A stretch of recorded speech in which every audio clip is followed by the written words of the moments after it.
we gotta go first.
Let me scar. Windblade!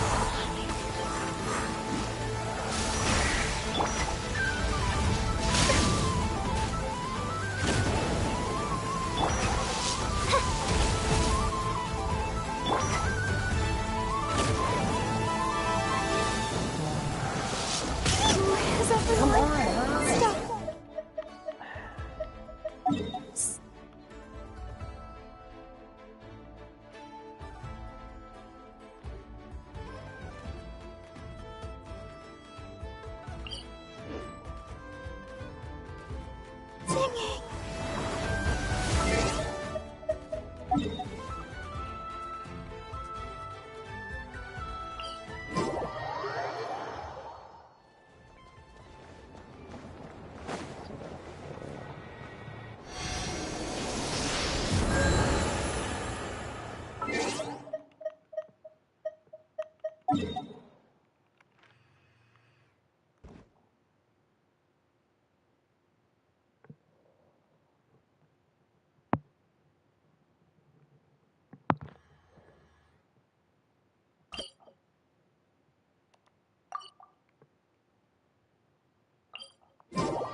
That's right.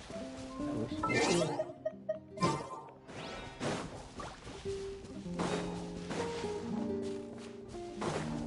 Next time I should wish for Amber. Show up.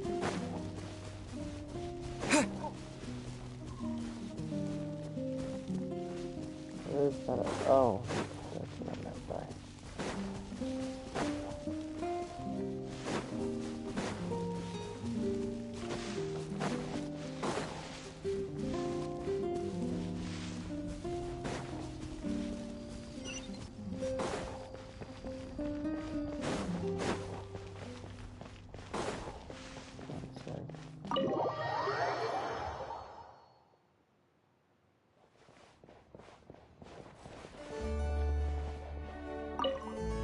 Yes, The biggest issue here is pricing.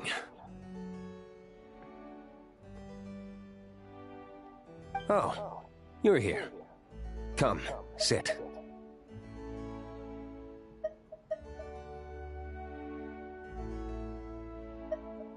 Not that much. I'm looking over the winery's recent production and sales reports.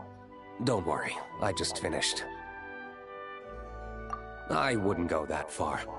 It's just that the last grape harvest was adversely affected by the weather, reducing the yield. Elzer responded in time, and as such, there are no issues with the quality. What I need to do is settle on a price for them. Our supply has decreased, but demand from Mondstadt and beyond has not changed. At times such as this, pricing must be carefully considered. Precisely. When demand exceeds supply, some will seek to profit more.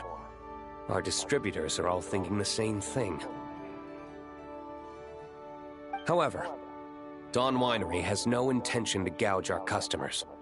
We've been in business for a long time, and purchasing our liquors and spirits has long become a part of life here in Mondstadt. Sullying the memories people have when they think of Dawn Winery in exchange for short-term profit is unnecessary. I'm not so poor that I'd stoop that low. Is that so surprising? Elzer was actually quite quick to accept this reasoning. In fact, he went to meet with our distributors immediately. Huh, yes. It's been a while since you've come by. Would you like me to open a bottle for you?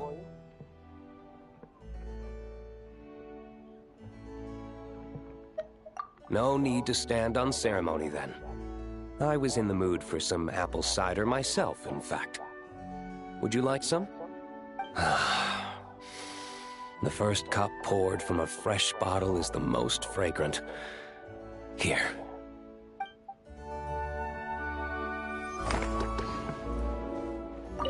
How does it taste? If you like it, I can pour you another glass once you're done.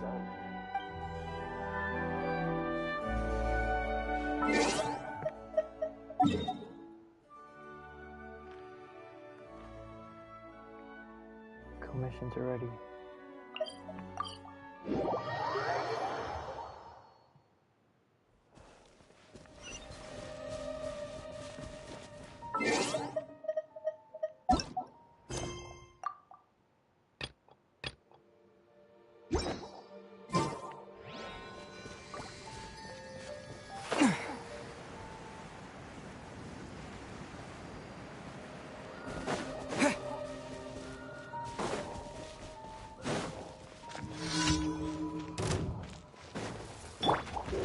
Let the show begin. By royal decree.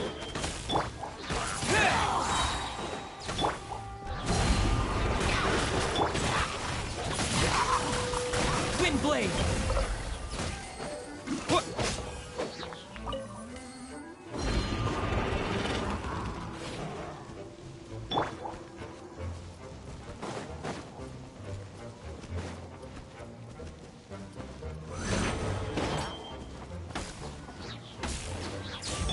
Shadows of fate.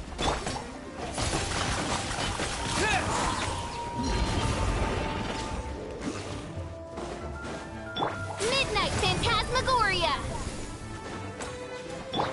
Let me scry. Written in the stars.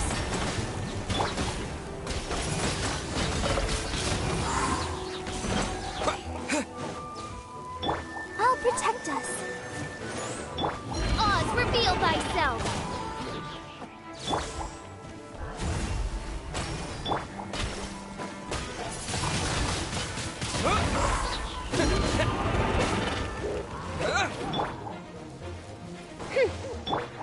With the wind!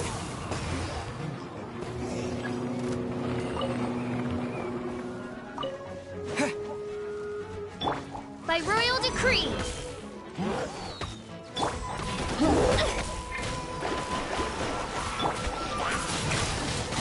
Windblade! Wings of darkness, come! Sever Knight.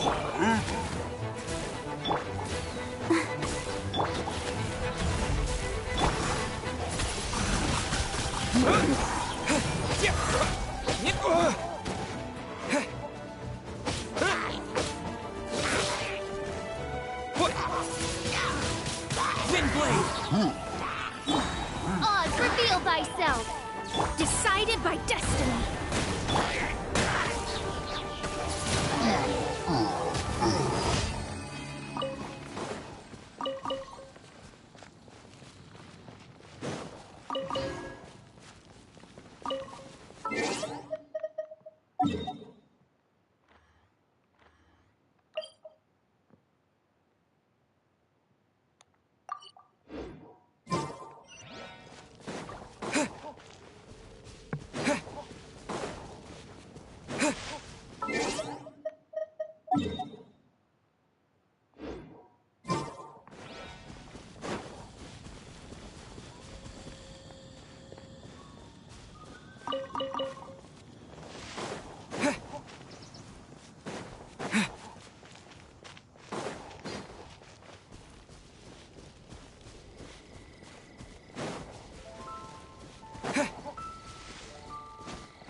Delved into destiny.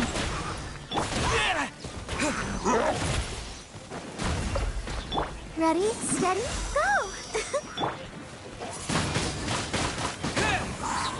As you wish, mein Fräulein.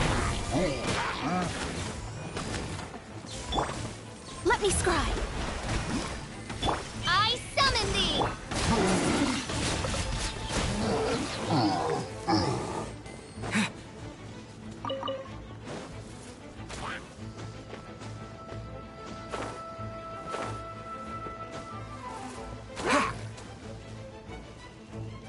Disappear!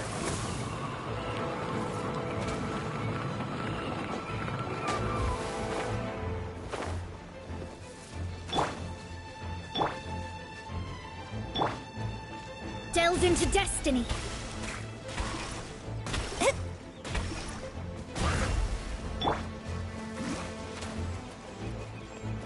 By royal decree.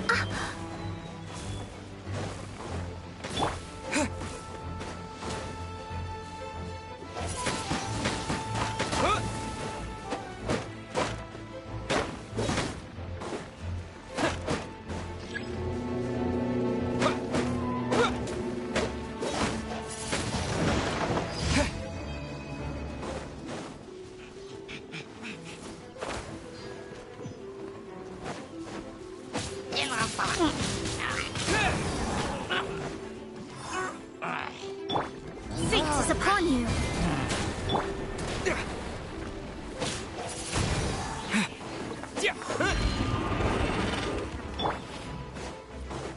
Oz, reveal thyself.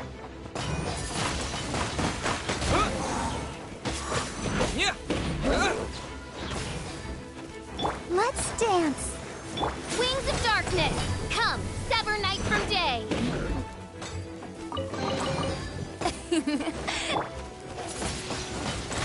Wind blade! La, la, la, la, la. By royal decree.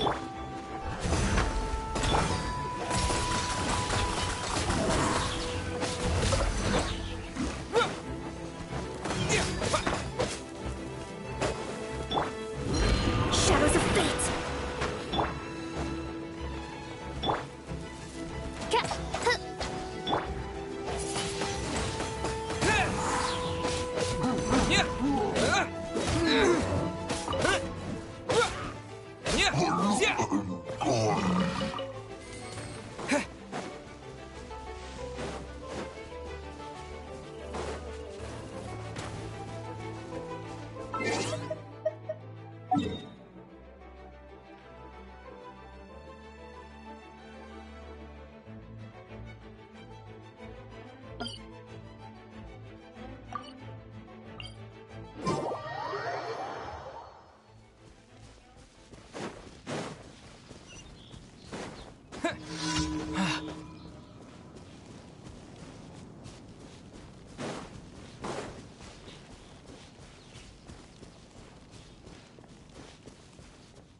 Oz, reveal thyself. Let me scry.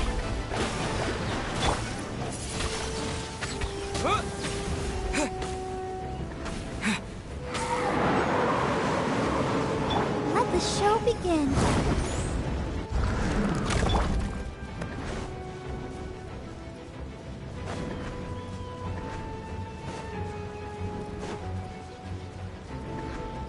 By royal decree.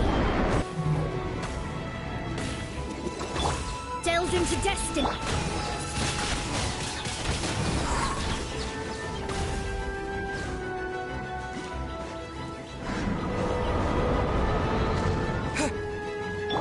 Midnight Phantasmagoria.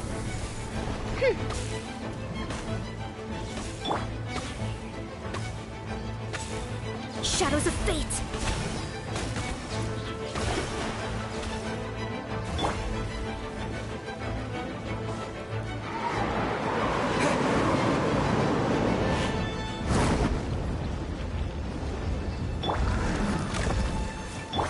Oz, reveal thyself! Delve into destiny!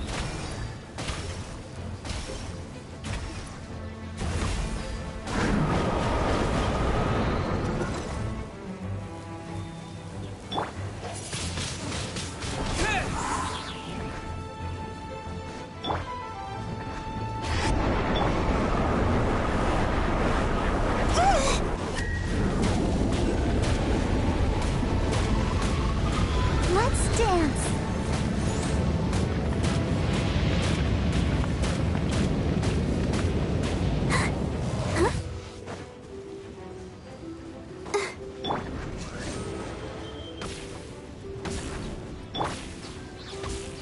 Shadows of fate! Decided by destiny! Windblade!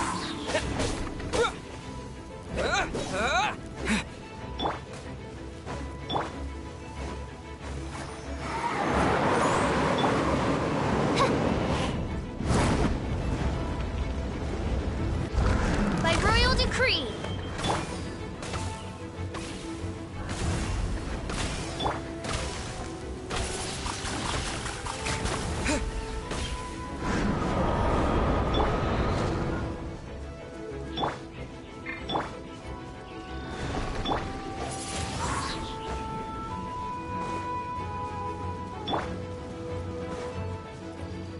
Oz, reveal thyself!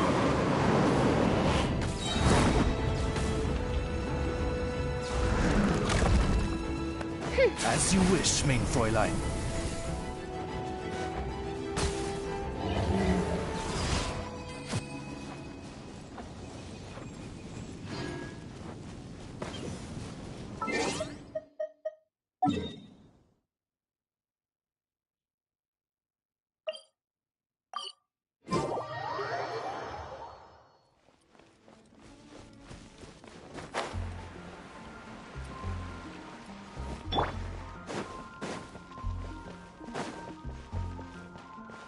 Ad Astra. Thank you for completing.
Welcome to the Cat's Tail. Ah, it's the Traveler and Paimon. What a nice surprise. Oh, and Sucrose the Alchemist. It's been a while, hasn't it?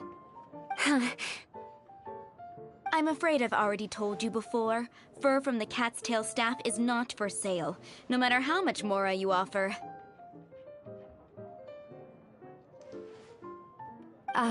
Don't worry, Margaret. We're not here for that research project I told you about last time.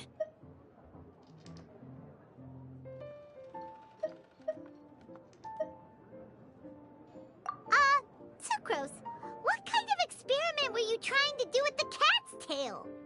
Oh, I just wanted to test out some hypotheses, and I needed some materials. But, we can talk about that later. Actually, Actually, Margaret, we're here to learn more about Genius Invocation TCG. Ah, Genius Invocation TCG.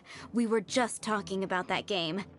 You see, more and more people have been gathering at the Cat's Tail to play, so I thought, why not have a dedicated staff to serve the new customers? Allow me to interpret. Prince says that the word customer is much too loose of a term, and we should instead refer to anyone who loves dueling with cards as TCG players. My mistake. So it seems I haven't introduced you yet. This is Prince and Shuyan. They will be in charge of taking care of our TCG players. I'm afraid I must correct you there, ma'am. Only Prince, the strongest and most formidable TCG player of all, is capable of providing valuable guidance to our new players. The average player is incapable of grasping the subtlety and sheer genius behind Prince's every play, and he has no choice but to rely on me to communicate with everyone. I am merely Prince's lowly assistant, that's all. Wow! Another guy who can understand animals! How can you use such a crude word as animal to describe the one and only Prince? He is special and the only one of his kind. Such a remark is an insult to Prince. Oh? What's that? Shuyan. In the eyes of the common folk, I look no different than any other ordinary cat. It's a natural mistake to make, and you shouldn't overreact. Understood. I do apologize. It seems he really is capable of communicating with the cat. Could this be the result of some modification to the language center of his brain? Seriously, how can he get all of that from a simple meow? Yes, it was the sacred duels of Genius Invocation, TCG, that formed and cemented our bonds of mutual understanding. It's my firm belief that by simply playing the game, players can develop a deeper level of understanding between one another. So, playing Genius Invocation TCG fosters some sort of a telepathic link between players?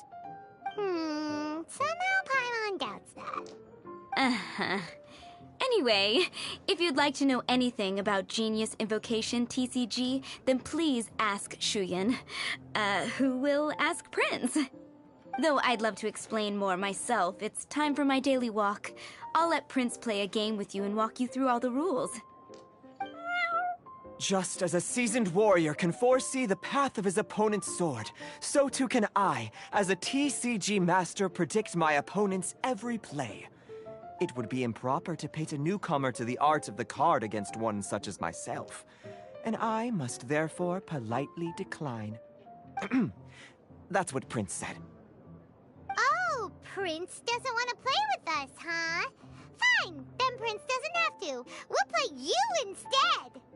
I'm sorry, but from the day I met the mighty card master Prince, I swore an oath that my hands would live solely to hold the cards and not to play them.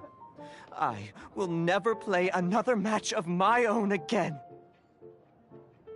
If Prince is unwilling to play, then I guess we should look for an alternative. How about this? Diona! Yeah, blah, blah, blah. What is it? I'm pretty busy over here, you know.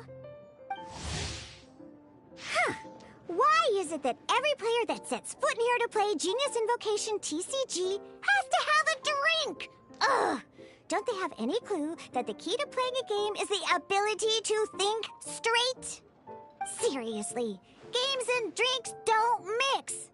Don't they get that? Ugh! What can I say? As the tavern owner, I can't help but feel happy to hear this. Anyway, I see you've been working hard, so I thought you could use a break. So why not come over here and teach these customers the rules of Genius Invocation? Ha! Yeah, what kind of break is that?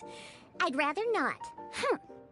Oh, why are we letting all these loafers come in here to play Genius Invocation TCG anyway? All it does is encourage more people to come to the bar for a drink.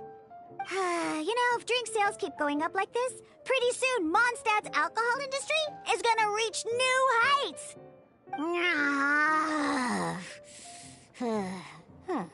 Looks like my first step in destroying Mondstadt's alcohol industry should be stamping out the spread of Genius Invocation TCG. My dear, you are quite mistaken. You said it yourself, a clear mind is necessary to win. Soon, their thirst for victory will overcome their thirst for alcohol. Prince speaks the truth, Diona. Not only is the spread of Genius Invocation TCG no obstacle to your goal of destroying Mondstadt's alcohol industry, it could even support you in this endeavor. Could it really? Sure, why not? Alrighty then. Our 2 customers are waiting to learn. Shuyan, let's put you on drink mixing duty for now. But Shu Yan is destined for a far greater purpose. Shuyan, drink mixing, now. Okay. Ooh, all right. We'll need some space to learn. Let's go to that empty table over there.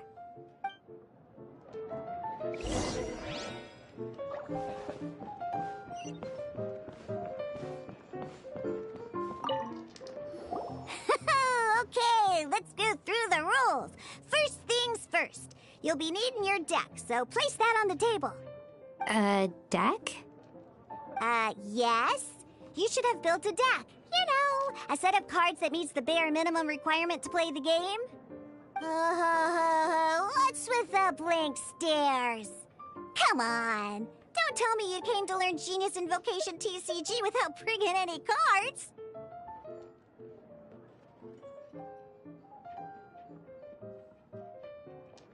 Yeah, we need a practice deck. Can't you just let us use one? Psh, there's no such thing. Okay, let me think.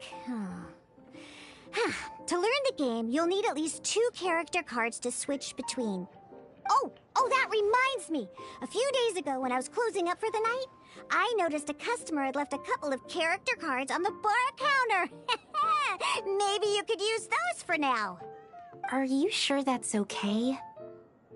It's already been a few days and he still hasn't come back to claim them. Who knows? Maybe he left them here on purpose.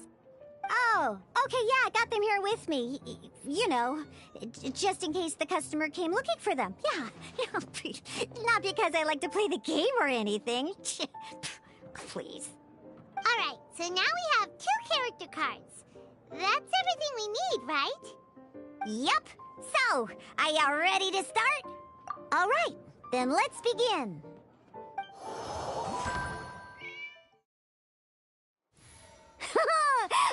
Welcome to the world of Genius Invocation TCG! Simply put, this is a game where you control character cards to duke it out with your opponent. Pew, pew, pew! Once you've defeated all of your opponent's character cards, victory shall be yours! Now then, you're gonna need a character on the field to start with.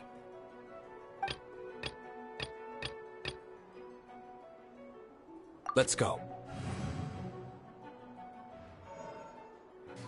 First, we roll 8 elemental dice at the start of every round. These dice correspond to elemental energy. We'll be spending these dice to perform actions.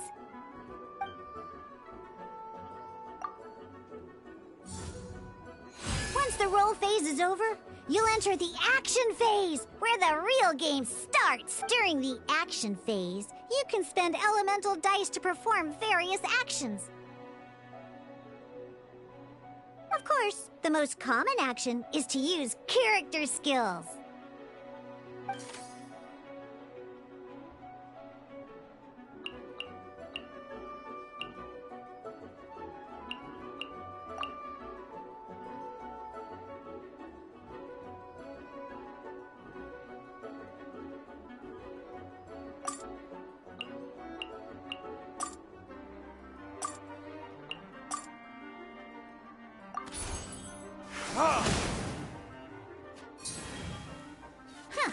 Not bad.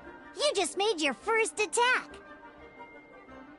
During the action phase, both sides will take turns making their moves. After you use a skill to attack your opponent, it's their turn to attack.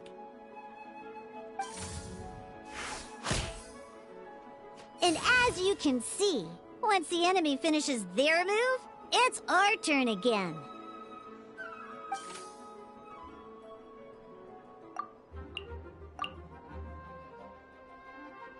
Now, these are Omni-Element dice. They can be spent on any move regardless of the elemental type. So, we're gonna use them to pay for the pyro dice needed for this skill. Go on, give it a try.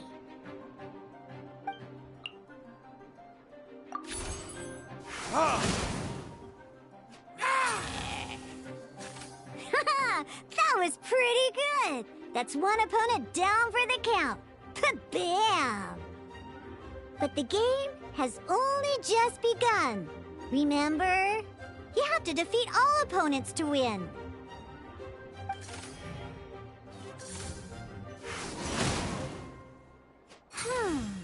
As much as we'd like to attack again, seems like we've run out of usable dice.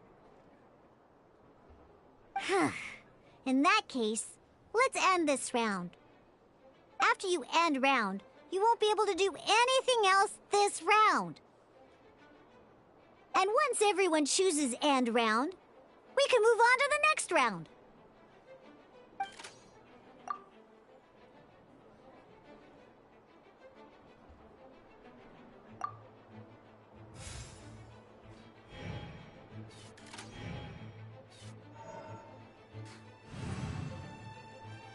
All right, here we are, a fresh new round. Woohoo!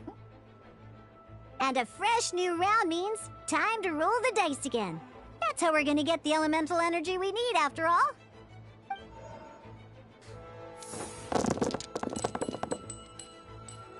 Ooh, that's some terrible luck. Well, there's no way we'll be able to use Diluc's skill now. But don't worry, situations like these are why we have the option to reroll. Once per round, you can select all the dice that you don't like and re-roll them.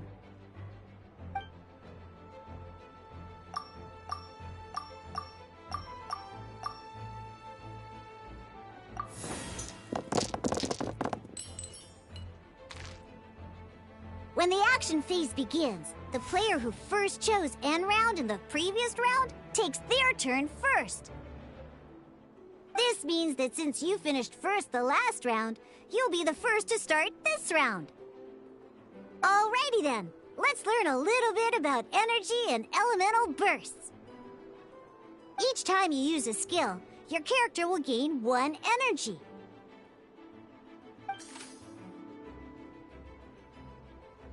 Once Diluc's energy is full, he can use a powerful elemental burst, but we're still 1 short. Never mind. Let's start with a normal attack instead. Diluc's normal attack only needs 1 pyro die and 2 other dice of any type. In any case, your normal attack needs fewer pyro dice than your elemental skill.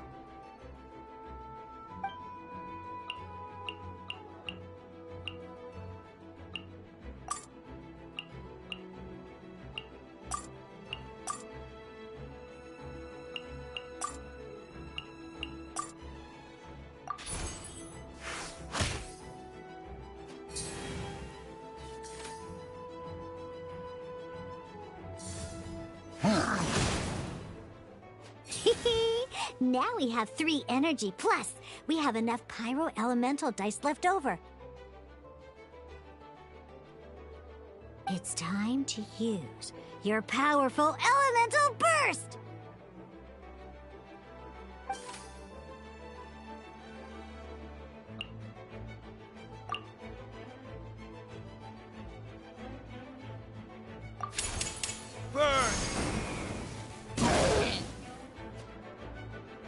In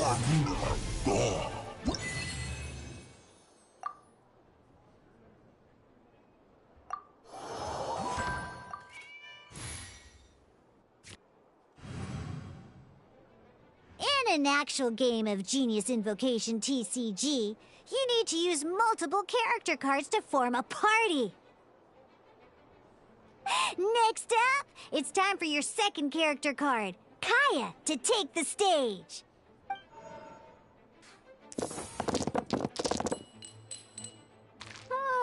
It seems like any move by Kaya is going to cost quite a lot of crap.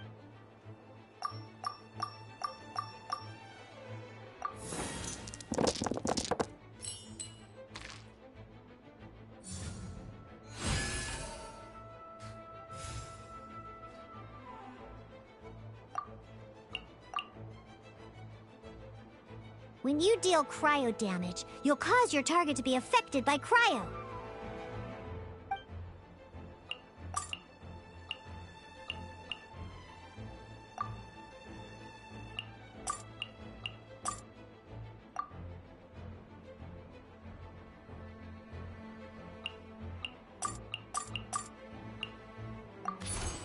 Cool it!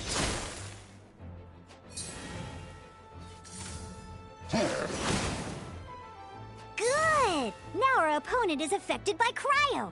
This is a good time to learn about elemental reactions. Different types of elemental damage affect enemies with different elements. When a character is affected by certain elemental combos, an elemental reaction will be triggered. At the moment, your opponent is affected by cryo, so we should try and use a pyro skill on them. Looks like we have to switch active characters, though. Oh, that reminds me. Both sides must have one active character, while others are considered standby characters.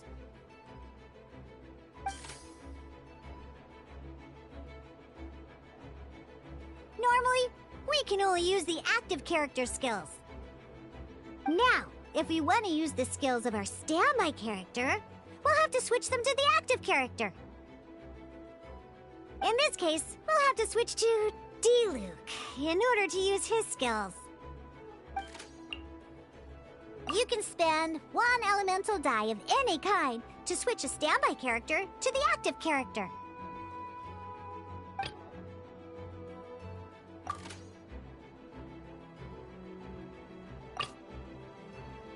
Let's finish this, swiftly. Switching characters is an action, just like using a skill. So once it's done, it's your opponent's turn.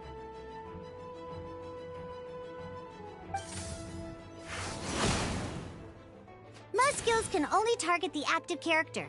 As you can see, your opponent just attacked D-Luke. Alright then, now that D-Luke is our active character, it's time to use his skill. Because the opponent is already affected by cryo, dealing pyro damage triggers the Melt Elemental reaction. When triggered, Melt increases damage dealt by 2. This will allow you to deal loads of damage in one go! Genius Invocation's elemental reaction system is pretty cool, huh?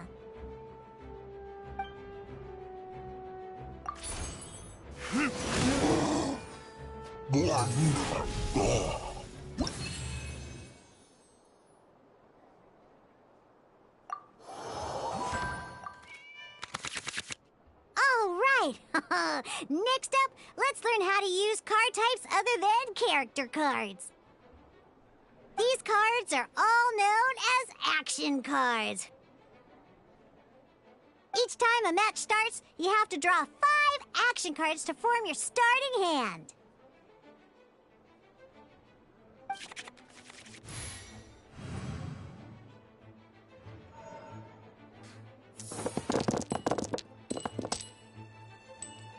Uh-oh. Looks like we don't have any elemental dice we can spend to make it.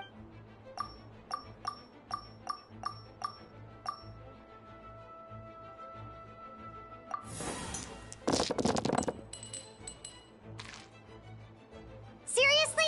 We still don't have any usable dice even after that reroll? Well, never mind. Even in cases like this, we can still attack. We just need to put the action cards in our hand to good use. Don't underestimate action cards. They can grant all kinds of support and buffs to your active character. Take this one, for example.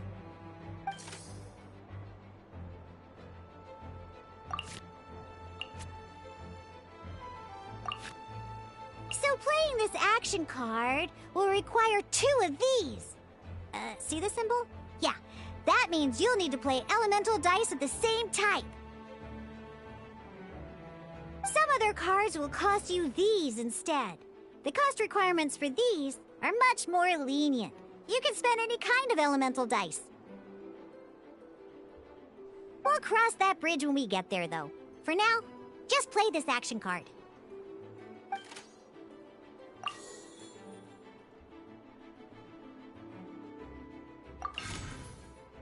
So, playing an action card from your hand is a form of fast action. Fast actions do not end your current turn. Simply put, you can continue to act even after playing an action card. Well then, you have your blade. Time to test it out. But wait, Diluc's elemental skill costs 3 pyro dice, and right now, we don't even have 1. Well, not a problem. This is where we can use a more advanced mechanic known as elemental tuning. By discarding 1 card from your hand, you can convert 1 elemental die into the element of your current active character. And this card isn't useful right now, so we might as well use it for elemental tuning.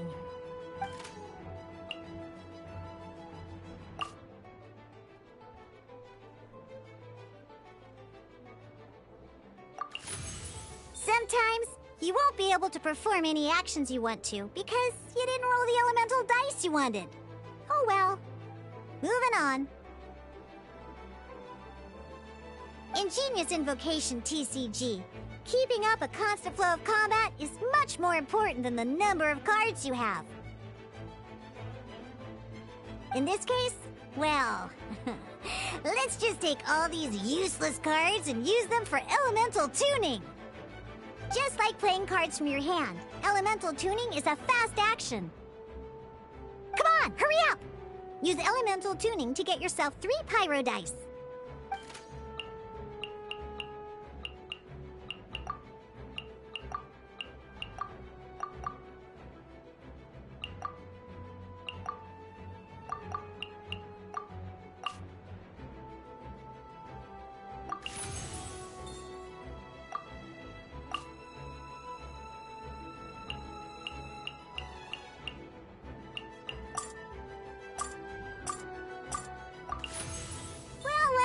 Would you look at that? Finally, we now have enough elemental dice to use Searing Onslaught.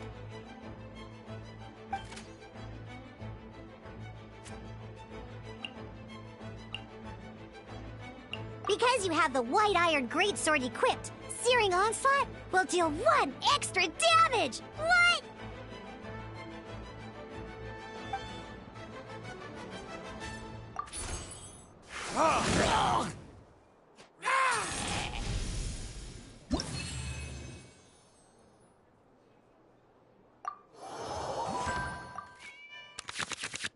Now comes the final part! Hoo-yeah!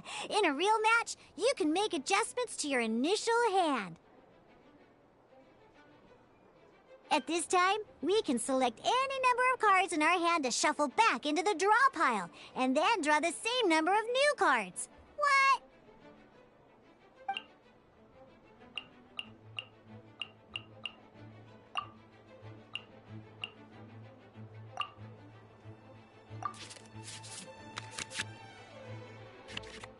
Once you have confirmed any adjustments you wish to make to your starting hand, both players have to select their starting active character at the same time. Oh boy, this one's a real doozy. We gotta take it out pronto. Let's see how you do this time. Remember, start by selecting your initial starting character. Let's go.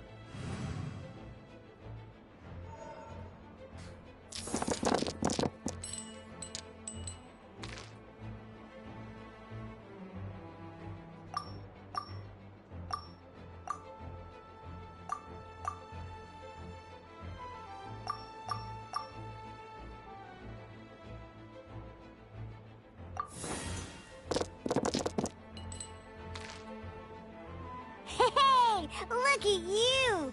You sure are getting the hang of these rolls. Now let me teach you one last trick, free of charge. You can preview your opponent's actions. I mean, that is to say, you can read their intent. Check it out. So here's where you can see all your opponent's intentions for this round.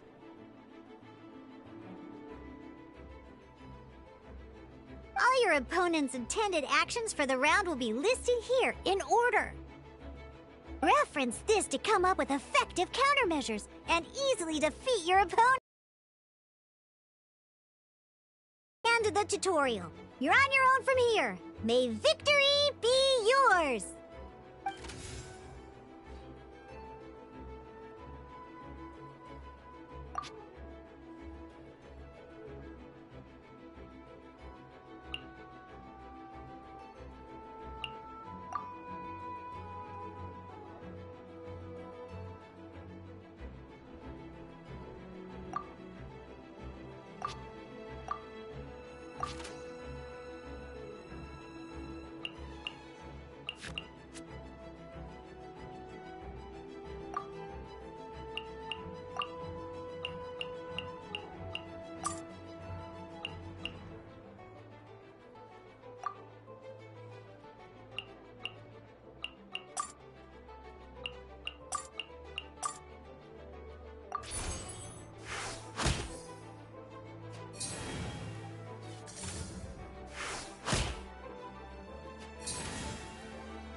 This will be interesting.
Wait. There's one more thing I almost forgot. Every time you hit an end phase, you get to draw 2 cards from your action cards pile. Remember, you have to make use of both your elemental dice and your action cards to win.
Freeze!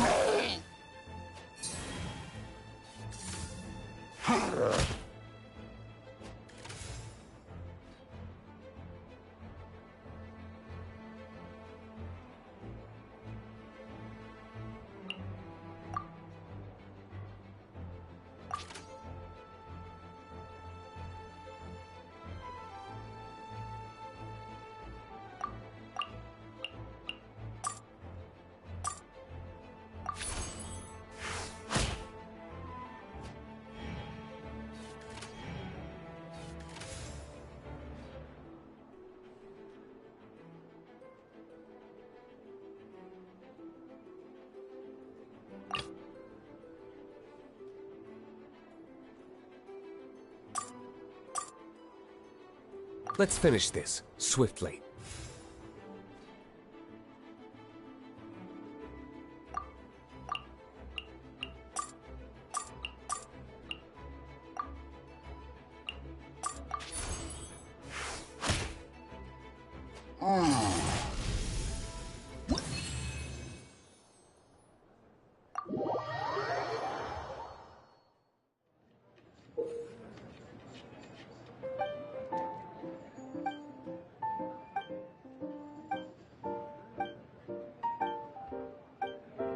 All right, cool. Those are the basics. Did you get all that?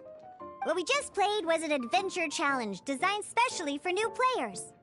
Genius Invocation TCG can be played in duel mode, where each player brings 3 character cards, or in adventure challenge mode, with a fixed deck for each challenge.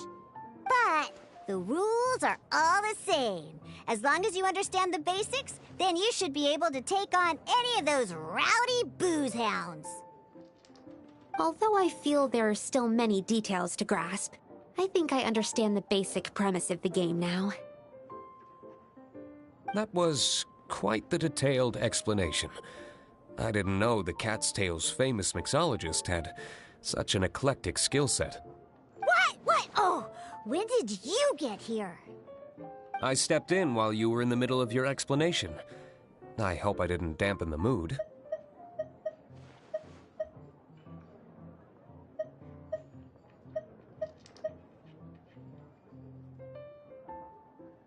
You have slow reactions. Wait, are you copying me? Shut up. Anyway, what are you doing here? The Cat's Tail is a player in Mondstadt's alcohol industry. Naturally, you have some collaboration with my winery. I'm here today to discuss a few items of business with Margaret. Too bad she just left. But if you head off right now, you might still catch up with her. Never mind, it's nothing urgent. In fact, I think I'm now more interested in this card that you're using to teach them the game. Wait, this card? It's Diluc's character card! Although I have some degree of experience with Genius Invocation TCG, seeing this particular card is a first for me. A customer left it behind a few days ago, but he wasn't even playing the game while he was here. Oh? And what sort of a customer was he? He wasn't wearing an eye patch, okay? He had a light complexion and a super serious look on his face. He wasn't much of a talker and looked like he was just drinking his worries away. Never seen him around here before. Eye patch, you say?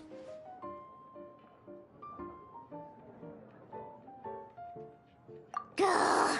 I was trying to give the opposite description, but I just ended up giving it away. Sorry, guard captain. Don't worry. Somehow, I don't think he'll be giving you any trouble over it. So, what about the Diluc character card? I don't mind. It's just a card with my image on it. I didn't expect Diluc to be familiar with Genius Invocation TCG. The game has been catching on lately. It's hard to go anywhere without hearing it mentioned. Every now and then, I'll sit down and play a game with the customers in Angel's Share. I was hoping we could play a game. But this issue of someone leaving a character card with my image of the cat's tail is very intriguing. It's getting late, and someone has some explaining to do. We'll have to have that duel another time. Good. Then I'll take my leave. You know where the door is. Don't let the door hit you where Lord Barbados split you. Uh-oh. Guard Captain. I hope Kaya will be all right. Well, now that we are familiar with the rules, why don't we try playing a game of Genius Invocation TCG? Ooh, 2 new players having their first ever duel. This sounds like fun! But, in order to play an official duel, you need to have 3 character cards. Remember, a complete deck has to have 3 character cards and 30 action cards. Got it? Then let's use my cards. These were mixed in with all the others I had received, and I didn't know what they were for at first. But now that we've learned the rules, I can see that this one must be the Sucrose character card. Now, it looks like we each have the Kaya, Diluc, and Sucrose character cards. So why don't we have our first duel? All right, let's duel.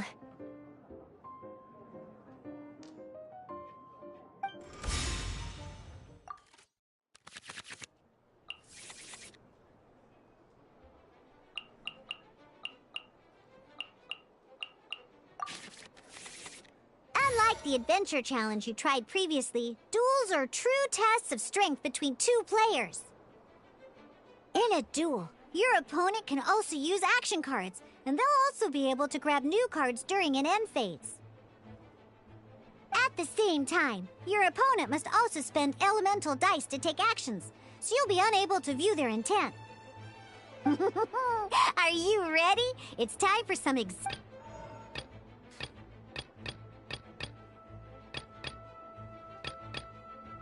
Let's go.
no, test 63, wait!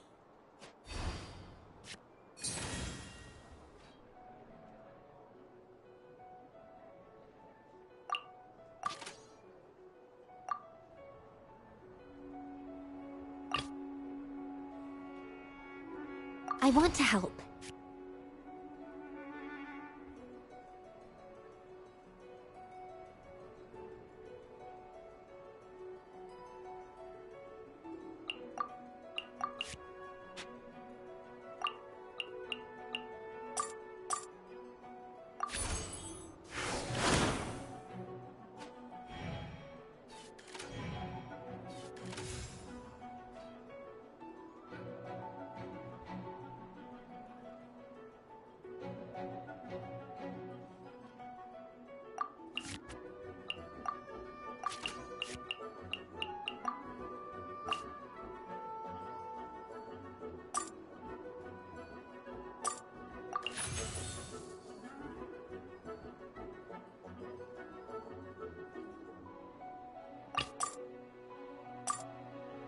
This will be interesting.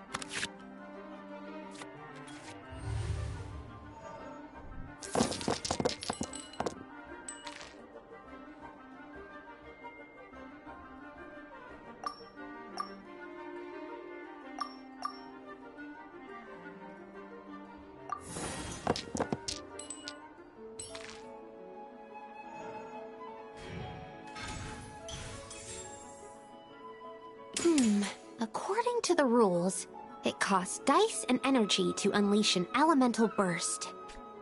Swirl, Mark 2!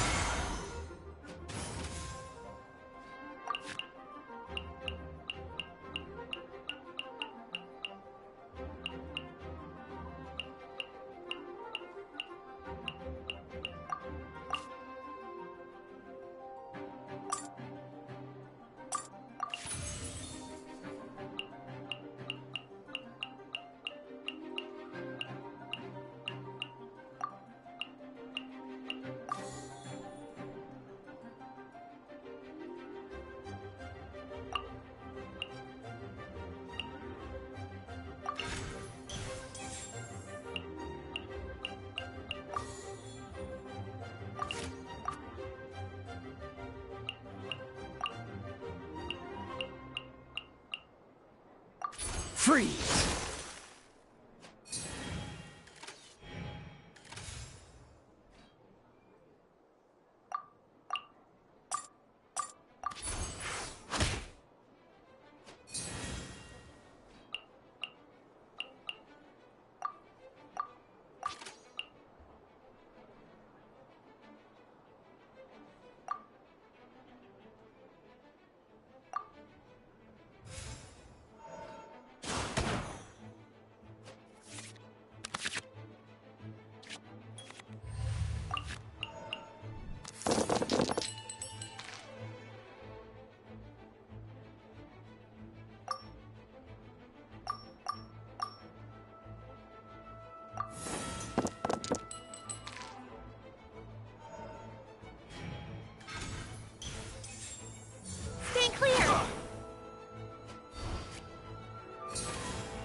to make. Darn, I didn't factor that into the equation.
Burn!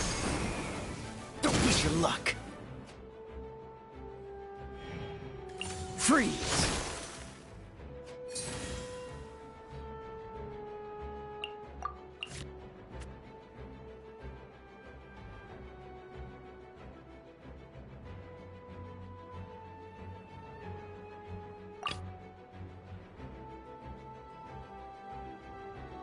Ready when you are.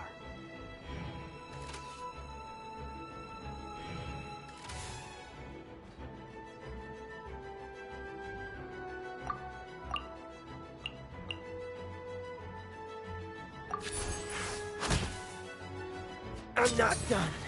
Oh, I wasn't expecting that.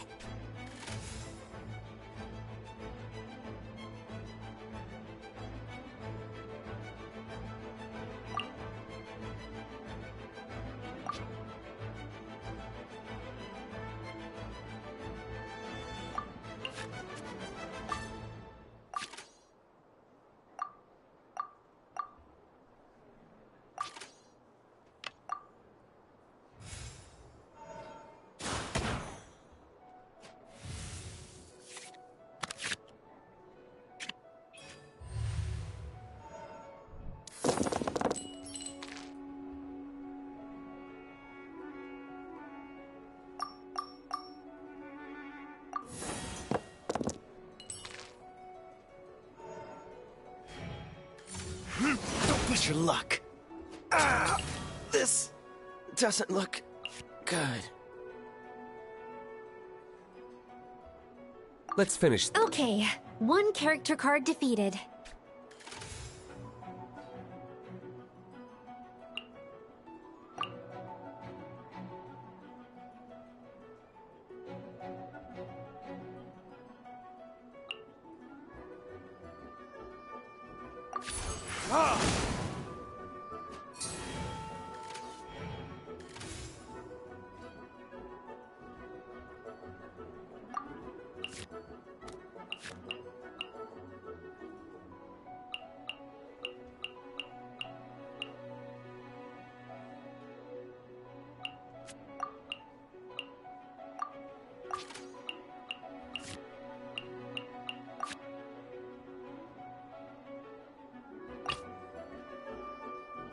I want to help.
Let's finish this, swiftly.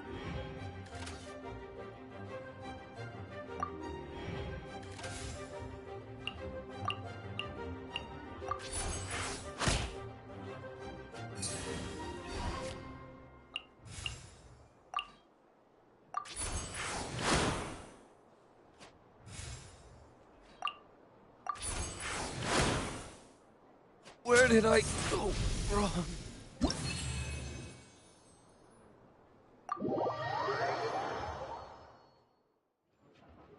I can't believe I lost when we had the exact same character cards. The rules must be more complicated than I first thought. Every decision is a difficult trade-off in this game. If there was only a way to transplant the arms of the two standby characters onto the active character's body. That's not how the rules work, Sucrose. Don't be a sore loser. That kind of thing is looked down on in TCG circles. Oh, I'm sorry. I was beaten fair and square, I know that. I just can't stand losing. But it was a fun match.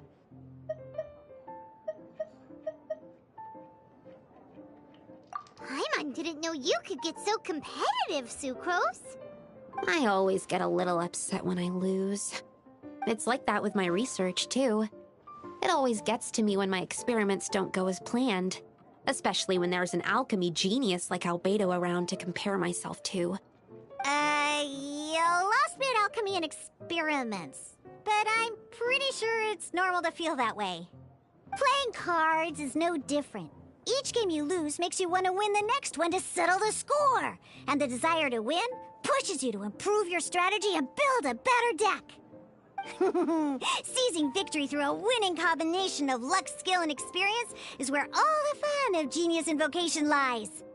But what if you keep trying and never win a single game? A losing streak, yeah. That'll definitely get you down. But it's way better to keep trying until you win than to just accept you're a plain old loser and give up.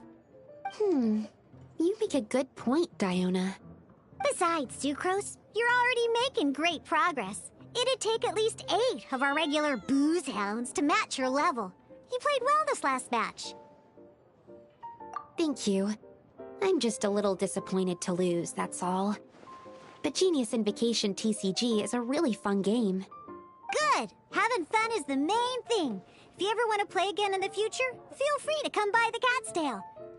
But don't expect me to play with you. I just mean, this place probably has the right atmosphere. I'll definitely be back. All right. I think you should have all the basics down by now. I need to get back to bartending. Shiyan's likely been busy making his tavern more popular with his delicious cocktails. Pui, pui, pui. And we can't have that.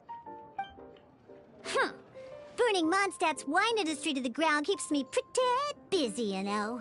So if you need any more help, go bother Shiyan.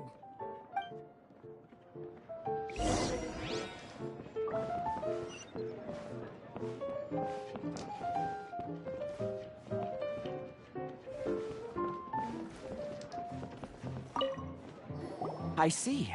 So you have now grasped the rules of Genius Invocation TCG. That's right! The Traveler, Sucrose, and Paimon are TCG players now! Paimon picked it up from watching you and Sucrose. Becoming a TCG player is not as simple as that. You cannot call yourselves true TCG players until you have passed the test. Sobering words from Prince there. But I'm afraid he's right. To become official players recognized by the Genius Invocation TCG Society, you have to pass the test. It's just a tabletop card game. I'm not sure how you would plan on achieving something like that. Basically, to become an official and recognized TCG player, you have to best 3 opponents in a duel. So you have to win 3 duels against 3 different opponents? The duel you just played can count towards this tally. I agree. Although I didn't get to observe the match myself, I did listen along, and from what I could hear, you both performed at a rather high level. Same way you can hear what Prince says? A well-trained ear is a basic skill expected of anyone hoping to become a TCG master. But back to the matter at hand. The Traveler only needs to beat 2 more opponents to become an official TCG player. Sucrose, you may have lost the last duel, but don't be disheartened. I can assure you that winning 3 games is well within your ability. But first things first, Shuyen. Before that, our TCG newcomers should receive their free gift. Ah, yes, my goodness. Completely slipped my mind. I'm lucky to have Prince here to remind me. Everyone who wants to start playing Genius Invocation TCG is entitled to claim a free casket of tomes. Oh, Timaeus mentioned it, didn't he? It was from the light novels he's been reading. The thing that the main character found in his attic. Oh, that's right! The soul of an ancient TCG player was trapped inside, right? So the casket of tomes is actually real? Well, actually, all card cases in Genius Invocation TCG are called caskets of tomes. Not only do they provide a reliable and sturdy container to store your decks, they can also sense when other people in the area are also carrying a casket of tomes with them. Oh, Paimon can guess what you're gonna say next. The reason they can sense each other is because they have the souls of ancient TCG players inside. That would mean an extraordinarily high number of people in history have been turned into disembodied souls as a consequence of playing card games. No. The real reason that it can sense other caskets is because it holds a nifty little mechanism invented by Sumeru scholars. Darn, what a letdown.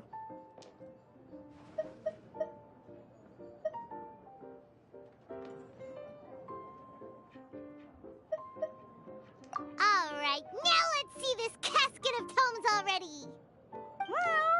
All caskets of tomes are issued by Margaret, so you will need to see her to claim yours.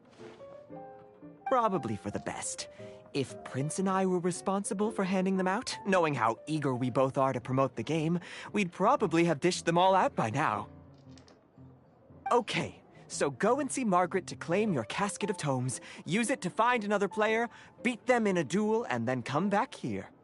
But even for the Traveler, that's only 2 wins in total. What about the last one?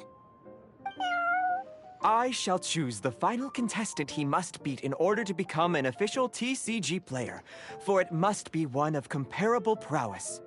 Excellent plan, Prince. Happy dueling, both of you.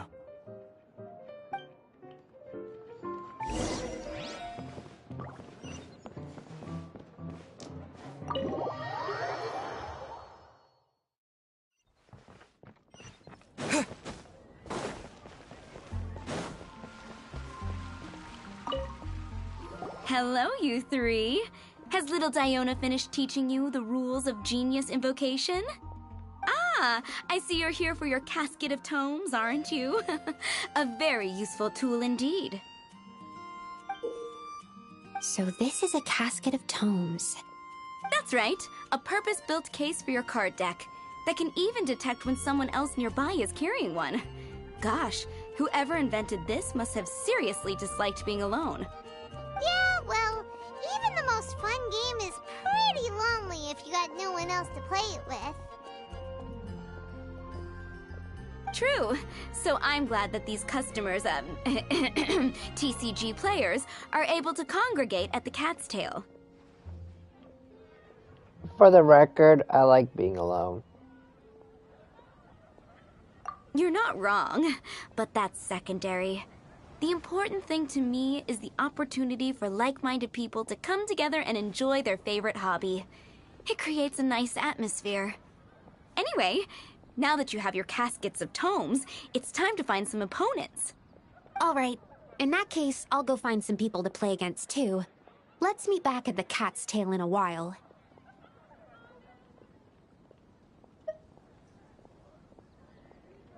Thanks.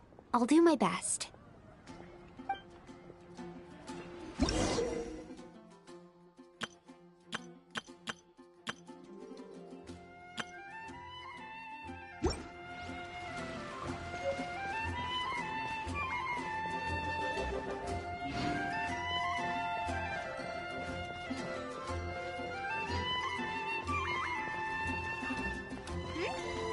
a player nearby! That way! Let's go see!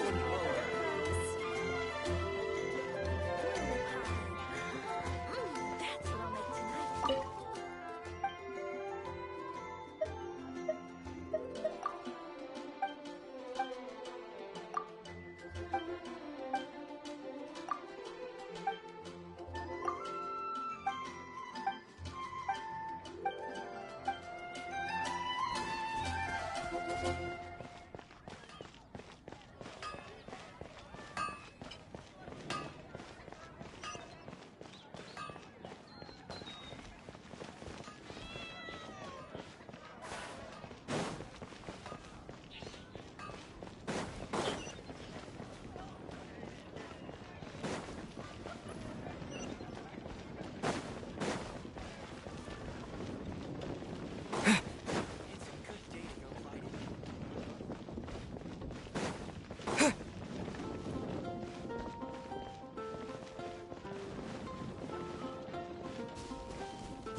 You gotta try Dawn Winery's Dandelion Wine. Shows its blacksmith.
willed into destiny.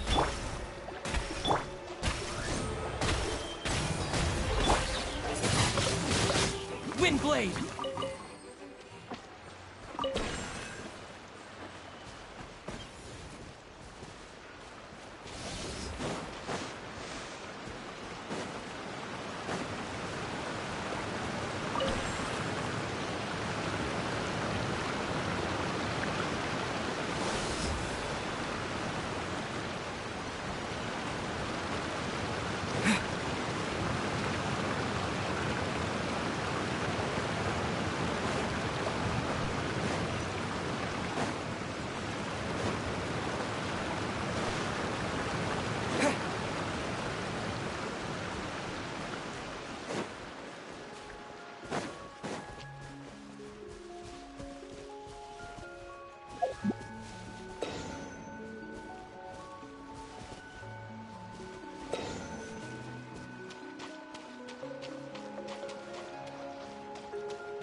Water jet!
Start up, you piece of shit!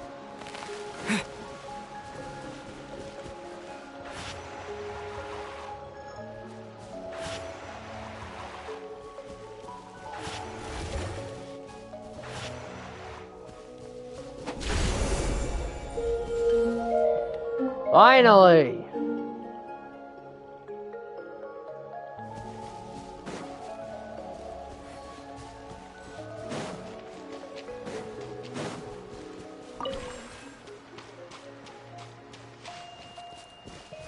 There's one more left. Oh, the last one is it. Gotta find the last one now.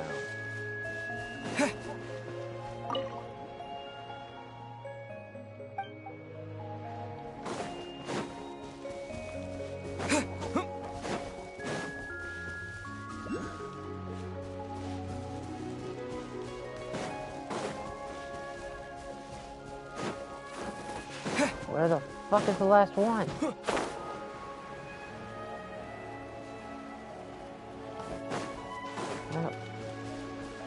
Oh no, we just need one more.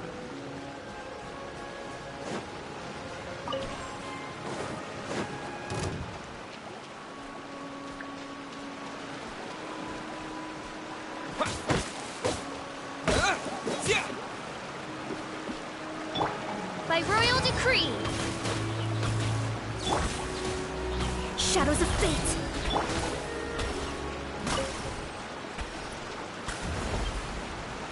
Okay, I'm fine.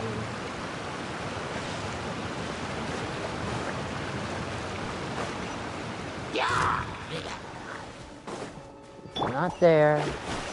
Great. Oz, reveal thyself.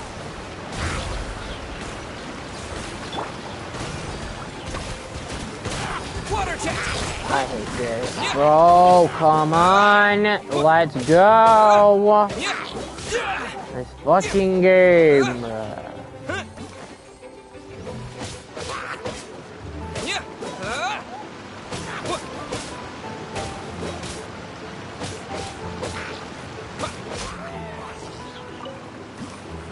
is the other one? There's 3 of them.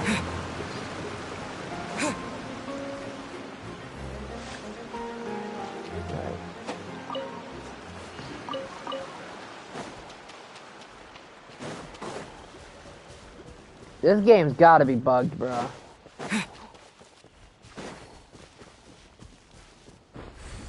Go! Okay, found him.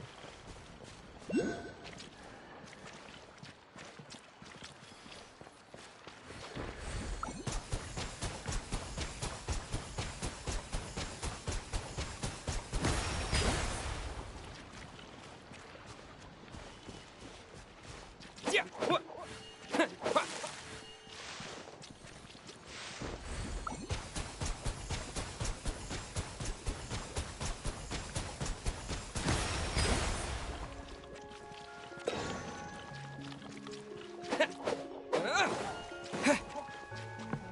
How am I supposed to do this now?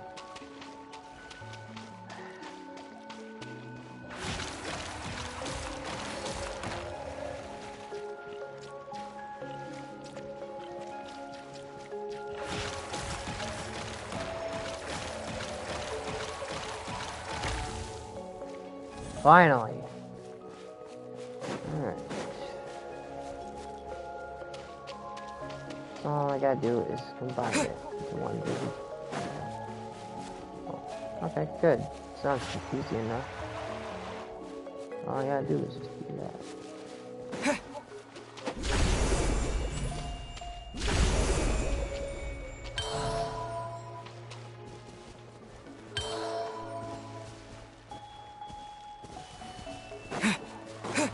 Okay, all I gotta do is do that one.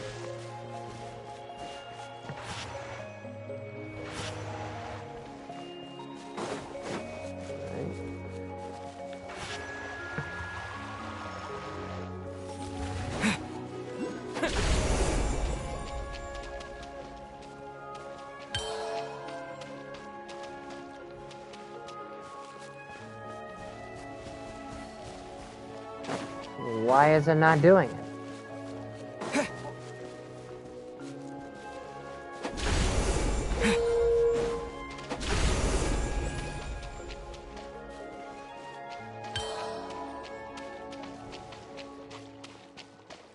This fucking bullshit, bro.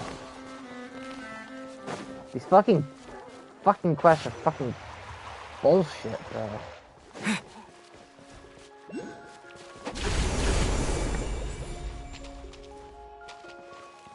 You gotta be fucking kidding me. This fucking bullshit!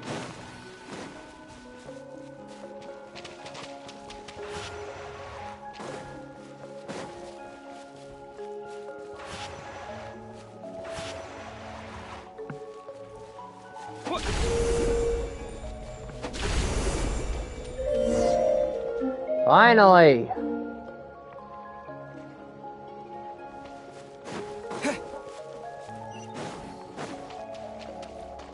About time.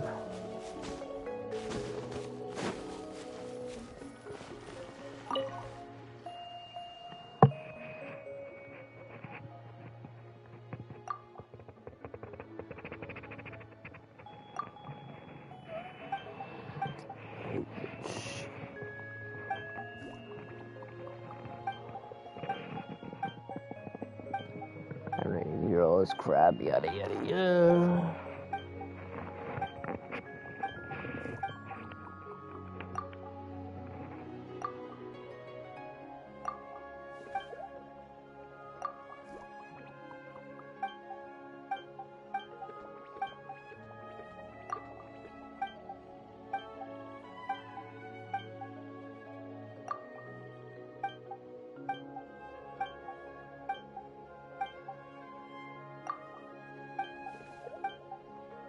I'll just listen to some music for this stupid dialogue.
Yes, I'm sure you have very many friends indeed. But that's not the issue. Even if you summoned every ibis on Hisi Island, I still don't think you'd be able to move the moon mirror.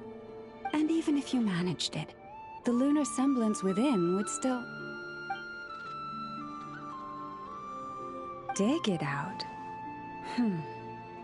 You could, but moving the mirror would still pose a challenge, even for you. Huh? You really can summon every ibis on the island if that's what it takes? And you, on the other hand, think this plan is a joke, even if the ibis gets its entire family involved?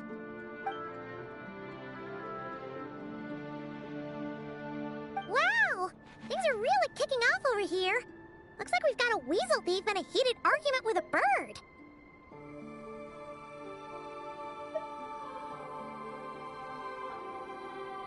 We're plotting and scheming, to be precise. I'm told we have to get all our ducks in a row before moving forward on this job.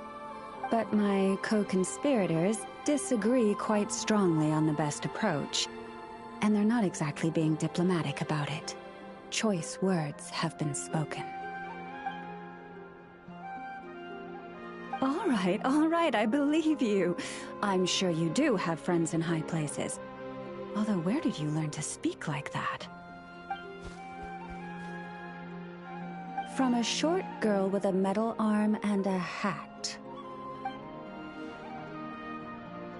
Oh, of course you can keep talking like that so long as you enjoy it. But be sensible around her, okay? Don't copy everything she does. I'm going to have a little chat with the Traveler and Paimon now, so be good and pipe down a little.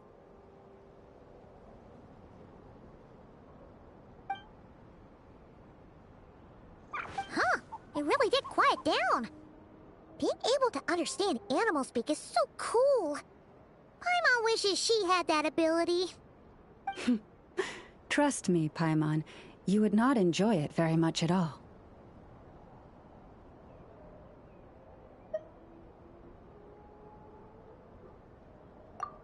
Don't misunderstand.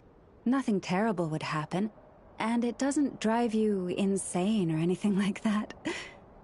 Although, that being said, I do sometimes find it quite overwhelming. I was overjoyed when I first discovered that I could understand animal speech, but I quickly realized that it came with a downside. This ability is always active, and I cannot control it. Oh.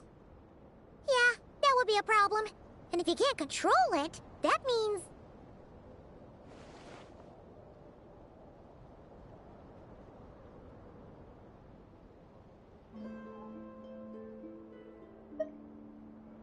Exactly. People say that listening to the bird song deep in the woods gives them a profound sense of peace and quiet that lifts their spirits. But no matter where I go, I can never find peace and quiet. When I stand in the forest, I hear the chatter of the wildcats, the rabbits, the rhyme-horned deer, the chic badgers, and the long-plume ibis. They argue loudly about who's to blame for damaging whose roost, or which part of the woods the best twigs come from.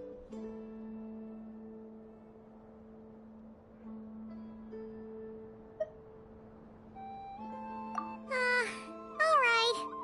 Guess talking to animals isn't all it's cracked up to be.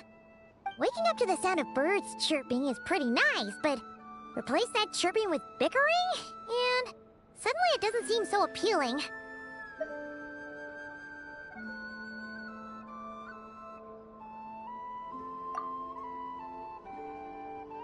As for me, I've lived with it so long that I'm used to it now.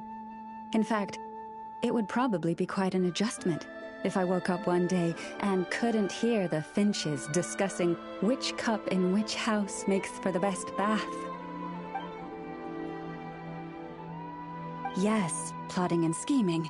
Thank you for reminding me. I got a little sidetracked. Although, now that the Traveler's here, we might just have the solution to our problem. No, just you will suffice. This job involves breaking into a storage room by undoing the seal created with the moon mirror by a previous moonchanter. But for someone of your talents, I'm sure it will be a simple task. Don't worry, I'm sure you'll be fine. Come, let's go.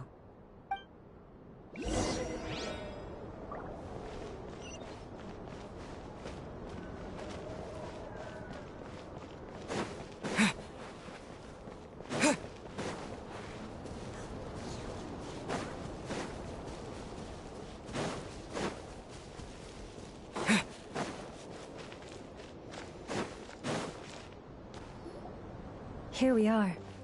What you see now is the moon mirror, within which the lunar semblance is sealed. Oh, must be a pretty precious statue if they went to all this effort to steal it away. Will there be some traps inside?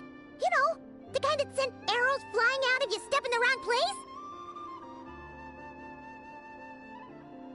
Do not worry. This little one did some scouting for me ahead of time. The seal does not contain any such fatal traps.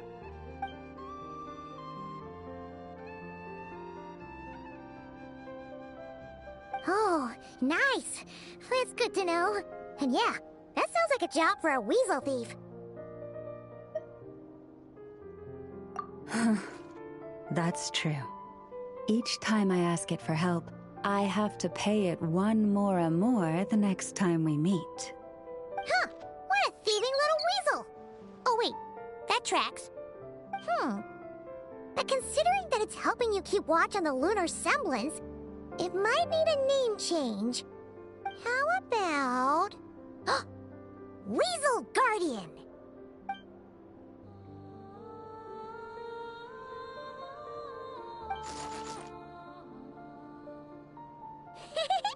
Can't catch Paimon! Paimon can fly!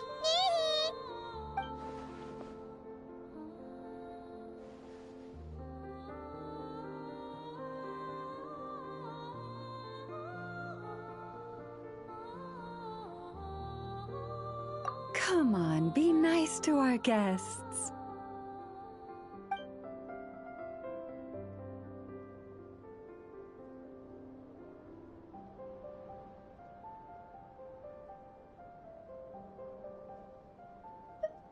To retrieve the lunar semblance, we need to activate pairs of mechanisms in 2 different locations. So it's a 2-person job. If you head over there and take the mechanism on that side, I'll take this side.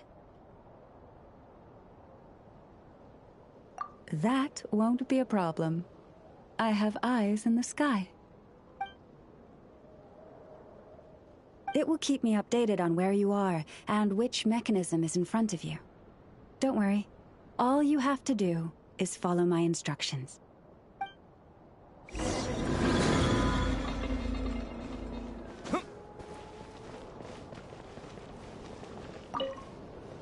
If you head over there and take the mechanism on that side, I'll take this side.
Understood. I will retrieve the lunar semblance now.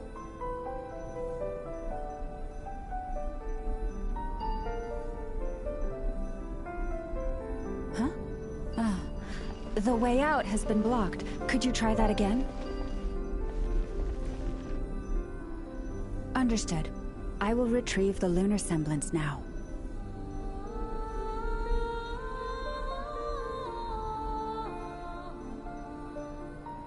Huh? The way out has been blocked. Could you try that again?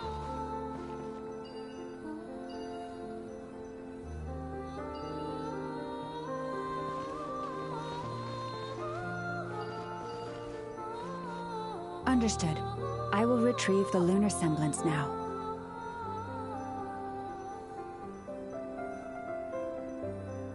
Huh? The way out has been blocked. Could That you try is that again? bullshit.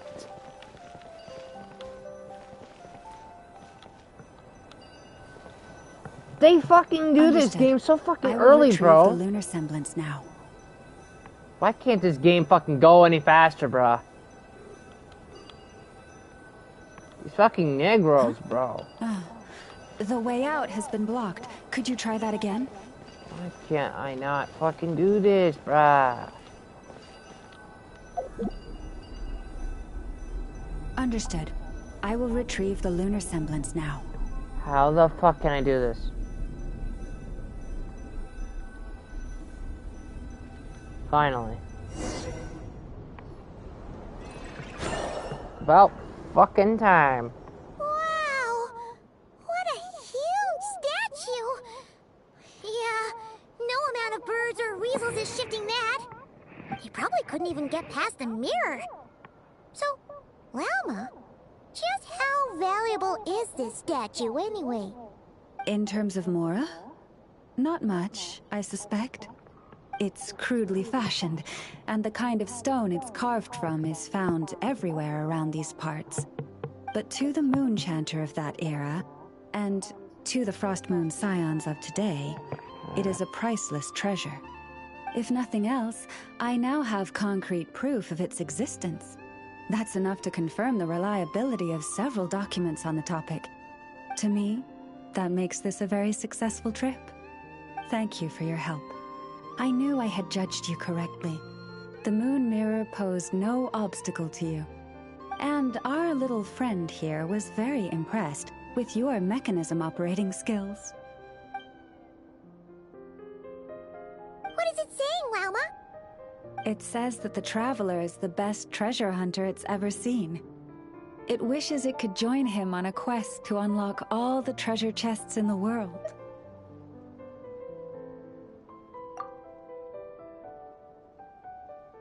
From now on, I'll call on you if I ever find a treasure chest I can't crack. Okay. Bye then. Didn't even give us a choice in the matter. Don't worry, it won't come knocking on your window every day with a Mora coin in its jaws trying to drag you off on a treasure hunt.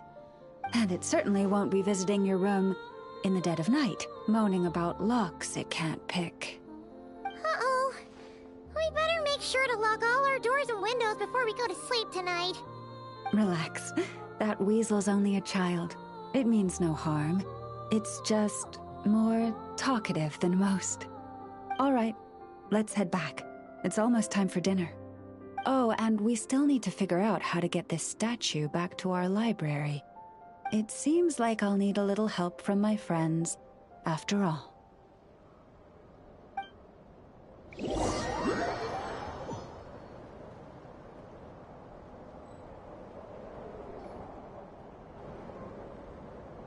Just here will do. Oh.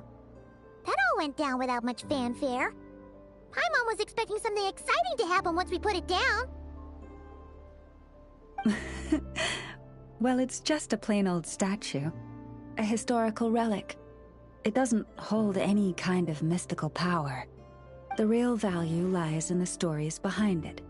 My job is to dig those stories up, wherever they might be hiding, verify them, and then share them with the people. Cool. Well, it's a good thing we got it back here in one piece. Indeed. And you two have my thanks for that. Please, take these fruits and quench your thirst. I had the animals gather them in the woods.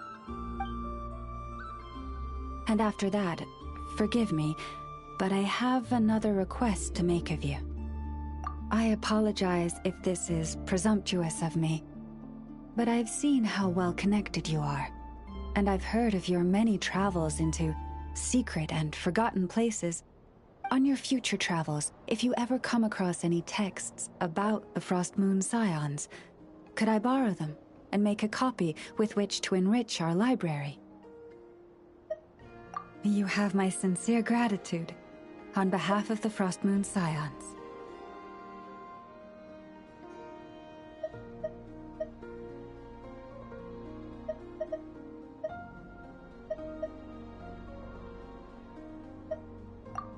Oh boy. That was some seriously tasty fruit. So much better than Paimon's used to. These animals have lived their whole lives in this forest. Naturally, they're the ones who know where to find the best fruit.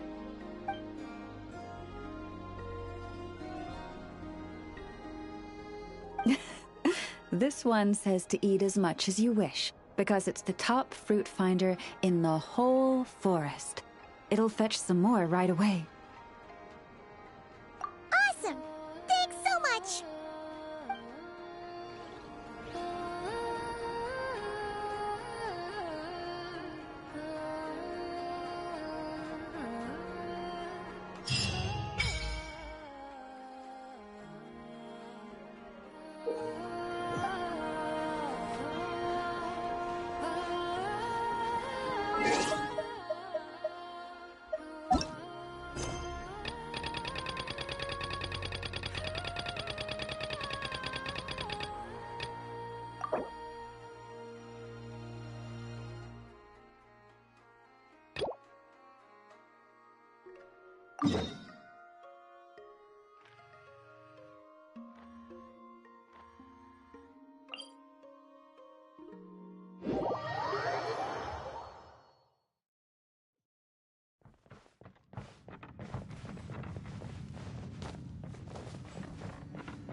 Midnight There's no Gloria. A new job.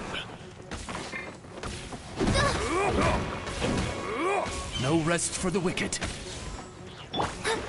Fate is upon you!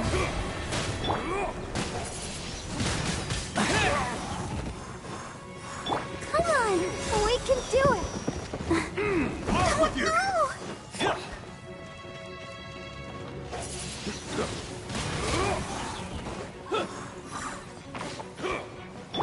By royal decree! Delve into destiny! Windblade! Was it done?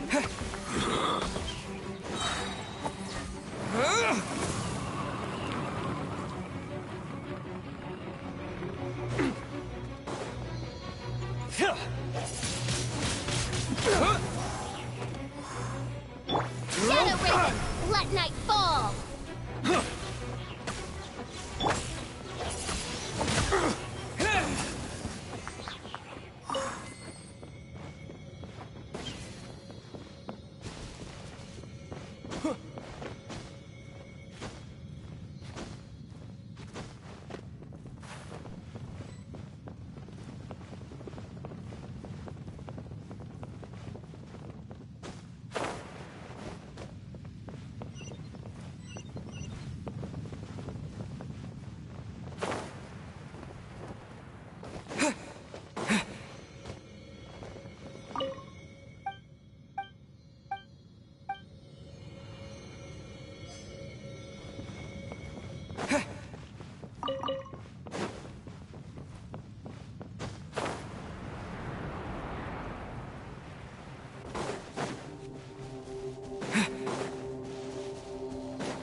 Oz, reveal thyself! Shadows of fate!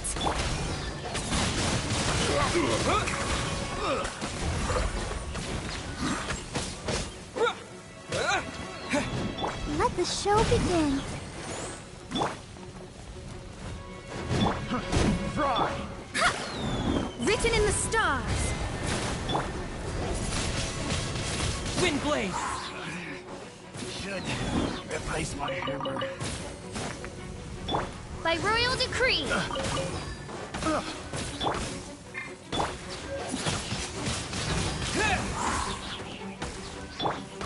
Wings of darkness! Come, sever night from day! Fry! Insubordination! Have a little taste! With the wind! I got careless. Picked the wrong test subject. I'll keep this close.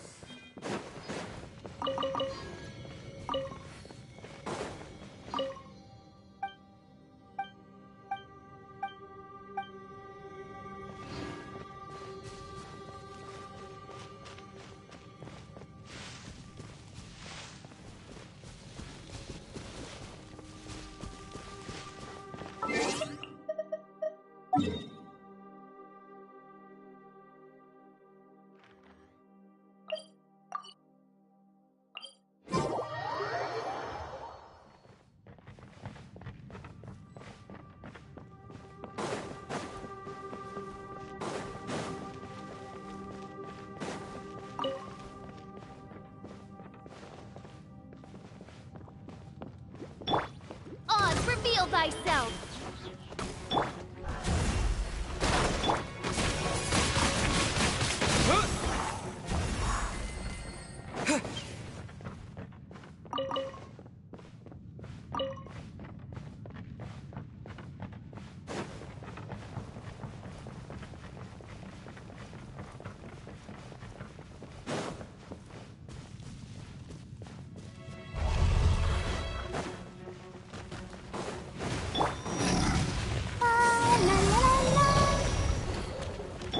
By royal decree!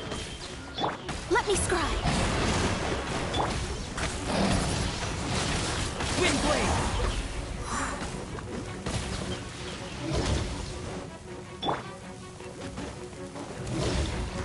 Ah! Oh!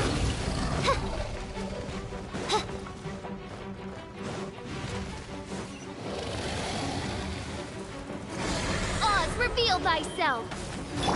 Shadows of fate!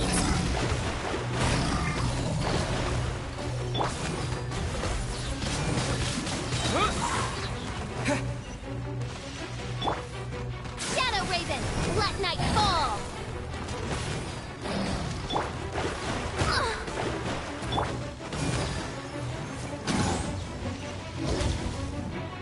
By royal decree!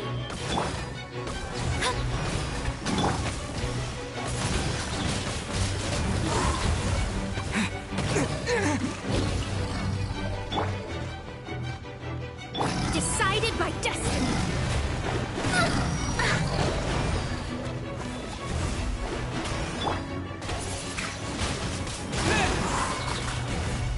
Disappear!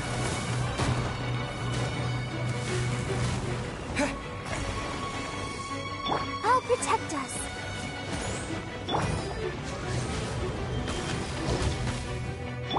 Let me scribe!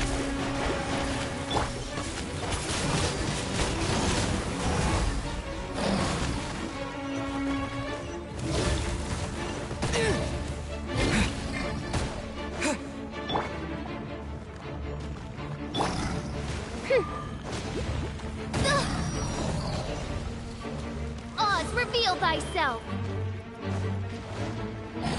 I summon thee! Let the show begin. I feel a little weak. Night Phantasmagoria. Shadows of fate!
By royal decree, delve into destiny. I messed up.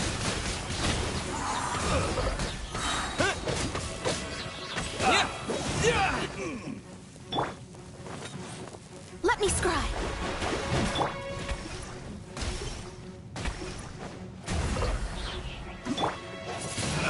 Windblade should replace my hammer.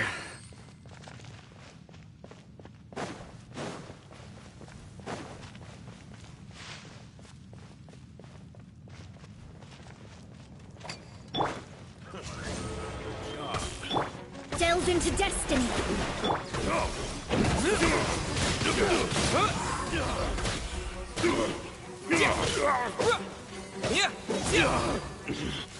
I wasn't done.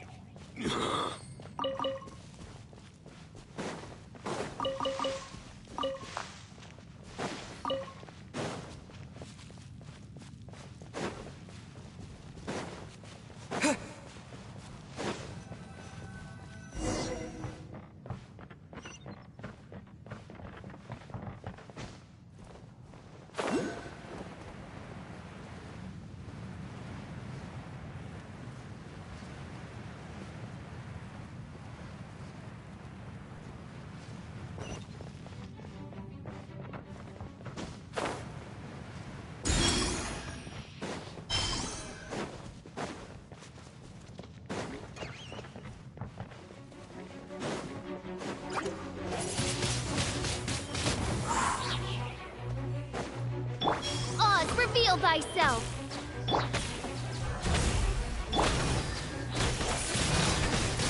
Windblade!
By royal decree.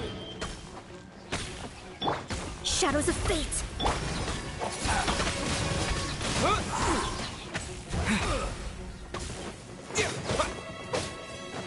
Written in the stars. Windblade! Wings of darkness. Come, sever night from day. Replace my hammer. Let me see.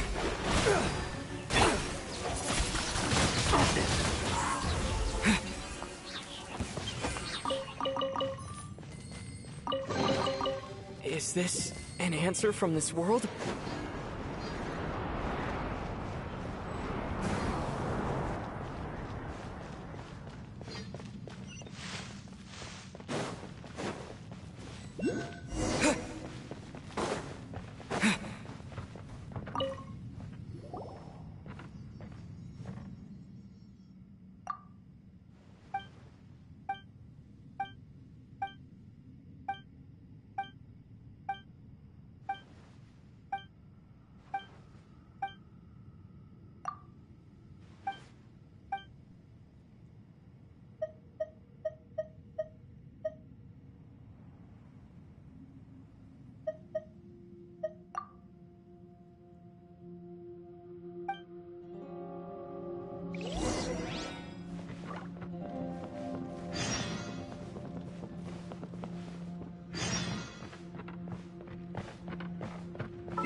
Suffocate!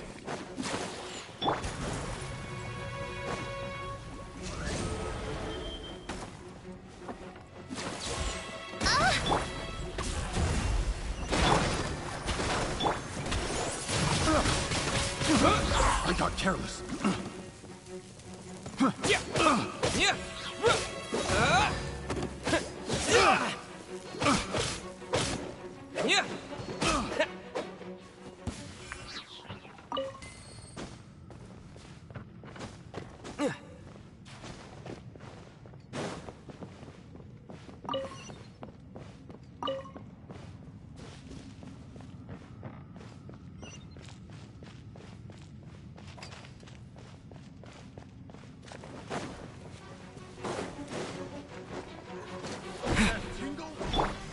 Ready, steady, go!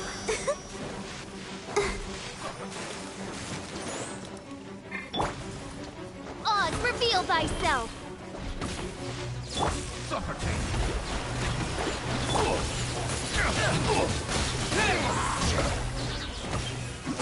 Suffocate! With the wind! As you wish, main Fräulein. Picked the wrong test subject. Decided by destiny! Windblade!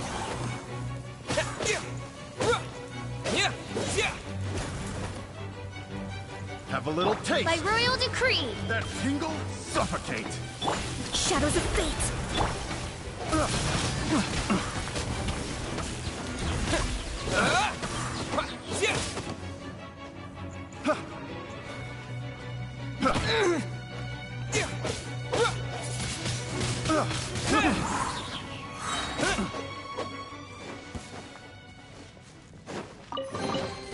I'll keep this close.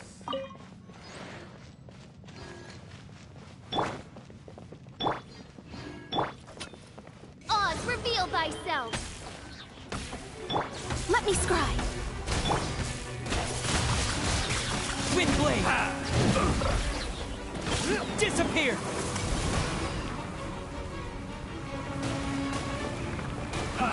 Fry! Wings of darkness! Come, sever night from day! Shadows of fate.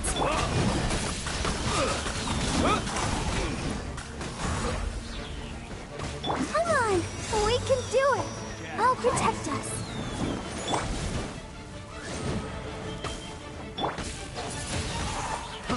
Fry! Let me scry.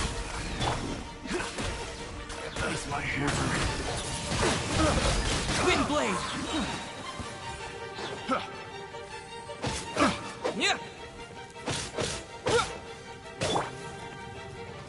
As you wish, main Fräulein.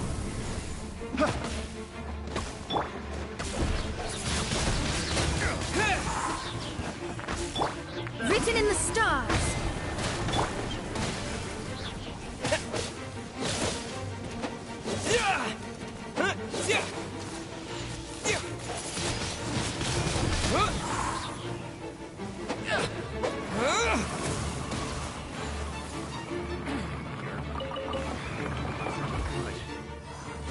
That tingle?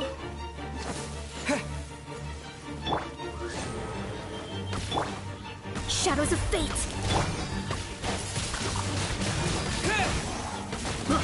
I got careless. That tingle?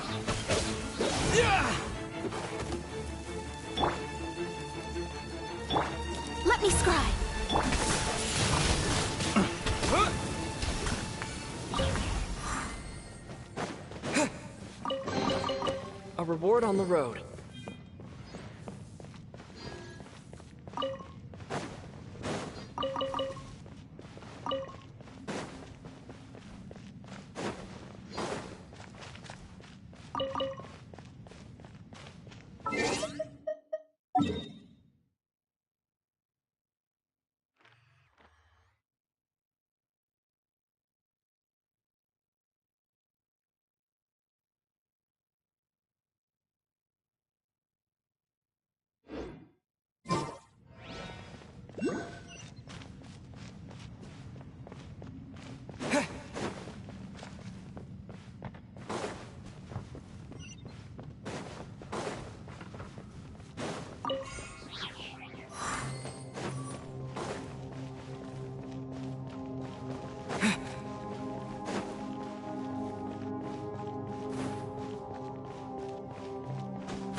Let's dance. Another test subject. Shadows of fate.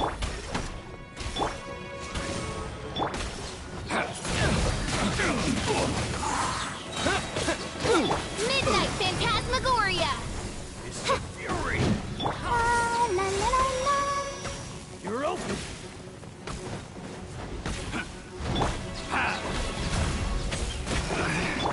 Should replace my hair here.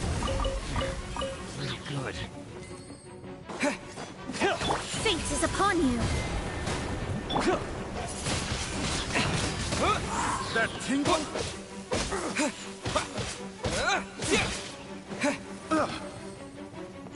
With the wind!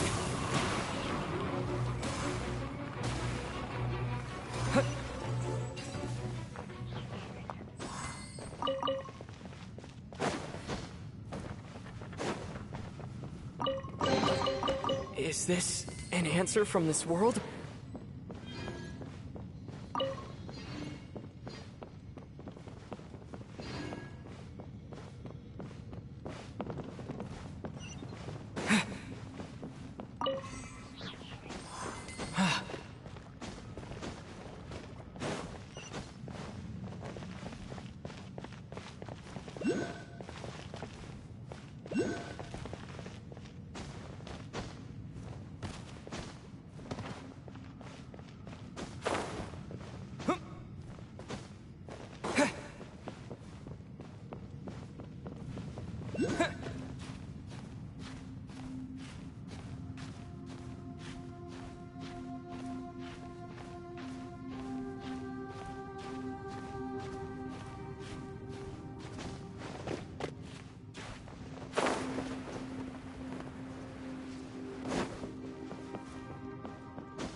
Windblade!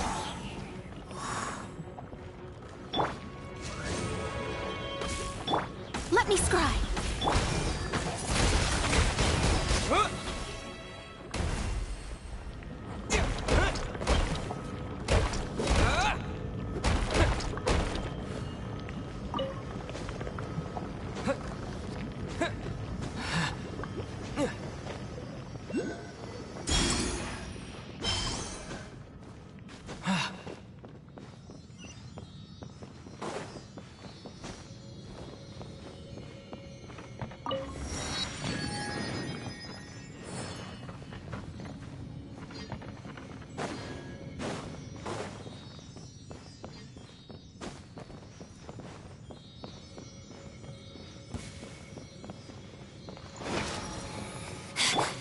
Midnight Phantasmagoria. No rest for the wicked. Shadows of fate. my sight! Windblade! Let the show begin.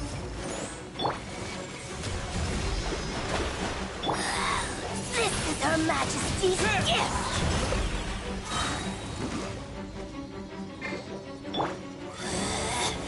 Out of my sight! Let me scry.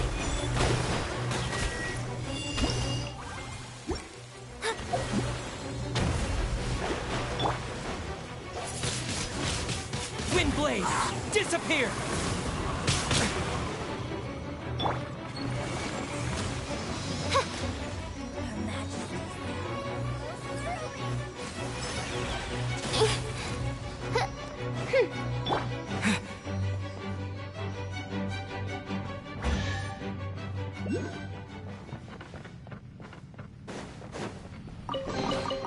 I'll keep this close.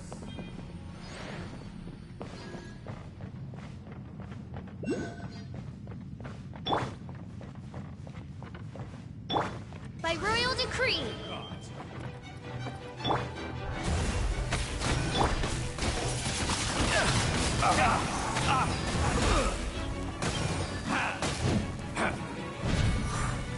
Shadow Raven, let night fall!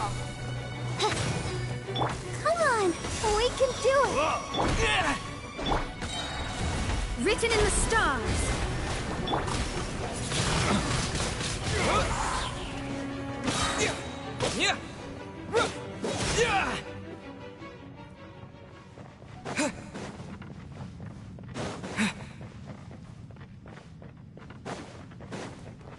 Want a taste of my hammer? Another test subject.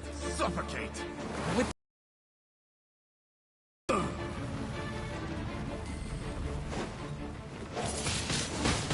Windblade! Oz, reveal thyself! Delve into destiny.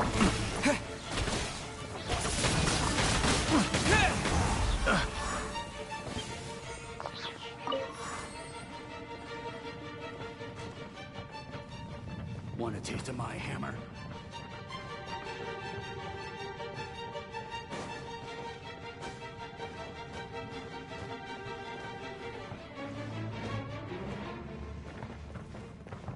Want a taste of my hammer?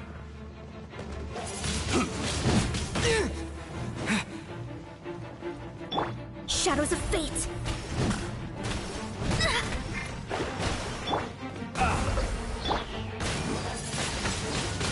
Windblade!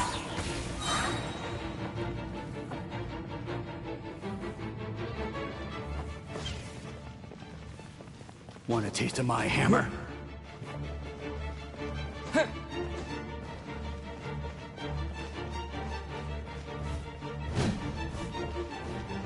Disappear!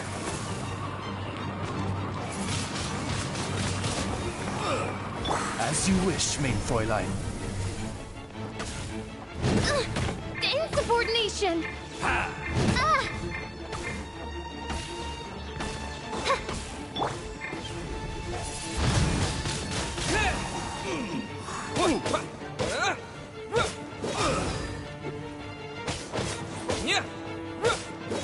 I messed up. Windblade! Jab cross.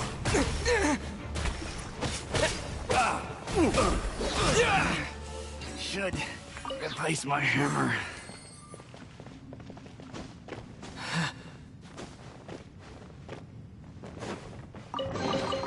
A reward on the road.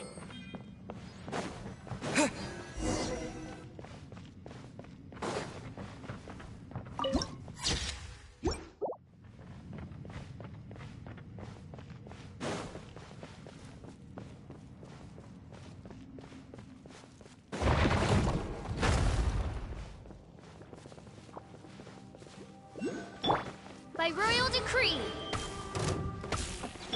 Delve into destiny.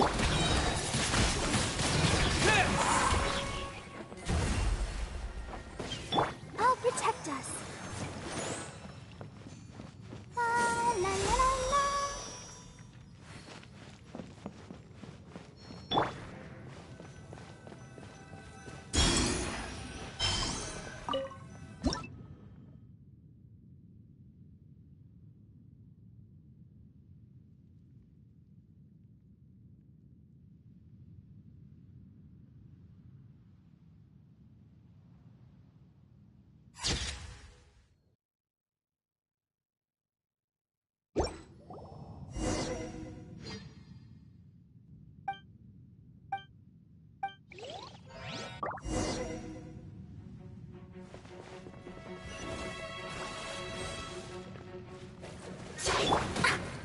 Shadows of fate. Decided by destiny.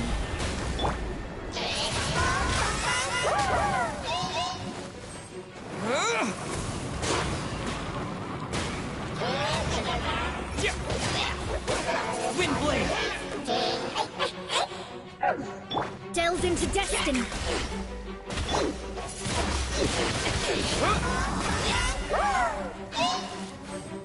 Odds revealed by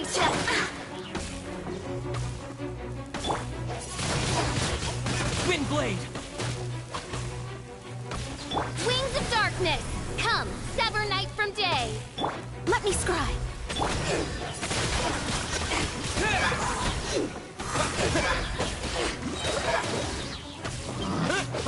Yeah! Disappear!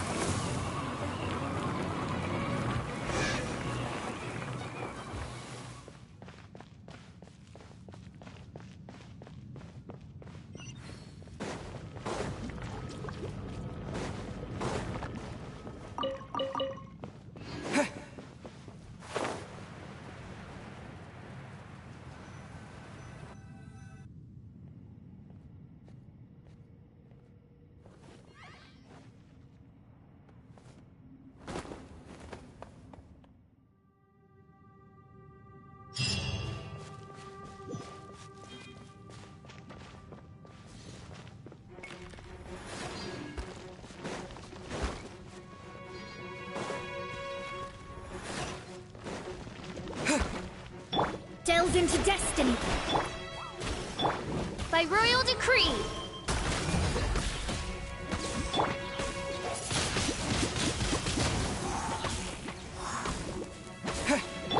Written in the stars.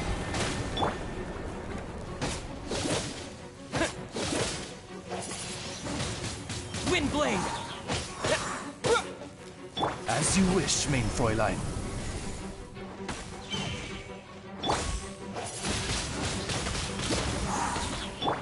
Shadows of fate.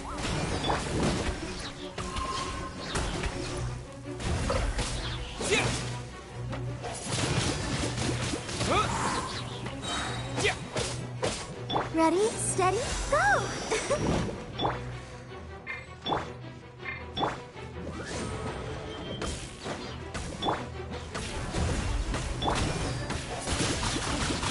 Windblade! With the wind!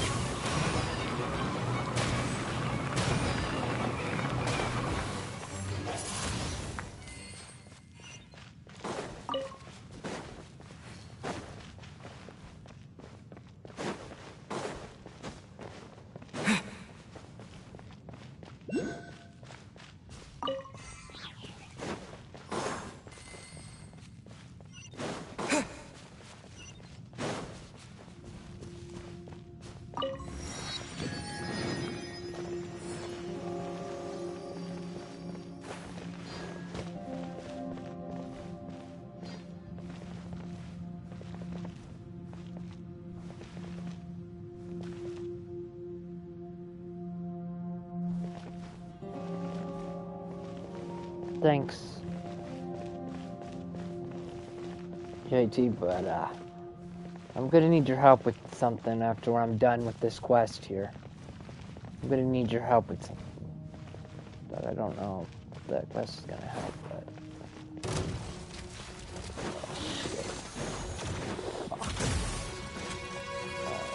Of course. Odds revealed by... Come on, how? This bullshit! Princess. Are you fucking kidding me? This fucking game, bro. Game is on some kind of bullshit. That's fucking bullshit.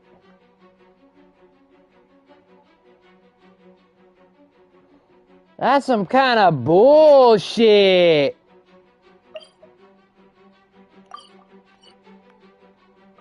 Kill my fucking characters, bro. All of them fucking... Bro, like, what the fuck?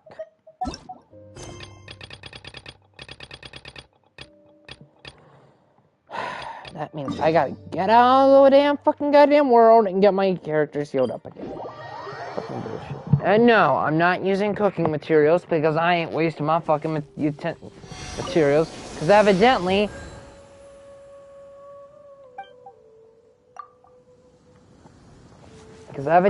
whatever...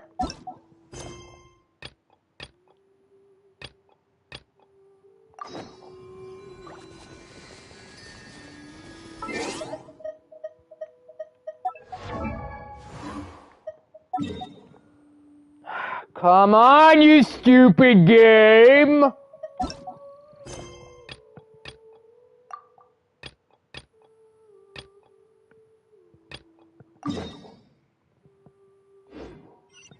No, you stupid game!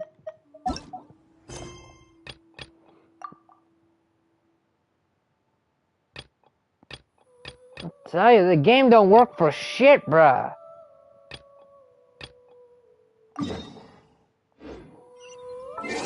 No, I was working on that one position.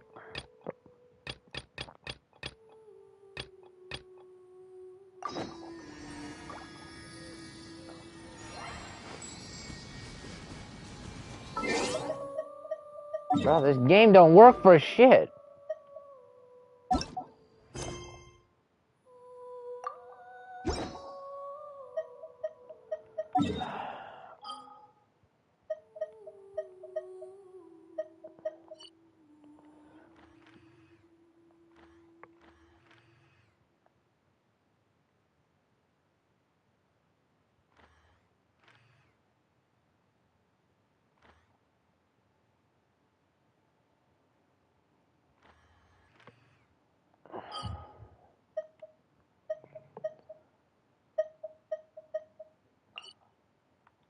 Okay, there it is. Thanks.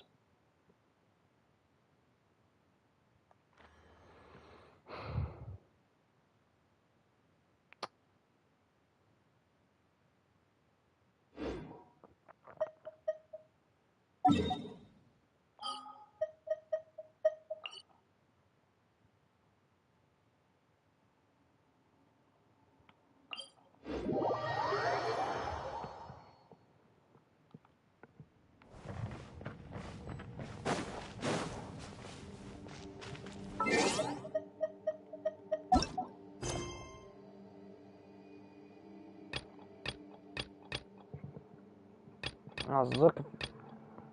My God, bro.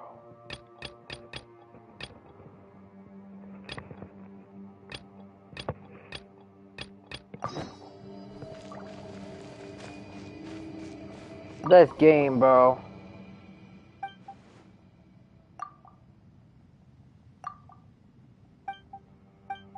I was on a fucking certain quest and the damn thing fucking won't let me do the damn fucking bullshit, bruh. Oh. Like, what the fuck is wrong with these fucking people? Fuck these developers, bruh. Snap their fucking necks, bro.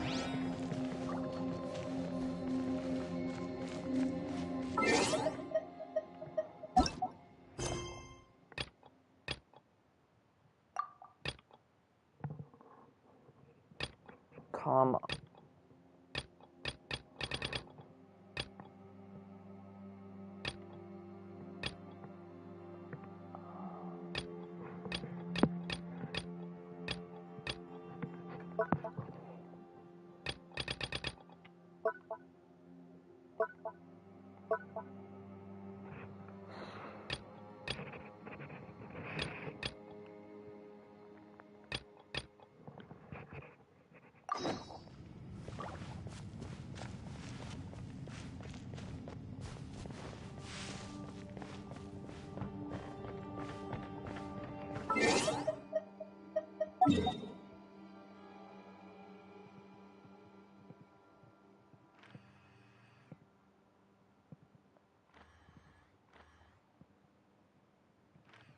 Where the fuck did it...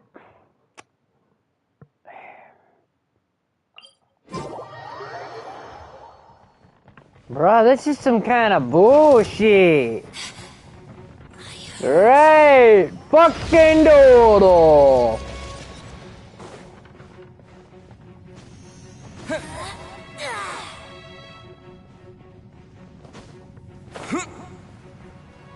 my god, bro, this fucking bullshit. Bruh, like, supposed to mark my fucking quest. This game's broken, bro. They don't fix nothing, bruh. This game's fucking broken. The quest is fucking broken now.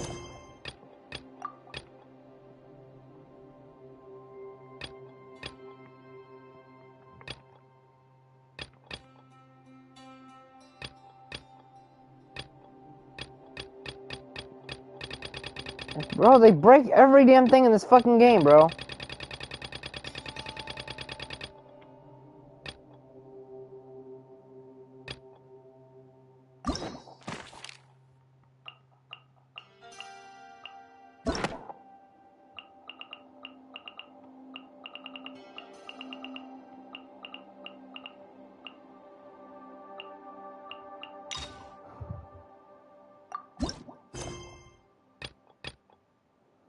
Never mind, I think I found it. Nope. They make this game so fucking stupid.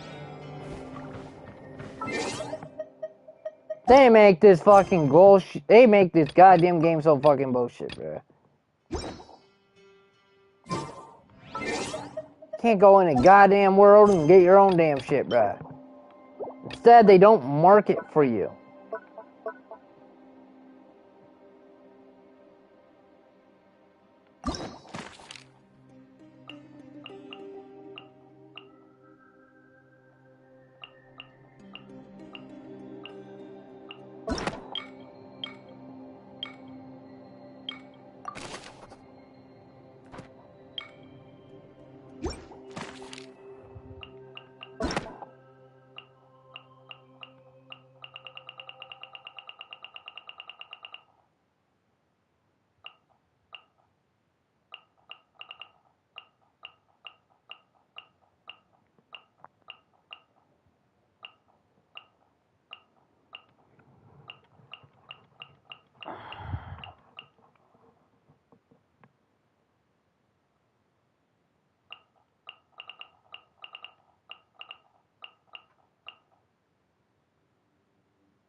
Man, this is bullshit. They just don't make things fucking right, bruh.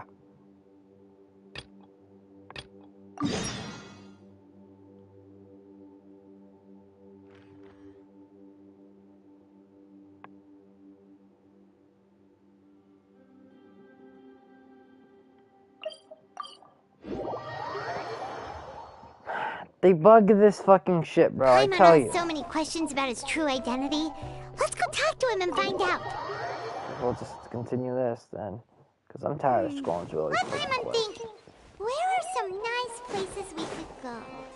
Oh, why don't we pay Cloud Retainer a visit at Mount Outsong? It's been a while since we last saw that illuminate. Wait, did I hear that right? Monsieur Neurvalette, are you sure you'd like to take over the case yourself? That's right. No, but why? Technically speaking, cases like this are better left to the guards. Neverlet! Sadine! Hey there! What are you two talking about? Traveler in Paimon, please help me talk our Chief Justice out of this. He wants to investigate a case on his own. Now, this is completely unprecedented. How can we have the Udex acting like a private detective? Hmm?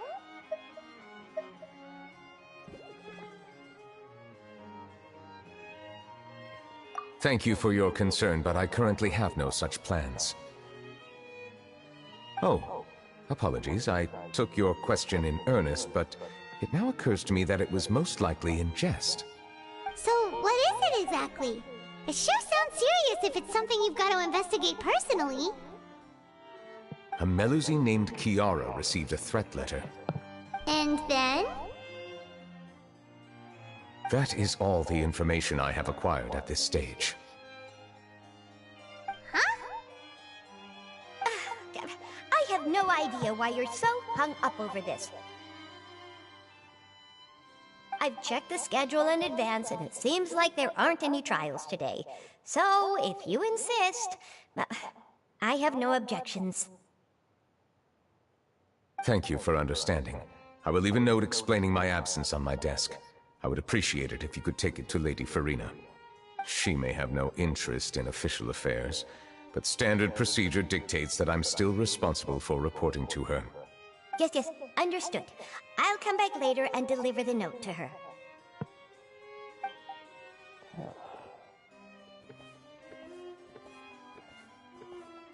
Judging from Sadine's reaction, it must be pretty rare for you to investigate stuff personally. What's so special about this case? I cannot tell you just yet, but it reminded me of certain past events. There could be complicated conflicts of interest behind all this, so I must eliminate all risks in advance. Come on, stop being so secretive! We still have no idea what's going on!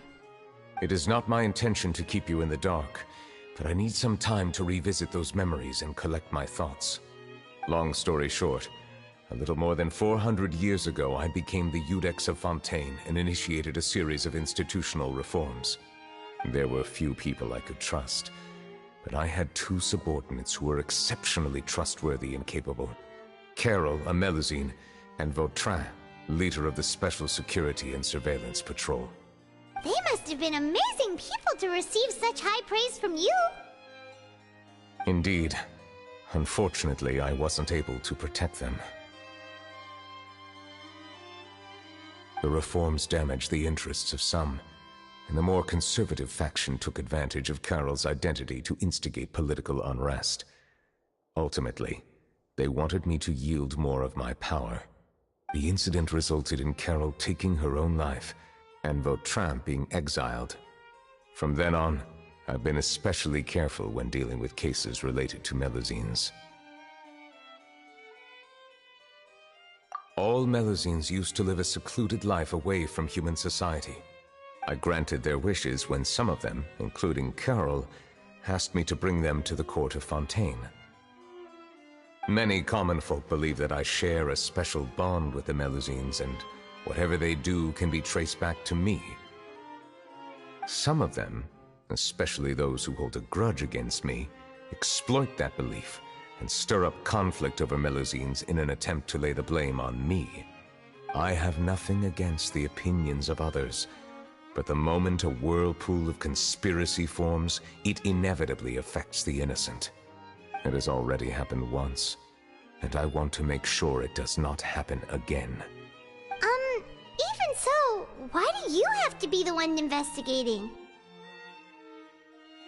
There's the guards, the Marechaussee Phantom, and the Special Security and Surveillance Patrol. Aren't they more than enough to figure out what's going on? Based on prior experience, there is a high chance that those who hold hostility towards me do not belong to the same department. The political system of Fontaine is relatively complex and involves the interests of multiple different factions. However, since I am technically an outsider in Fontaine, a lot of trouble could be avoided if I personally took on the case. Outsider? But aren't you the Chief Justice of Fontaine? Why would you be an outsider? I understand where you are coming from, but there is not necessarily a connection between my responsibilities and how I perceive myself.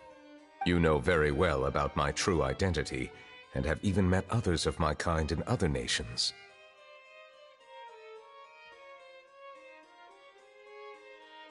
Even though I was born with a human form, there is a fundamental difference between dragons and humans. Taking on the role of Chief Justice does not make me a part of this community.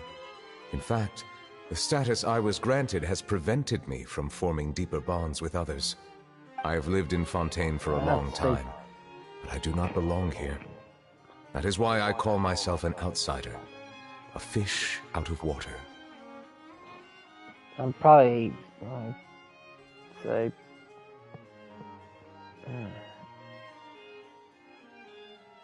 anime or anything particularly.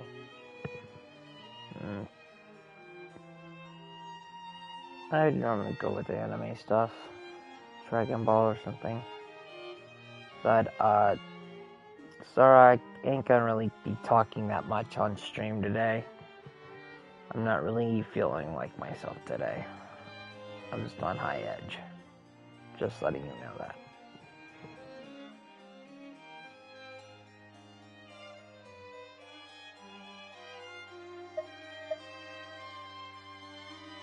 Yeah, we have nothing to do with all those organizations anyway. So how about we come with you on your investigation? Let's team up and round up all the bad guys lurking in the dark. That does not sound like a bad idea. I rarely investigate cases on my own, but with professionals like you around, I'm sure it will go a lot smoother. Oh, Paimon's starting to get a little embarrassed. Just leave it to us. I will write my note of absence right away. Let us depart together once I'm done.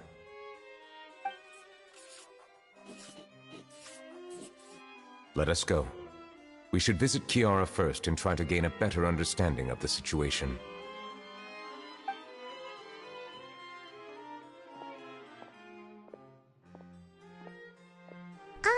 So Neuvillette feels like he doesn't truly belong here in Fontaine, but is that really true? Paimon feels like he has a kinda skewed perspective on a lot of things. Anyway, let's catch up with him first.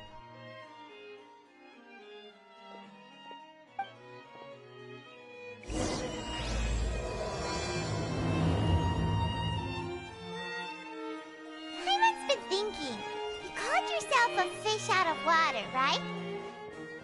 But since you're the Hydro Dragon, would a dragon out of water suit you better? Thank you for your suggestion. I will consider using the more accurate term in private occasions. Please allow me to rephrase. Has a dragon out of water?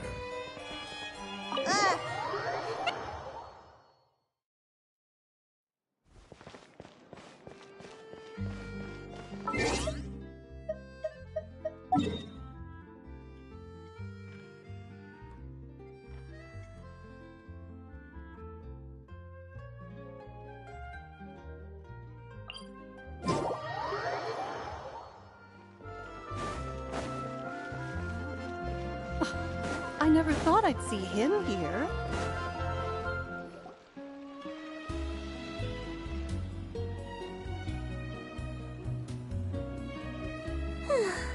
The weather's amazing today. Kiara.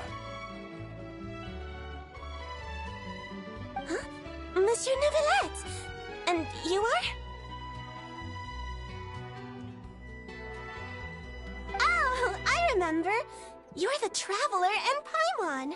I've heard about you. Aw, she's adorable! Hey there, it's nice to meet you. Thanks for the compliments. Is there anything I can do for you? I heard from Sidine that you received a threatening letter. A threatening letter? Oh, right! I remember now. The letter fell through the crack in my door as I was heading out this morning. It said something about catching me, so I thought someone wanted to play hide and seek. But Sidine told me it was a threatening letter, and that I could be in danger. But that's not gonna happen with everyone looking after me, right? Have you run into any suspicious-looking people recently? Suspicious-looking people? What counts as suspicious?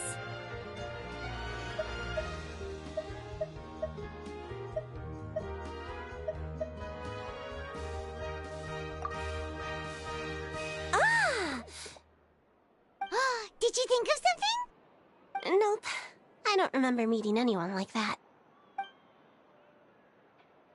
Do you still have the letter with you? I want you to show me what it says. Oh, let's see. Found it.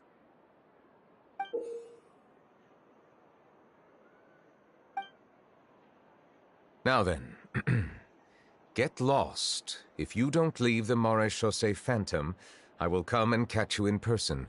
Don't say I didn't warn you. A simple threat. Neither the handwriting nor the content itself reveals anything about the writer's intentions. We can't rule out that possibility. Since you can't think of anyone suspicious, I will be heading back to the Palais Mermonia to review some official documents. Kiara, you should come with us. It's safer if you stay close by. Sure! Wait, no. I still have a case to work on. I promised Alof that I'd check on her place later. But you are being watched right now. Going off on your own could be dangerous. And that's where we come in to help. We'll stay with Kiara and make sure she's safe. With us around, anyone scheming to hurt Kiara can forget about it! Thank you, Traveler. Big Sis Paimon.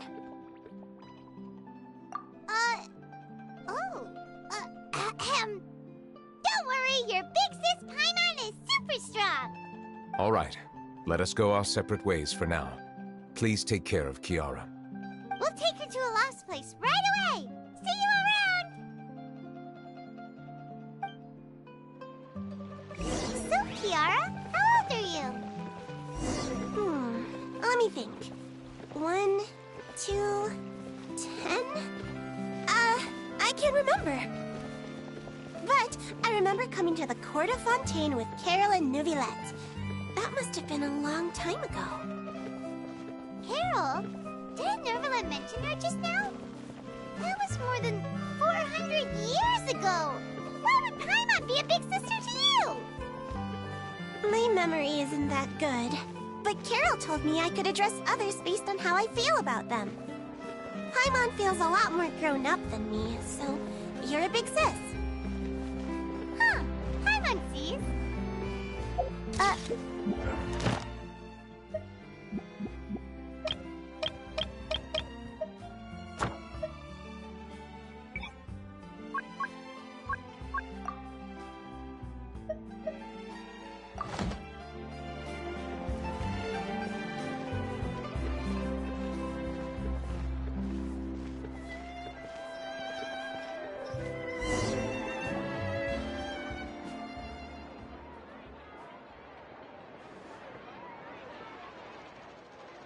Strange. Paimon felt like someone was following us. Olaf! Kiara, you're here. Huh? Wait, aren't these two... Oh, they're the Traveler and Big Sis Paimon. I thought so. What brings you here? Did you run into any trouble? It's not really trouble anymore with us around. May I begin inspecting the store as planned? Of course. Go ahead.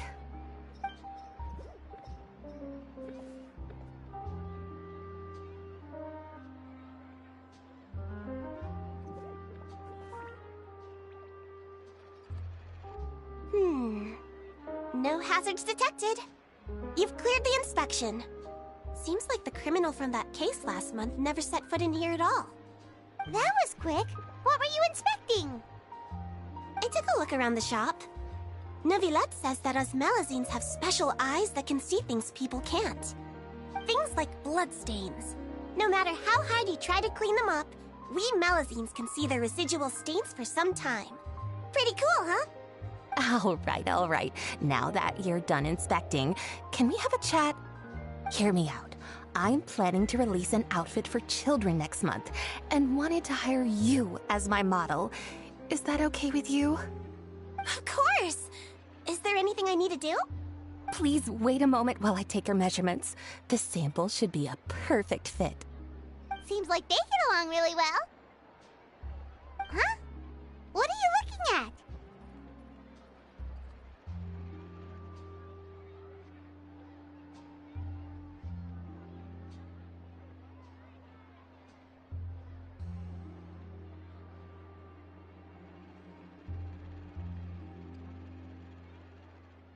Is there really someone watching us? Shh! Let's sneak over and take a look.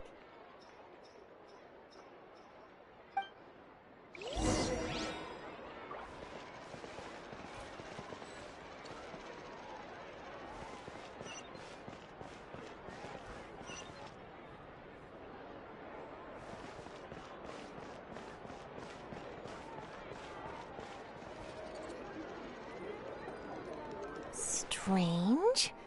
Why isn't he back yet? Gotcha!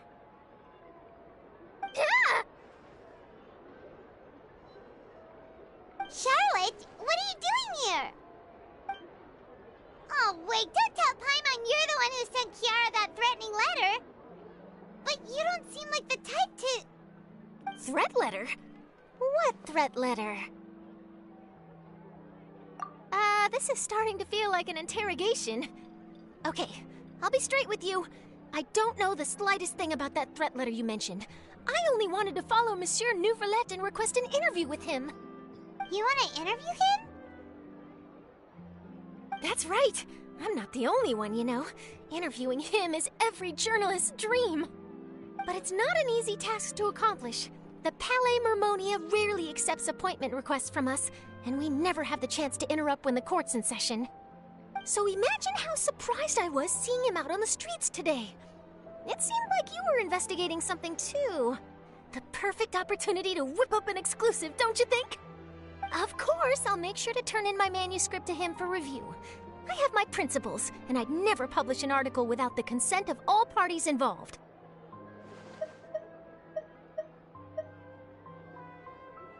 Yeah, we're doing a secret investigation that can't be made public knowledge.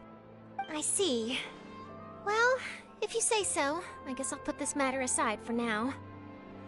What a shame. Chances like this don't come by very often, you know. In exchange, could you tell me what the threat letter is about? I swear I won't tell. All right, then.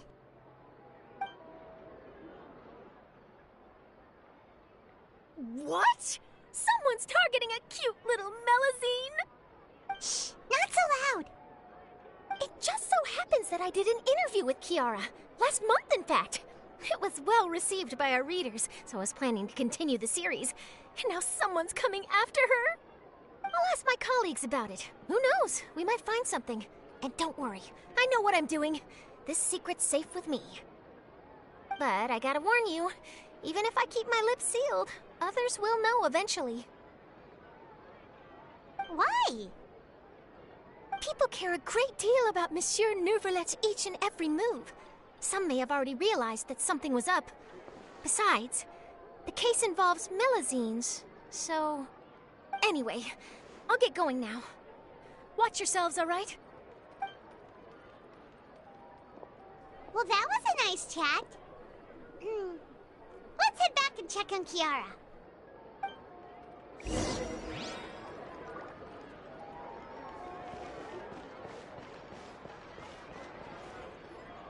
What do you think?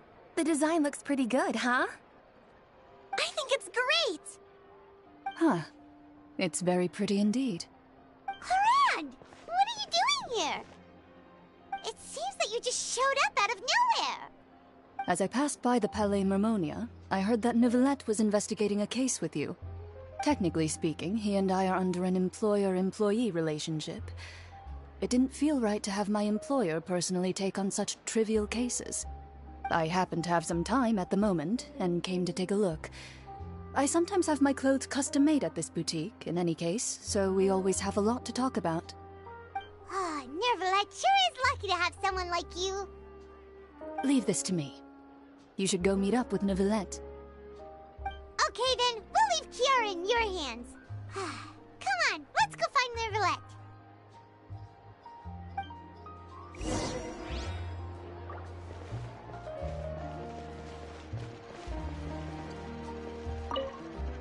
How has your work been recently? Same as usual. My schedule normally isn't too packed, so I have plenty of time for myself. Ooh, then shall we go out to play? How about a beach vacation, like last time? I've even signed up as a volunteer lifeguard. I'm really good at swimming, so I'm sure I can help.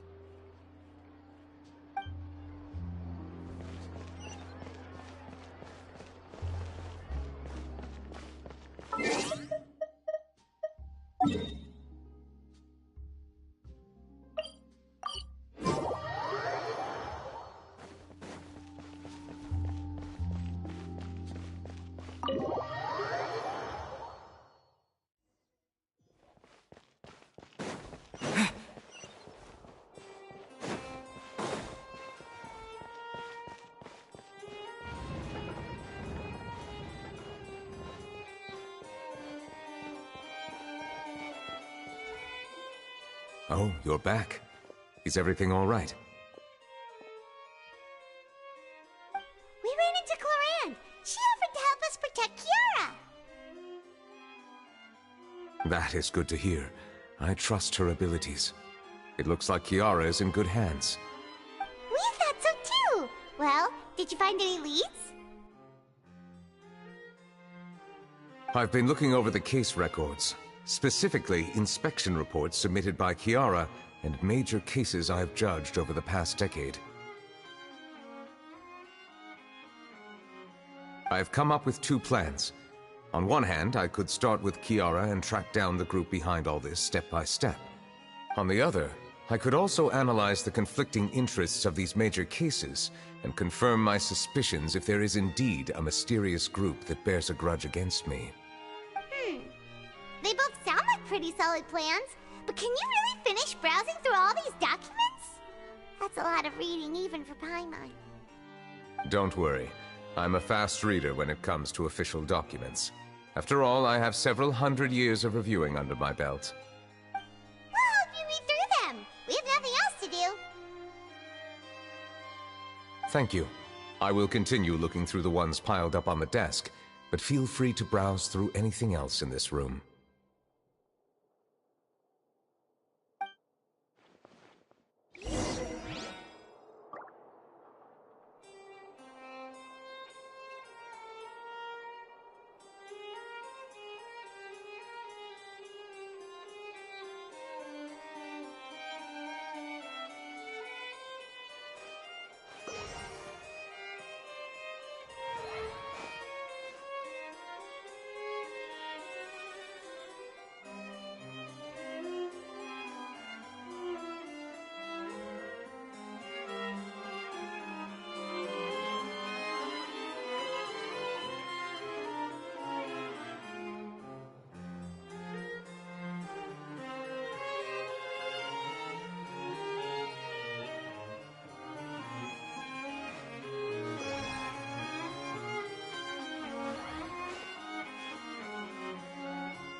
Have you made any progress? We skipped through some of them, but there wasn't anything useful. Oh, there's so many documents lying around. Just how many cases have you handled? I would love to answer that question, but the truth is I've never made a precise calculation myself. If memory serves me right, there should be at least 100,000 cases. The documents you see are just a small fraction of what's really there. Whoa, that's a lot. Looks like the work of a Chief Justice isn't easy at all. That might be how it seems from another's perspective, but trials and official duties are, to me, simply routine. There are many documents here. Take a break if you are tired. You read Paimon's mind. All right, let us take a break then.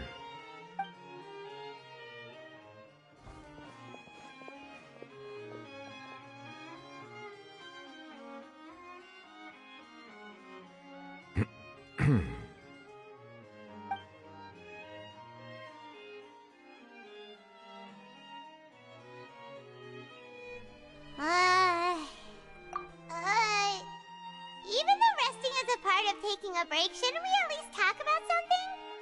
All this silence is making Paimon feel really awkward.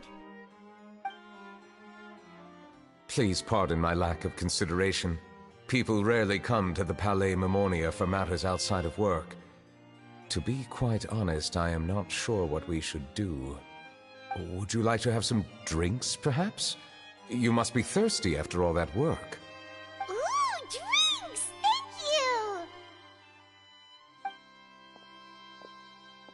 you! Paimon wonders what Novelette likes to drink.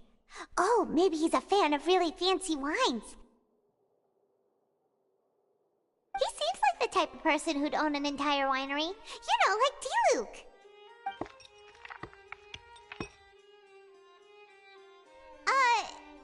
What's inside these glasses? It looks just like water. An astute observation. It is indeed water.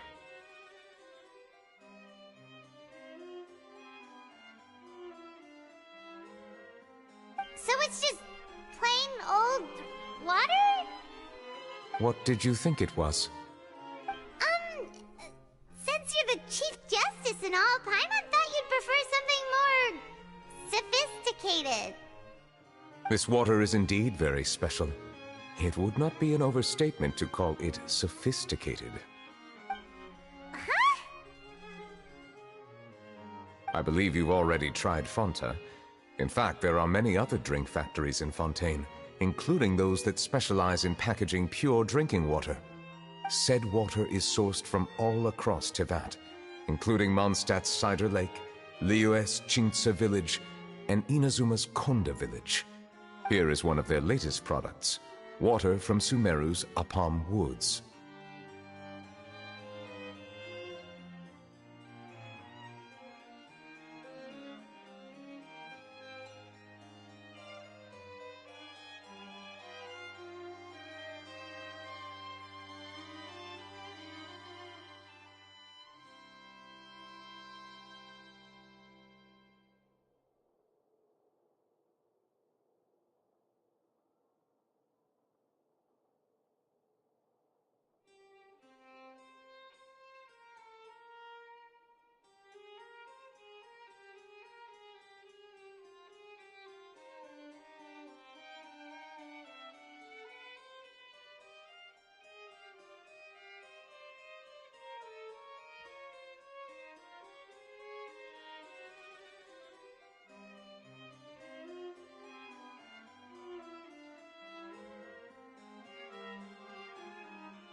If I were to comment on their mouthfeel, the waters of Cider Lake warm the heart, The waters of Chintsa village have a poignant touch, while one might call the waters of Konda village placid. Distinct differences exist between the waters of each area. You will appreciate their intricacies once you taste them carefully. Really? Let Paimon try!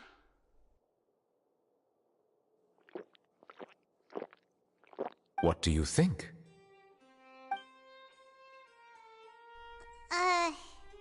Nope. Paimon couldn't taste any difference at all. Isn't this just normal water?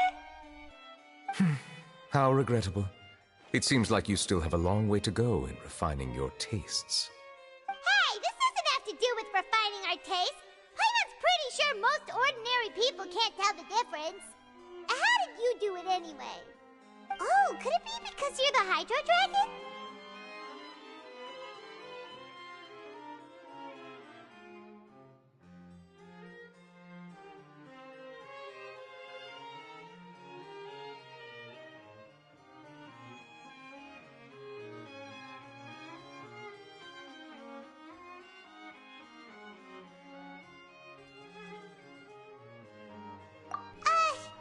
We are allowed to bring that up, right?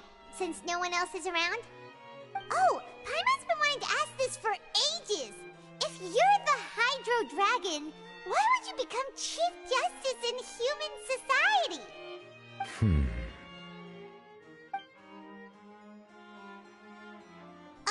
Sorry.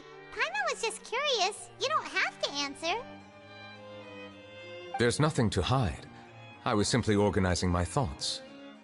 I accepted this position because I wanted to seek out answers to questions that have perplexed me. Questions? Are there really things you can't figure out? Many, in fact. But the one question that puzzles me the most concerns my own existence. In essence, I neither know why I was born in this form, nor do I understand where my long life should take me. I lost many memories from the moment I was born. The primordial sea, for example. I can only vaguely recall its connection to me, but I am unaware of what that connection is exactly. Perhaps the elemental dragons of other nations may have some form of an answer. However, they are scattered across all of Tevat. Abruptly visiting could very well pose an unpredictable risk. True. Some of them have very unique personalities, too. I have been holding on to these unanswered questions for a long time. But there is one thing I've discovered along the way. My emotions easily resonate with those of others. Even I don't have the slightest idea what they mean. My guess would be that there are at least some similarities between humans and myself. By observing their behavior, perhaps I could one day understand the meaning of my existence. Have you made any progress then? Perhaps, but I find such progress difficult to describe. As an outsider, chances to engage in meaningful interactions with others are few and far between. That's why I'm quite thankful for this chat. Such opportunities are rare. Alas, time is limited. We should move on with our investigation. Are we gonna continue reading these documents? Paimon's getting dizzy already. I wasn't able to find any leads even after browsing through most of the documents. But while we were on the topic of water a moment ago, another idea came to me. Water? Do you mean... That's right. The Fountain of Lucine is where all of Fontaine's waters converge. It is the vessel of countless memories and emotions. If there really were an organization attempting to use Melusines against me, they should also hold an intense resentment towards me. Perhaps we'll be able to find some new leads by sensing the hydro element within the fountain. Huh. Why didn't Paimon think of that? Come on, let's go take a look! Perhaps we should go. There shouldn't be too many people near the Fountain of Lucine during the evening.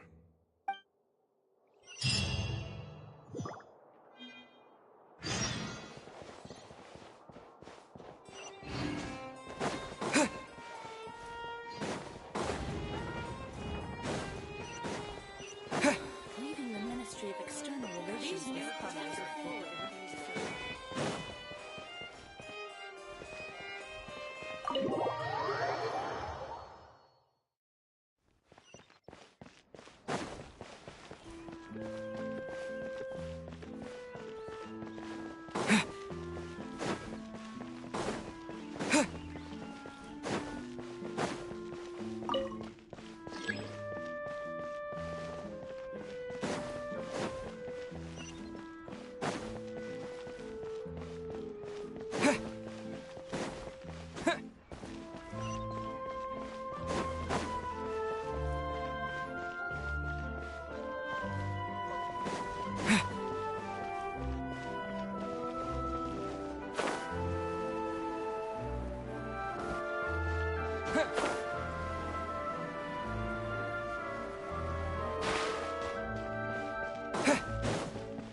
Monsieur Neuvillette?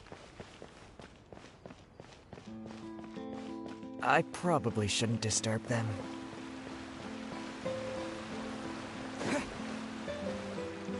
Looks like we got lucky today. There's hardly anyone around. What should we do next? Oh, Traveler, can you still hear the voices from the fountain?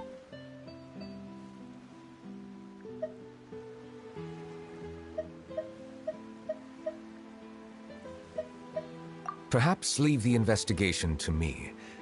I need you to take a few steps back and keep a safe distance. A safe distance? Neuvillette, what exactly are you...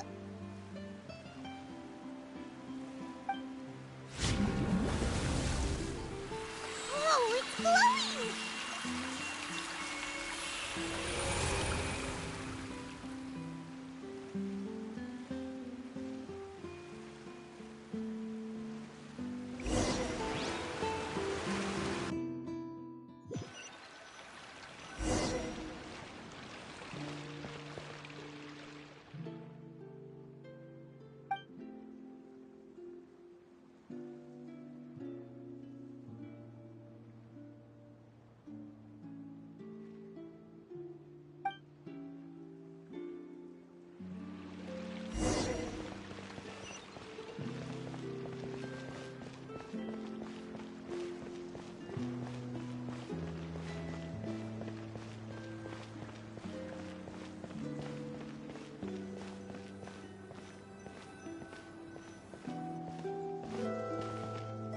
Thank you for bringing us here, Monsieur Neuvillette. The Court of Fontaine is truly incredible. There's so many things I've never seen or heard before. I understand your excitement, but there's no need to thank me. Although I have responded to your wishes, it was not without personal interest. Melusine's special sight make them especially suited for joining the Maréchaussée Phantom. I'm certain you'll become an indispensable part of Fontaine's detective force. I know, but I'm really glad to be of help. Not only can I repay you for your kindness, but also, it feels like my life has become a lot more meaningful. But a meaningful life also comes with its risks. It's definitely the safest to just stay in the village, but I want to see the outside world nonetheless. In truth, I've never really understood the purpose of my existence, or what I'm capable of contributing to this world. For almost 20 years, we've stayed in our village without finding any answers. That's why we wanted to leave our village and look for the meaning of our existence elsewhere.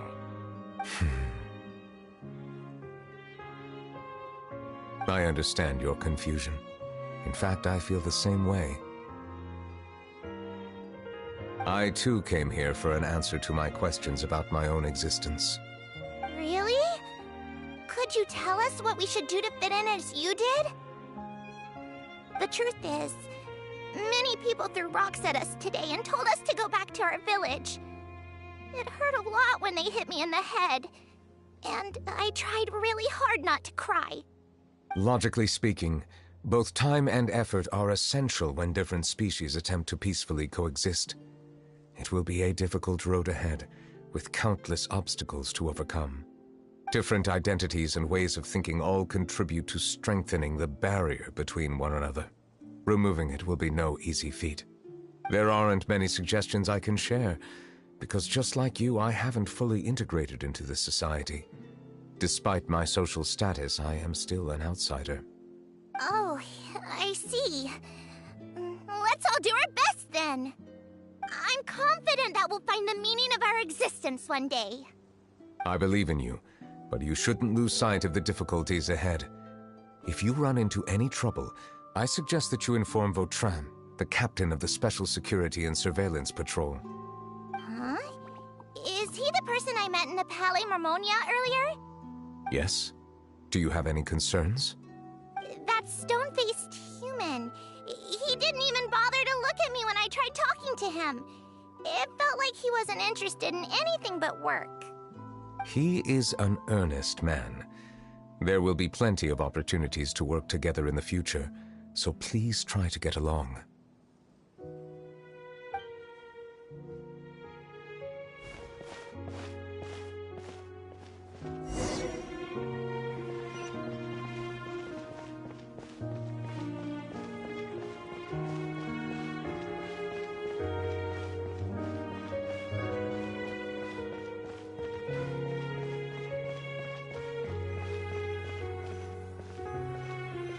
Hello. Can I help with anything? Thanks, but no need. Oh.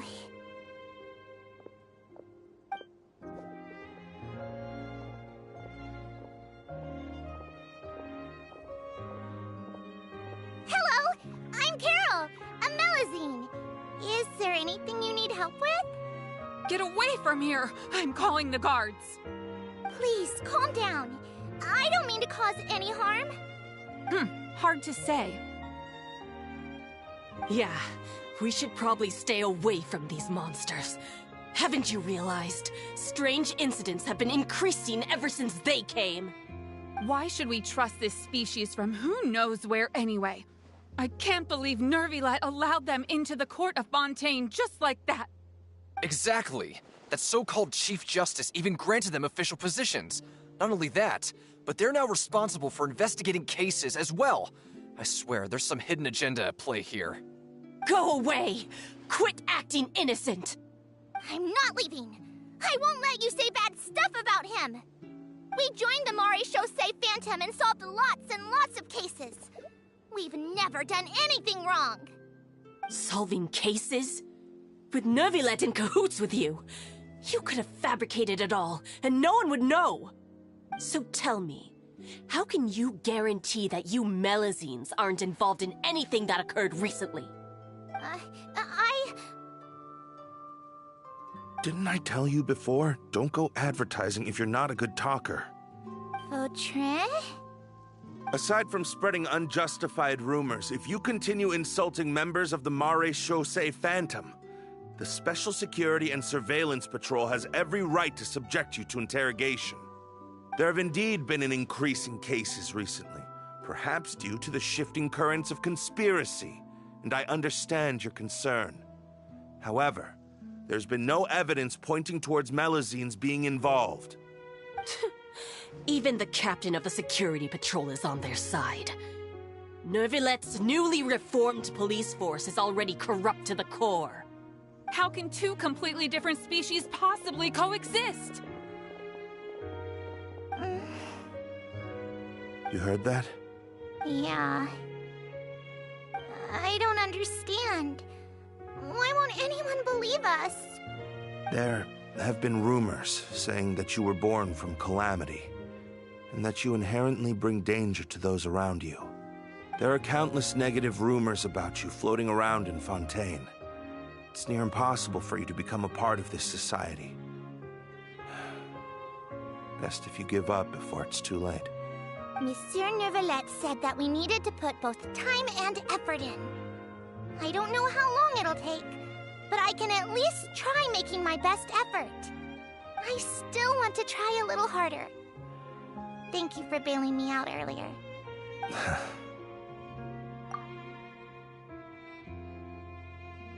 Guys, I'm gonna be right back. Gotta go on. Gotta do something. So, Chris is the one who's turning them on.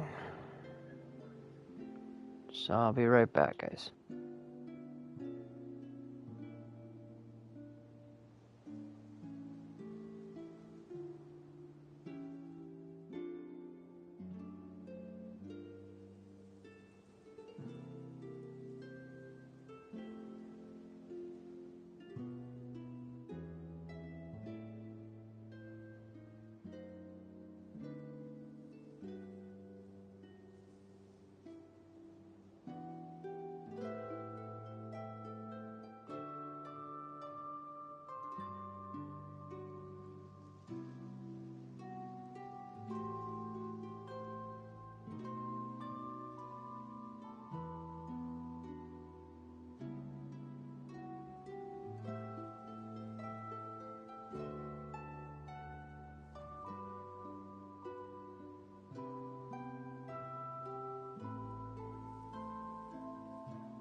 Okay, I won't be taking any more of your time. I painted a lot of flyers last night, so I have to stay and hand them out to everyone. Give them to me. You're not gonna take them away, right? We'll hand them out together. The faster we get this done, the sooner we can head back.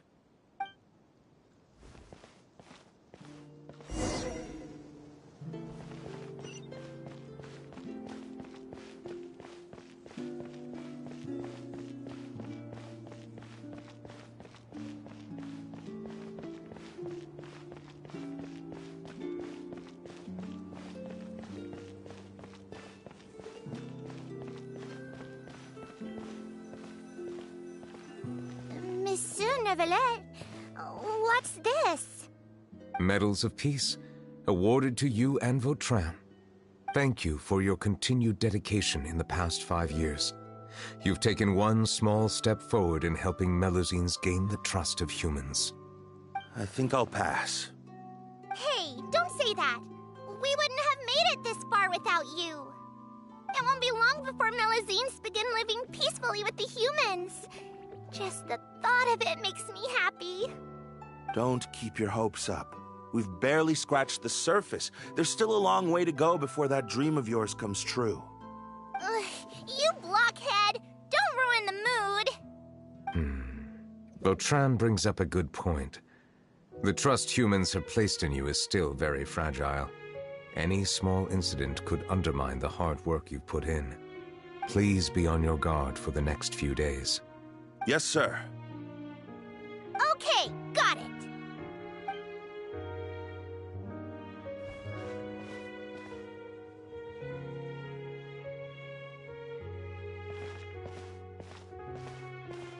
Medal of Peace? Peace isn't going to give us back what's rightfully ours. Are you sure we should do this? We're no match for Neuvillette, even with all our powers combined. What if... Nah, not gonna happen. As long as he remains in his position, there's no chance he'd take us out personally. There are rules even he must comply with in the political sphere. Unless he wants to become an enemy of Fontaine. So quit worrying and just go ahead with it. I've already planned out the murder. Once we lay the blame on the Melusines as the person who brought them to the court of Fontaine, Neuvillette will be left with no excuse. I guess you're right. Ugh. If he just left things the way they were, it never would have come to this. But he's forced our hand. Time to teach him a lesson.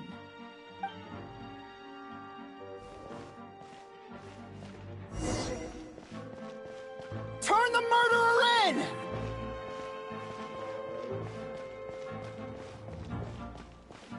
Melusines can't be trusted! That goes for Neuvillette, too!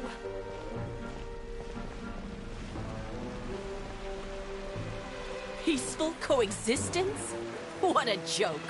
Get out of the court of Fontaine and don't ever come back!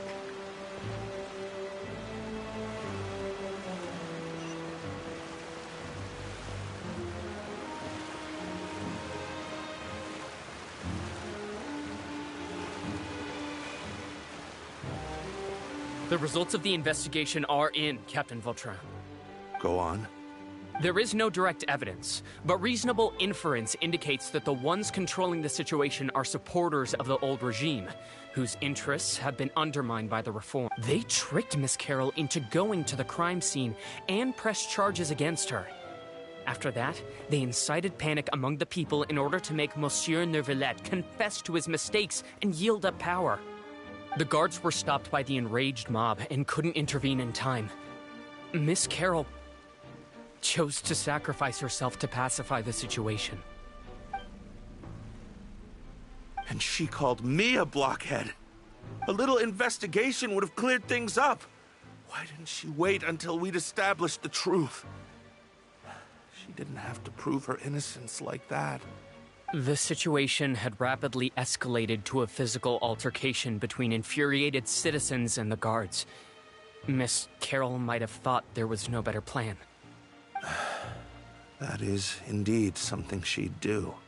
Captain Vautrin, should I present these results to Monsieur Neuvillette right away? There's no need. Notify the guards to restrict public access to all information. Restrict access to... Wait, are you planning to... There's something I've never told Carol. I had a little sister named Ilaria who passed away when I was very young. She's just like Carol in every possible way. Innocent, kind, always believing the best of people. People like her are the most vulnerable to deception and betrayal.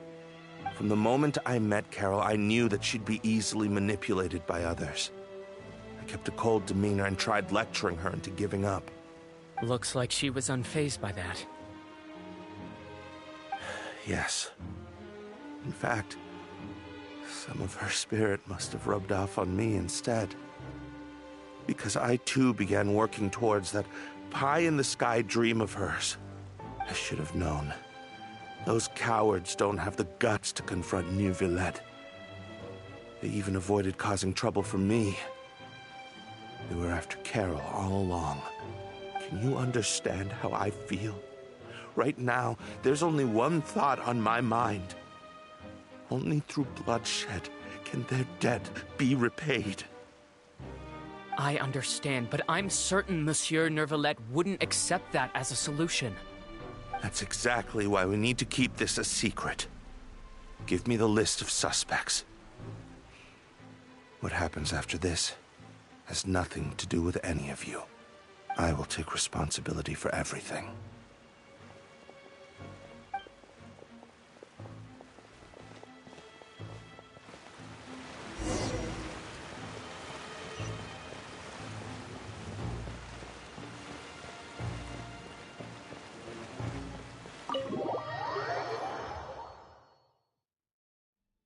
Did you know?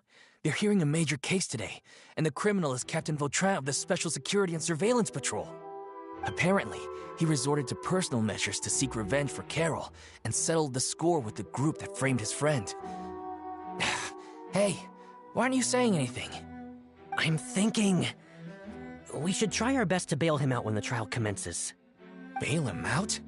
Why? Shh, keep it down! Haven't you realized? Both Vautrin and Carol are Nervillette's most trusted subordinates. After everything that happened to Carol, Nervillette's guaranteed to do everything he can to keep Vautrin around. Besides, now that the old regime has been uprooted, Nervillette's status is secure as can be. As long as we redirect public opinion, Nervillette will be able to give Vautrin a reprieve. The benefits are endless. Vautrin sought vengeance for his friend for a valid cause. This represents the justice he upholds. Please, think about it. If the same thing had happened to you, wouldn't you feel the same way he did? Yeah, that's right! This whole thing started because of those despicable cowards who levied false accusations against Carol.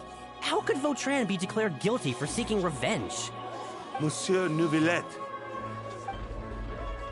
Mr. Vautrin is innocent! He's innocent! Order! I acknowledge your arguments. Vautrin, your revenge could be seen as a form of justice. I understand your decision, which is why I cannot help but feel regret and even grief about the judgment I must now impose. Personal justice does not equate to justice as defined by the law. To execute your plan for revenge, you abused your authority and conducted informal executions. Your actions have thus violated the law. Therefore, you will be declared guilty. What? That can't be! Monsieur Neuvillette, please give this a little more thought. He has done so much for Fontaine. Vautrin, my friend, is there anything else you want to say? Neuvillette, what have I done to deserve this? I've closely followed every one of your orders. Can't you see? Everyone in this room believes that I'm innocent. Why can't you just let me off? Is this what justice means to you? Answer me, Neuvillette! Order. Since there have been no further objections, the Oratrice will now deliver the final verdict regarding the charges against Mr. Vautrin.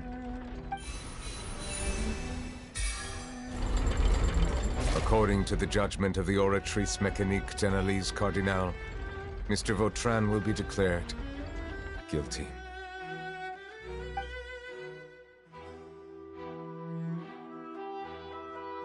Goodbye, Monsieur Neuvillette. This all happened because of Carol's naive ideas. How can different species peacefully coexist anyway?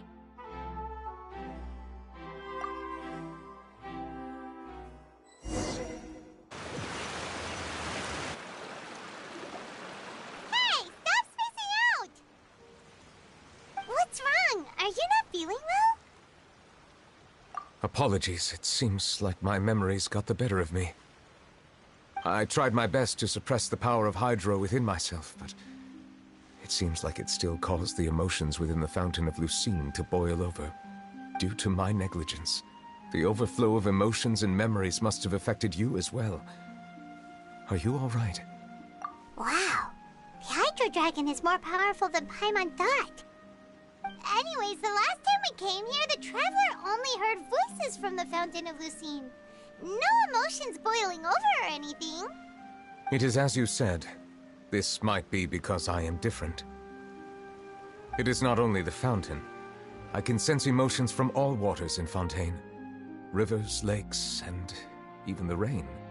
That sounds awesome! But I rarely ever do anything like this.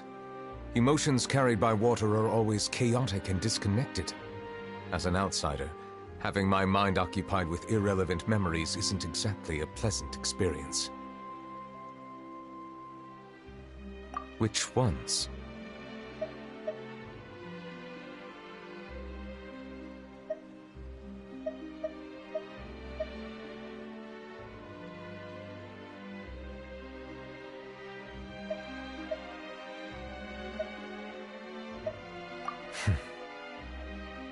It's fine.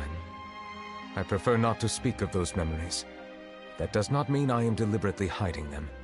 It was a coincidence, but perhaps it is a good thing that you saw everything in that form. You should now understand why I believe there to be a conspiracy behind all this. These two cases are much too similar. I felt like I needed to do something. Paimon's starting to lose track of what you're saying. Don't leave Paimon out of the conversation. Paimon wants to help too. Then let us get back to the point. While I was investigating the fountain, I discovered something strange. I did not sense too much hatred towards me within its accumulated emotions. I don't know what caused this to happen, but it seems like there won't be a shortcut to finding the organization that may be pulling the strings here. However, I did find some resentment directed towards Kiara. If I remember correctly, it seemed to be related to a smuggling case. Oh! Didn't we read about that in one of the documents? You've read about it? In that case, the resentment should have come from that incident. Huh? What are you doing here? I was just about to look for you at the Palais Mermonia. Navia! Nice to see you again! Is there something we can help with? I've heard some things, but I'm not purposely asking around or anything. Don't worry. Rumors are abroad that someone's scheming against Melusines, and that you're investigating the case. So I told the Spina di Rosula to keep an eye out for leads. We've had unfamiliar faces showing themselves at the Fleuve Cendre lately. Maybe you'll find the suspects among them. Thank you. Where did you hear about all this? The Chief Justice out on investigation, accompanied by the Traveler from afar. No matter how you conceal your whereabouts, there will be countless eyes watching you. You talked to Kiara, but didn't ask her to keep things secret. People curious to know asked around for information, then it was only a matter of time before word of the threatening letter spread all across Fontaine. So that's what Charlotte meant. Indeed. I did not expect that this could be kept hidden for too long, but the rumors still spread faster than I imagined.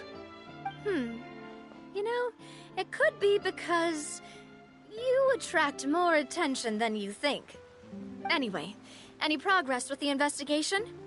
The suspects who threatened Kiara might have to do with a certain smuggling case, but it is still uncertain if there is in fact another party behind all this. We are planning to return to the Palais Mermonia to revisit some details and identify the senders of that threatening letter. All right, then I'll round up the Spina di Rosula and follow up on their progress. Wait for my word. Ta-ta! Neverlet, do you think there'll be any problems now that the word is out? I have already considered that possibility, and I do not think that there will be any. As a matter of fact, once the word gets out, no one would dare to harm Kiara in broad daylight. What is more important is how the case is perceived by the public. 400 years ago, they chose to side with the old regime and direct their resentment towards the Melusines. I hope the same won't happen again. Let us head back to the Palais.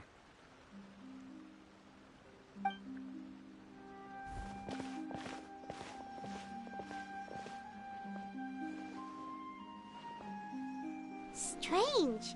What are these people doing out on the streets so late at night? Did something happen? Let's take a look around.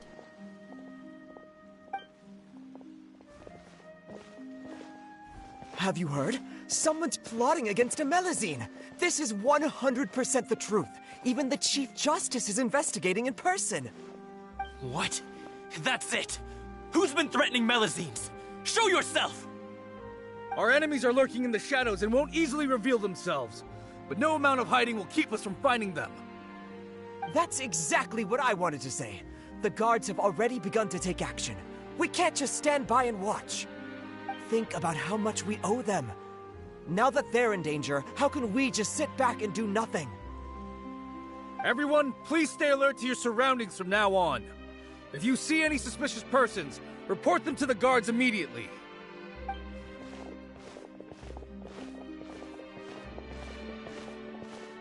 It feels like you've been following me this whole time. Did something happen? We were informed that. Nope. We just finished our shifts and happened to be strolling by. Have you had dinner yet? Why don't we check out the new items at the dessert shop together?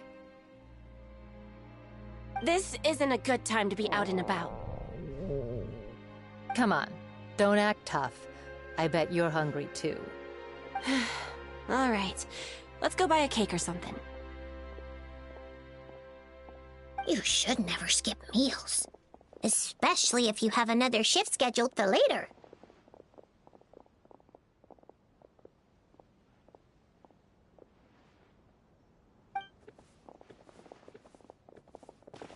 I heard even Nervilette's keeping an eye on the situation. This is the perfect chance to get promoted. We gotta make sure we give it all we've got. Seriously? Were you planning to shirk your duties if Nervilette wasn't involved? Relax, I was just playing. We've worked together for years now. If something happened to them, I'd be haunted by regret for the rest of my life. That's more like it. We should stand guard until the criminal has been caught. Come and fight me instead, you cowards! Have you heard? Even the Special Patrol came to help. Shh, look. Is it that Nervilette? I think he's looking at us. Looks like there's nothing to worry about. This is truly wonderful. So, wanna go over and say hi? No, I should stay where I am. My appearance could give rise to unnecessary commotion. Let us stick to our plan and return to the Palais Mermonia. The faster we uncover the truth, the better.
The smuggling case was solved by the joint forces of the guards and the Maréchaussée Phantom. This is the one. The list of involved suspects should be... Ah, found it.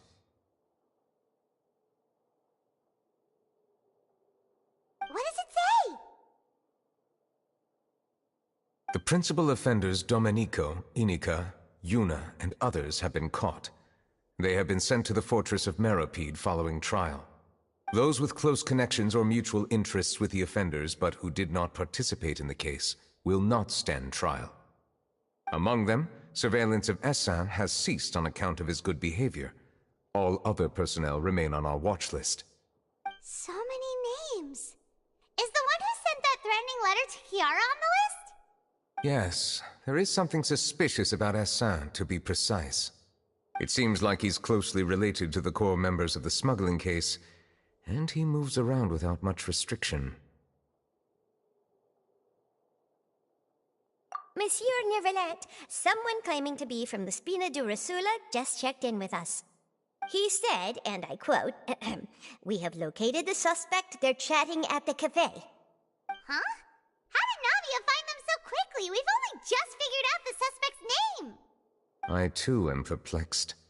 The cafe isn't too far from here. We should head over and take a look.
Hey, Navia, we're here!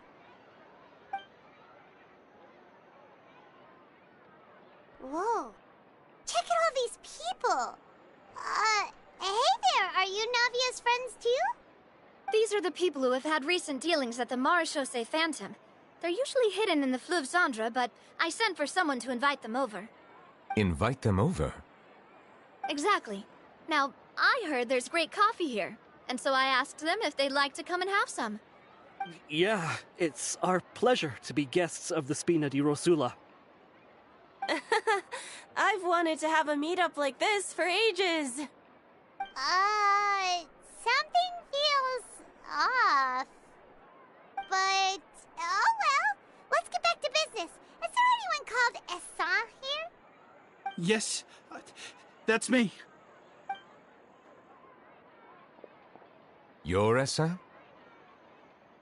Yes, monsieur, Nervilet. Did you write that threatening letter to Kiara? I did, but I was just following orders. Orders from whom? Domenico. He was my boss. I couldn't disobey his orders. Domenico? Where is he now? The fortress of Meropide. Well, I'm afraid even the Spina would have trouble looking into that place. Looks like you'll have to make the trip yourselves. This was as much as I could do. You've done more than enough. I am extremely grateful for your help.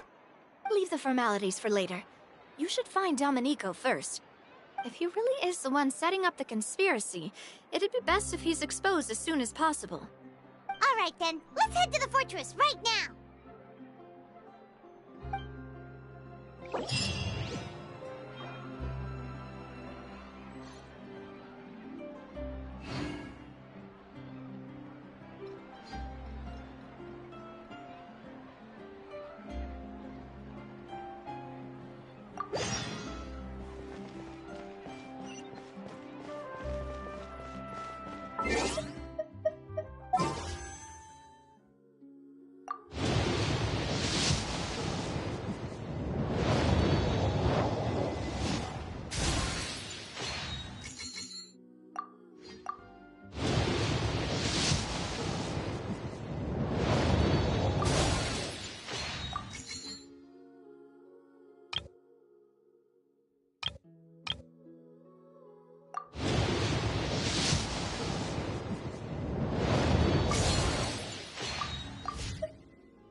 That was a close call.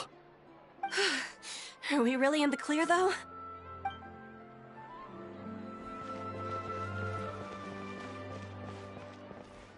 Please escort the remaining guests back to the Fleuve Cendre. I appreciate your help. Yes, boss.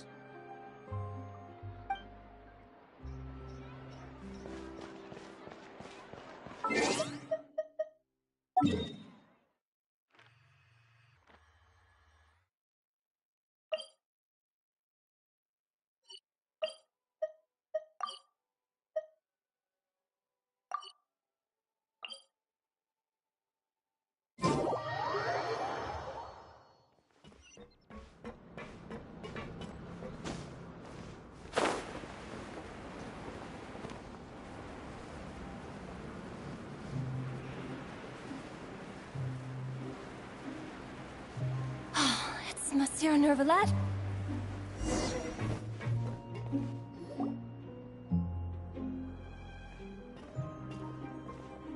Welcome to the Fortress of Meripede, dear esteemed guests. We're back! Oh, and a greeting from none other than the Duke himself! Guess we've made a name for ourselves at this place. This isn't anything new. I figured you had important matters to discuss when the two of you, not to mention the Chief Justice, showed up. Let's assume we've gone through the pleasantries and cut right to the chase.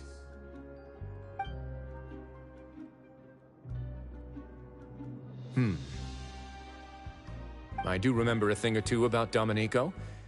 He once attempted to round up the other inmates and instigate a protest. Who does this guy think he is? Paimon hopes nothing came of it.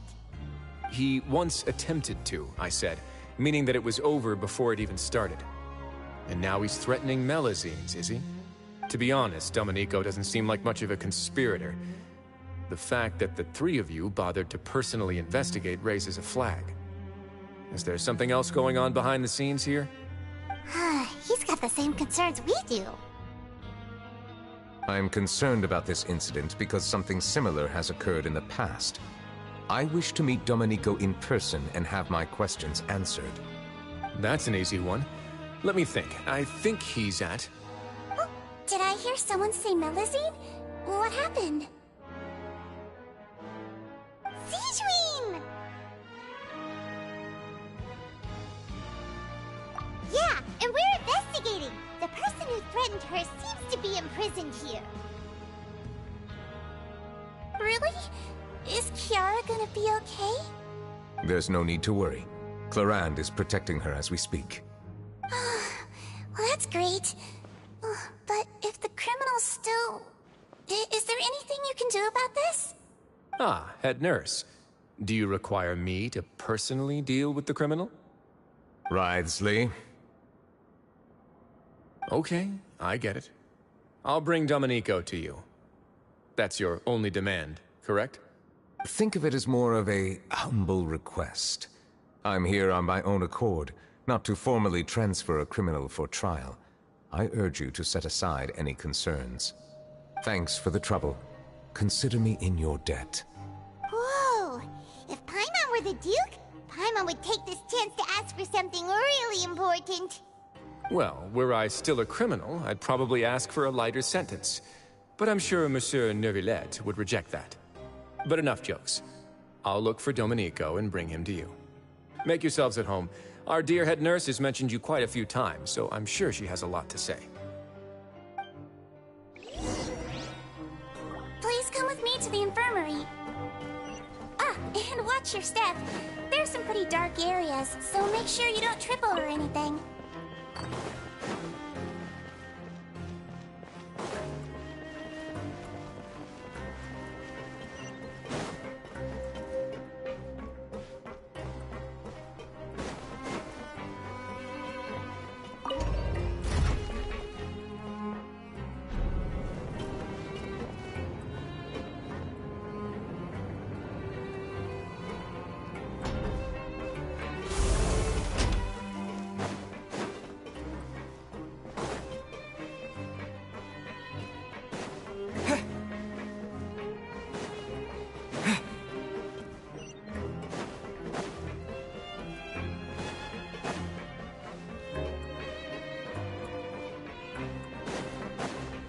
Now that I think about it, I can leave this place soon.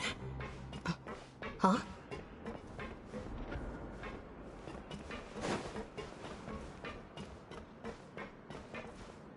I'm Oriole, a member of the Mutual Aid Network. Is there something you need?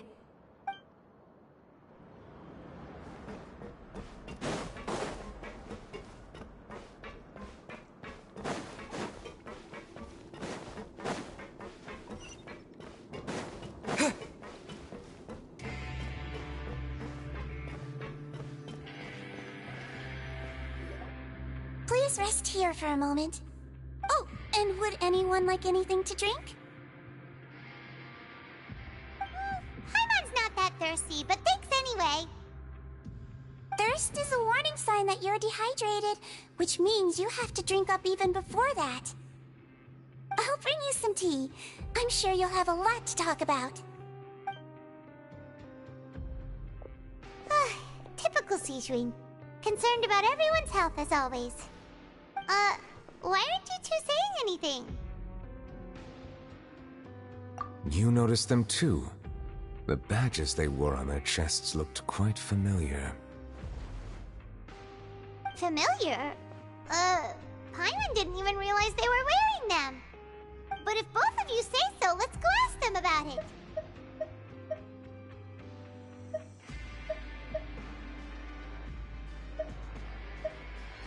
That's not a bad idea. I will stay here and wait for news from you.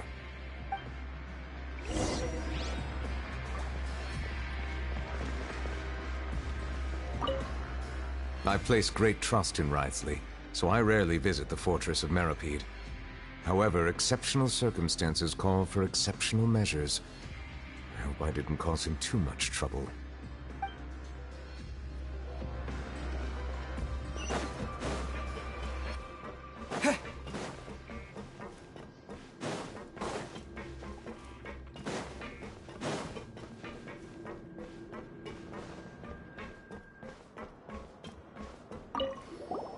Anything you need?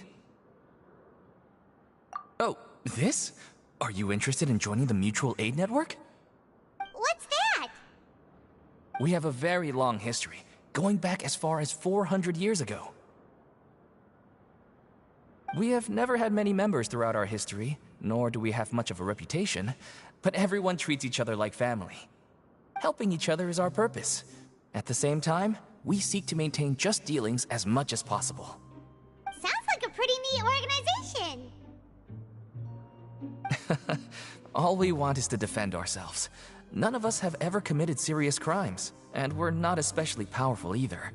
We're at a natural disadvantage here in the fortress.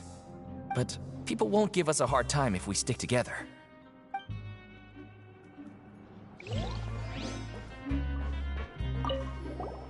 Interested in joining the Mutual Aid Network? If you'd like to learn more, here's our flyer.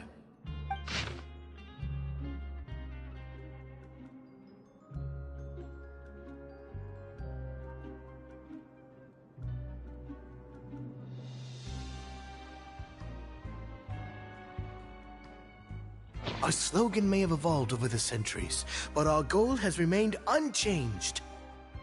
Here, this book is for you. You're welcome to come and sign up anytime.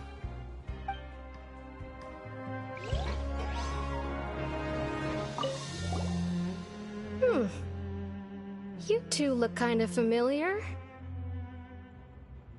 It's the symbol of the Mutual Aid Network designed by our first president. From what I've heard, it's based on something called a Medal of Peace. I've never seen one of those medals for myself, though. The first president of our network was an amazing person. Powerful as he was, he never used his strength against anyone. He encouraged the weaker criminals to stick together and look out for each other. All of us have a lot of respect for him. We should have gathered enough information. Let's head back and talk to Neverland.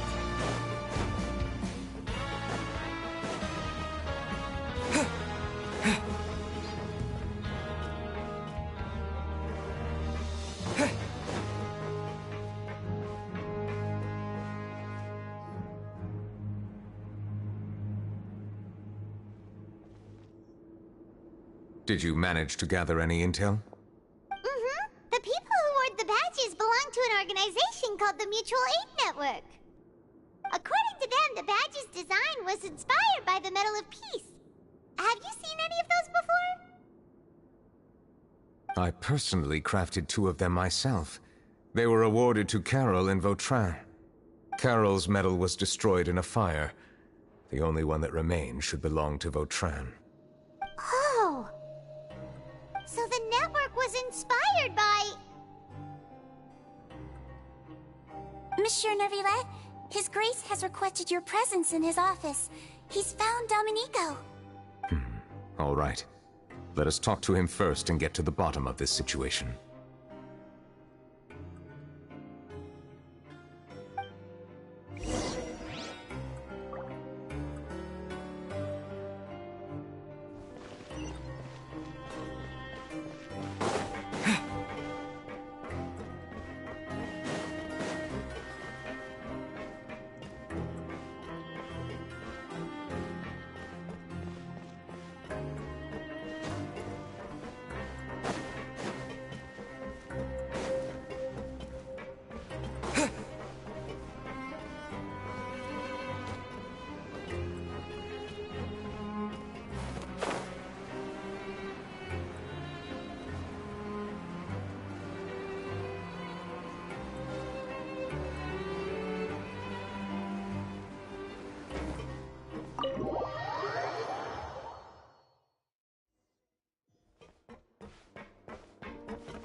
Allow me to introduce this fine gentleman, Domenico.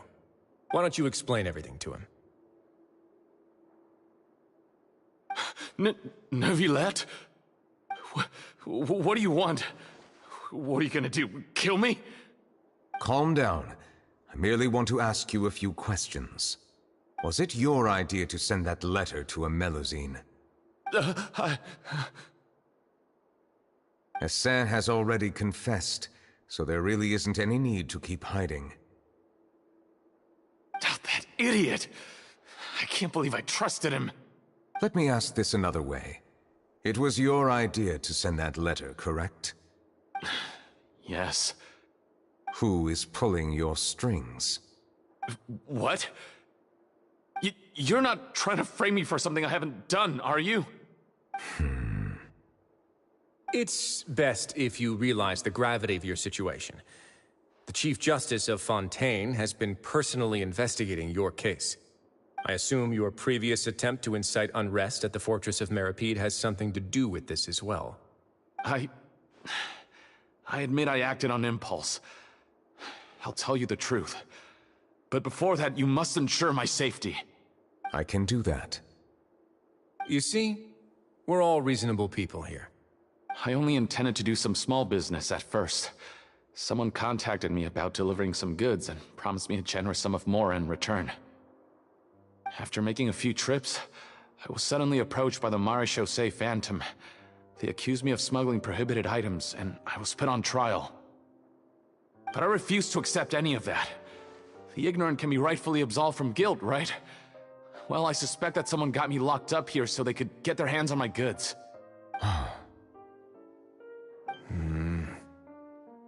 And then you decided to take revenge on the Melusines? Over that?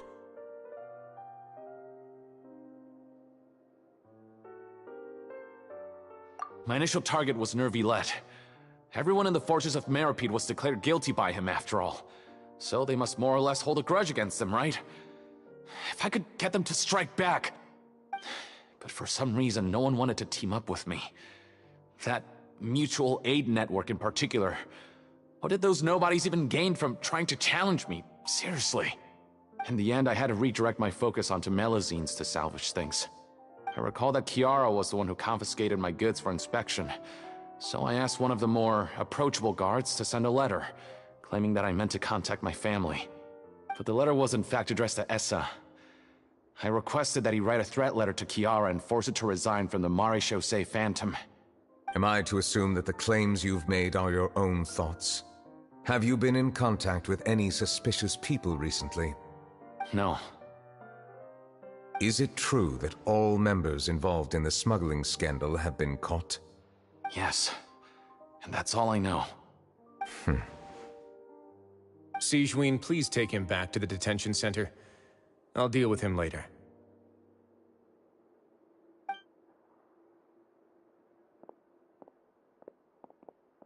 So, Monsieur Neuvillette, you were concerned that there might be a shadowy faction looking to capitalize on the delicate situation with the Melazines to stir up greater chaos?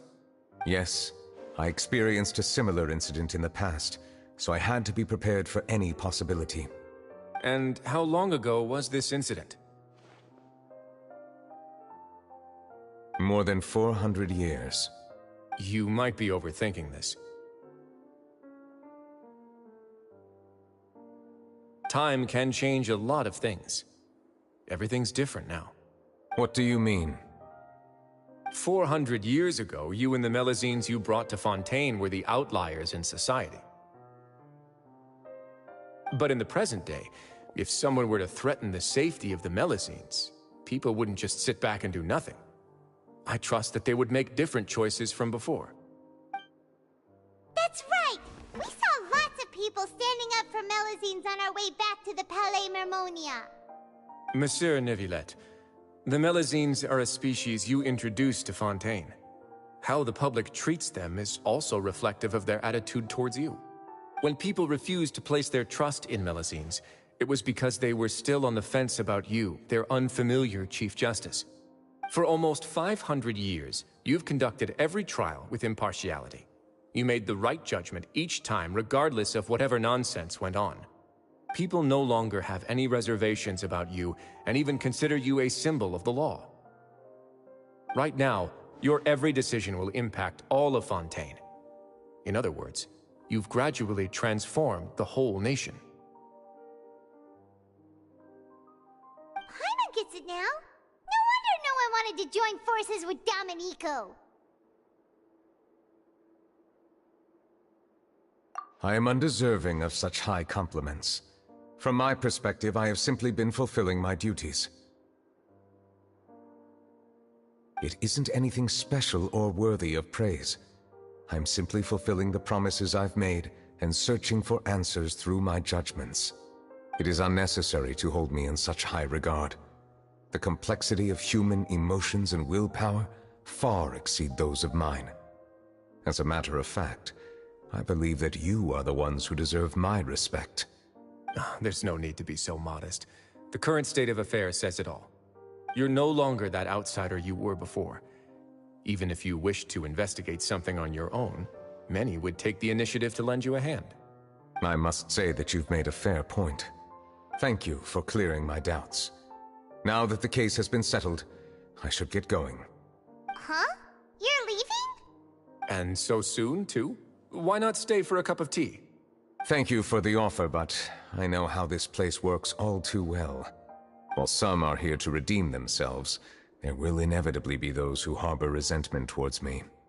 The less time I spend here, the better. My presence could very well result in an unwanted disturbance. In that case, I'll have to insist. I still have 2 more things to say. Please, go ahead. The first is about the guard who helped Domenico send that letter. Ah, I know of what you speak. The guard was indeed deployed from the Palais Mermonia staff. However, as I mentioned earlier, I visited today on personal business. Therefore, I leave that matter in your hands. Well, that makes things a lot easier. Hey now, don't let your imagination run wild. Those from up there have a tendency to sympathize with others. However, down here, such thoughts will put you at high risk. I'll have a chat with the guard and remind him to take precautions in the future. I see no issues with that. Great! That's one thing out of the way. What's the other thing you wanted to say? The other thing was born from my own sense of curiosity. Now, I've heard that you investigated the mutual aid network. Is that right? Yep. Neuvillette thought their badges looked familiar. I noticed the small gang as well when I first took over the Fortress of Meripede. They were not great in number, but every member always made sure to stand up for what was right. I've looked into their founder, Vautrin, who once stood trial and was sentenced to imprisonment in the fortress. According to existing documentation, Vautrin remained disciplined throughout his imprisonment. He had never once engaged in physical or verbal aggression. In other words, how he presented himself in prison was very different from his behavior in court. What? During his trial, I could sense that his feelings were complicated. He appeared to be full of resentment, and I believe he had every right to feel that way. Perhaps he had been putting on an act. An act? Neuvillette and Vautrin had a close relationship as superior and subordinate. Vautrin must have known that the Chief Justice would make an impartial judgment. Thus, the more resentment he displayed, the clearer it would be to those present that you were upholding justice. And to those who had been sitting on the fence, Vautrin's act was a very meaningful one. That's all from me. Does anyone else have anything to say? Now's your chance.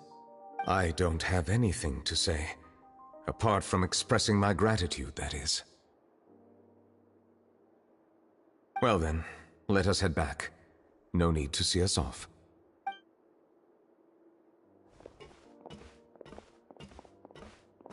Please, take care.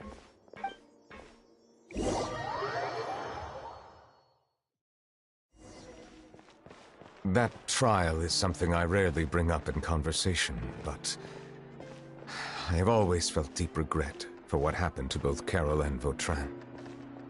The words he spoke in court often replay in my mind, as if urging me on to do something. But Risley said he never resented you, right? Isn't that a good thing? I believe I now understand what he wanted to tell me. I feel conflicted about those words. How should I describe it? Surprise, relief, fear, and regret. But this blend of emotions has led me to finally understand some things. I would like to hear your thoughts, too. What do you think of me? Paimon agrees with everything Risley said. As Chief Justice, every single one of your trials makes an impact on Fontaine. What do you think, Traveler? Hey, any comments? What I really think is, every trial you've ever judged has left its impression on you. And that's what makes you who you are today.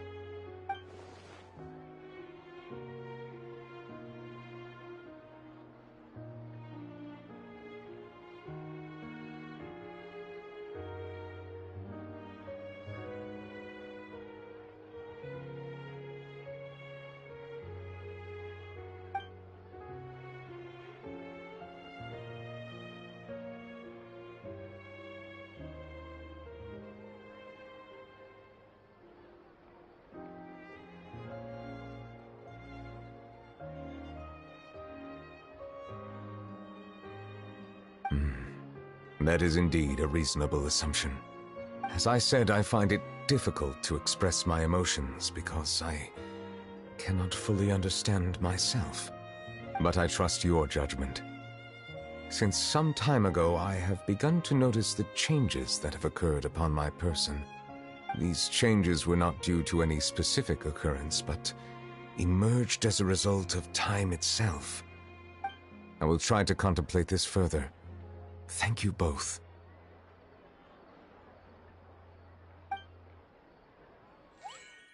Oh, huh? It's raining! Oh no, Paimon forgot to bring an umbrella! Come on, let's hurry before it rains harder!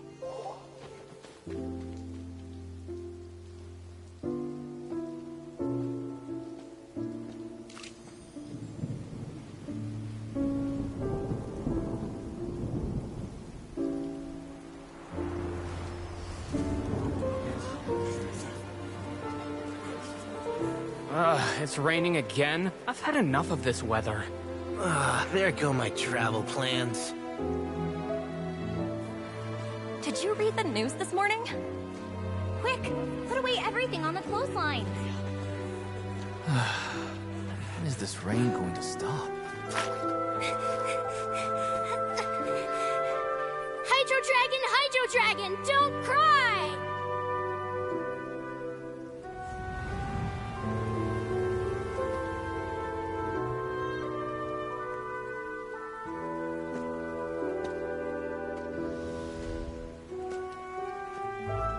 They're planning to reanimate the monster. We have to report this to the Chief Justice.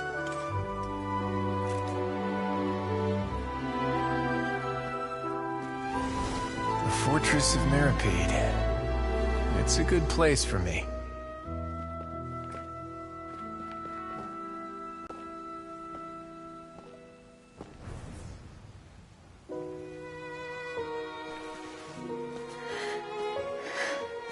He owes me so many answers.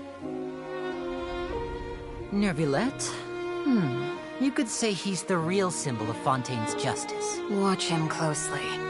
He could be trouble.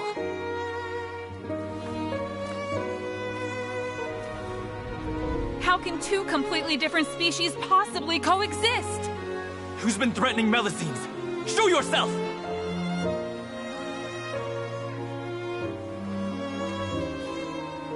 You will see much in the human world, from the delightful to the depressing. And one day, when you have dwelt among humanity long enough, you will be placed to bring judgment over all as a spokesperson for Fontaine's past. Good morning, Monsieur Neuvillette! The rainy season's almost over! The skies are supposed to clear in a few days! I hope you find time to enjoy the sunny days ahead.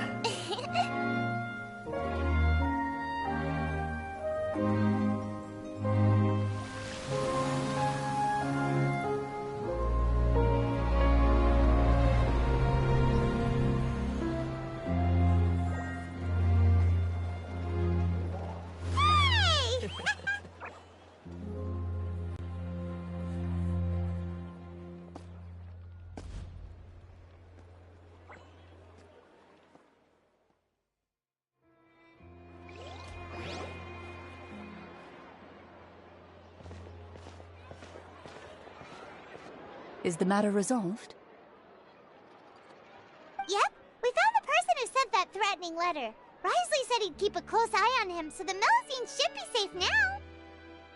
Oh, that's wonderful. Sorry for dragging you all into this. There's no need to apologize. Yeah, you didn't drag us in. We got involved of our own accord. By the way, where's Kiara? At the Palais Marmonia, more than 50 people offered to protect her. Some even hid within the bushes to look out for danger. I was worried that the excess of protection would make her feel uneasy, so I asked her to stay inside the Palais.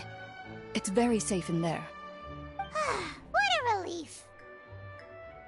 Well, now it looks like the dust has finally settled. To celebrate this joyous occasion, Monsieur Neuvillette, would you be interested in an exclusive interview?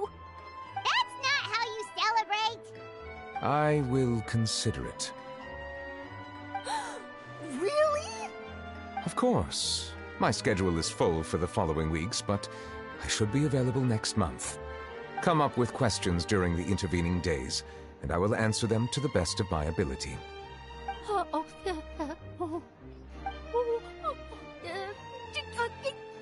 Yes! Thank you so much, Monsieur! Now, if you'll excuse me, I must head back to the Palais and issue a communiqué to publicize our investigation results. I hope it will assuage the concerns of all.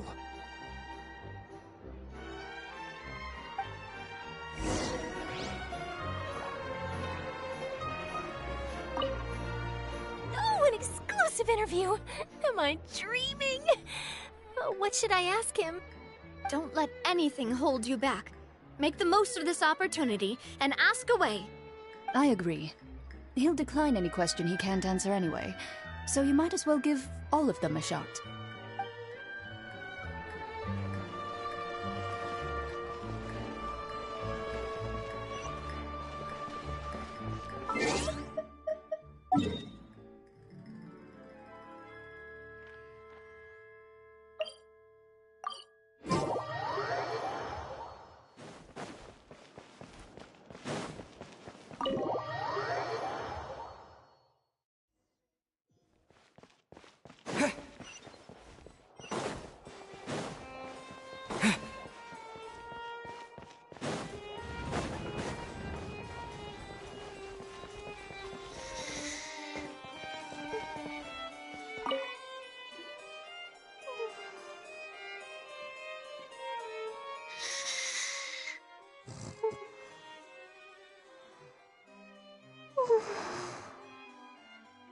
Kiara?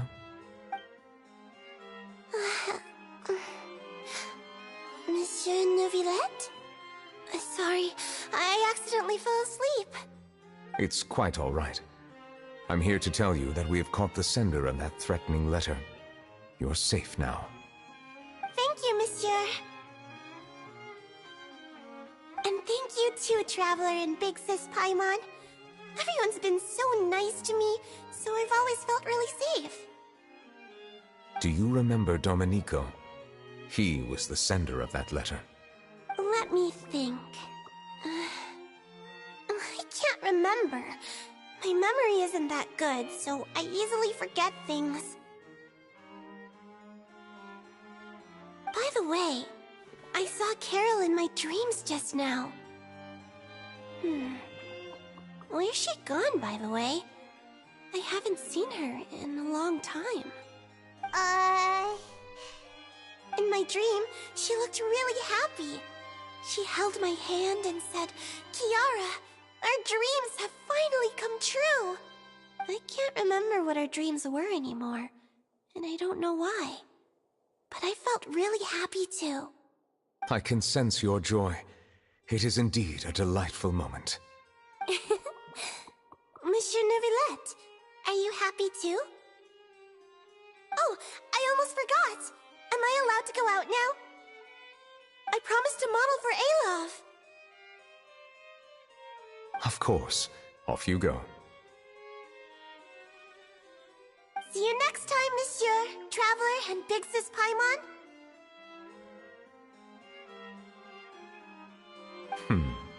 See you next time.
Place. Do you still remember the first time we came here? We even brought offerings and everything. And when we told her that Rex Lapis had been assassinated, she immediately threatened to squash Liyue Harbor. Paimon thought she'd be impossible to get along with. But now that we've spent some more time together, she's really not like that at all. We probably don't need to bring any offerings now that we've gotten to know her pretty well, right? Still, Paimon's got some snacks around here somewhere, so if she really wants something, we can just use that. Huh? Traveler, did something catch your eye? Whoa, what a pretty lady. Is she also here to visit Cloud Retainer?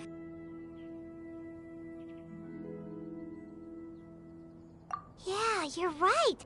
All it takes is one look and you can tell she's someone special. As expected of that bird lady, really. She must have a whole bunch of Adepti friends from all over the country. Okay, but if we're both friends of Cloud Retainer, then we're basically friends by association, right? Want to go up to her and say hello?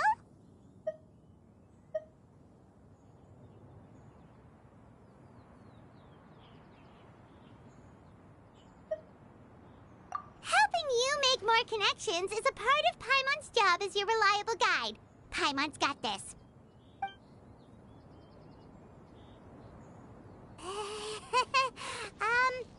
Hello.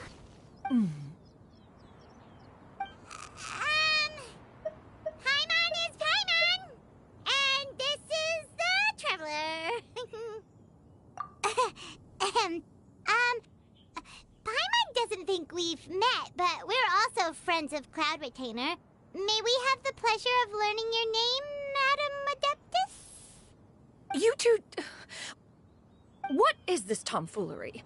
Has a shift in form so clouded your eyes that you no longer recognize one anymore? Wait, you're... Huh? You're the illuminated bird? But you look...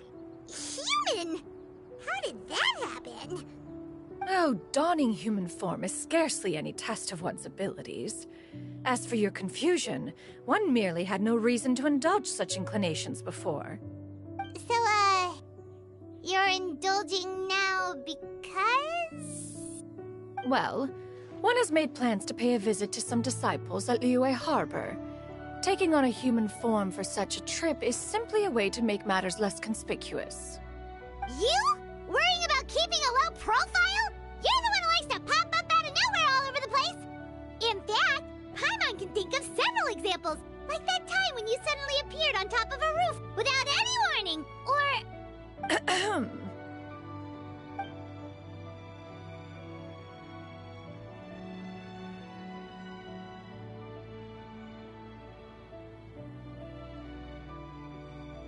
Hey, didn't we agree not to bring that up unless she asked?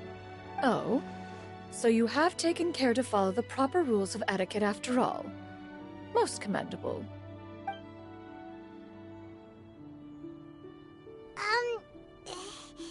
Well, this is all Paimon's got. You don't mind, right?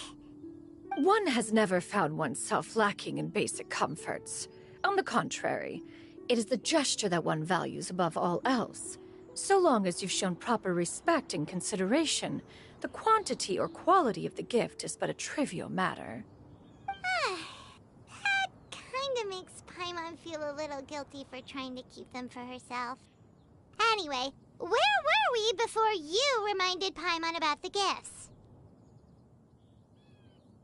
Ah, right. So by disciples, you must mean Ganyu and Shenhe. It's also been a while since we last saw them. Maybe we can come too. One planned to extend the invitation even if you had not raised the matter yourself. Shenhe and Ganyu should be quite pleased to see you again. However, one would first inquire as to the reason behind your visit here. You have cause to seek one's company? Yeah, we just found ourselves missing you and wanted to see how you were doing. We were hoping you'd tell us one of your stories. Who knew we'd run into your human form while we were at it? Is that so? If there are no urgent matters at hand, then let us make haste for Liyue Harbor. Ganyu is likely still working at Yuehai Pavilion, so that shall be our first stop. Sounds great! Then let's all go to Liyue Harbor!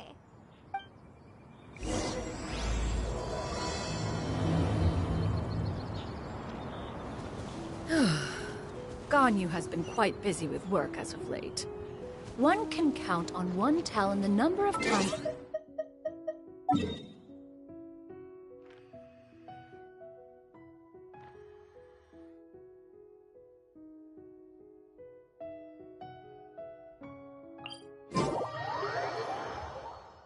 Shenhe has also secured employment recently.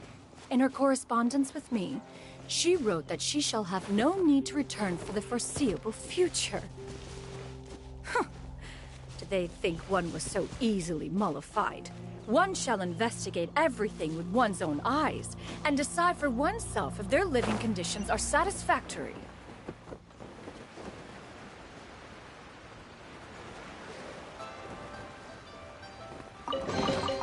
I'll keep this close.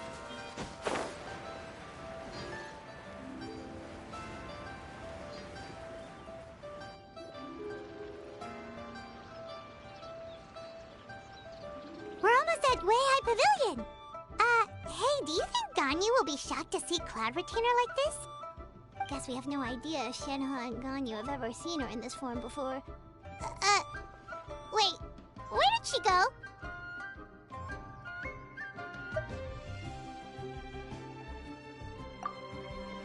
Why are you just standing there, Cloud Retainer? Quietly now. One shall stay here. You two can go and meet with her. But why? Isn't it better if we all go together? If one were to proudly proclaim one's presence, Ganyu would surely profess herself otherwise unoccupied and drop everything to attend to one's visit. One fears that would only result in her staying up all night to make up for lost time.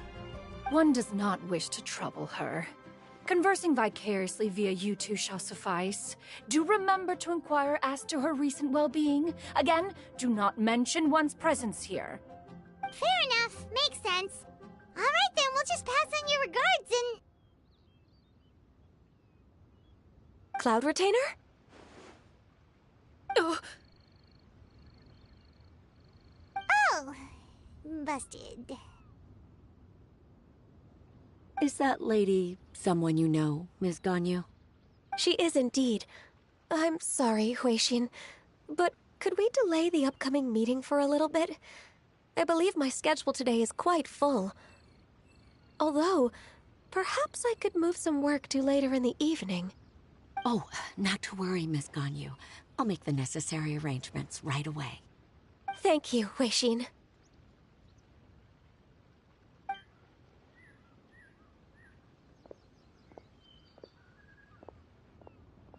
It's been a while, Ganyu.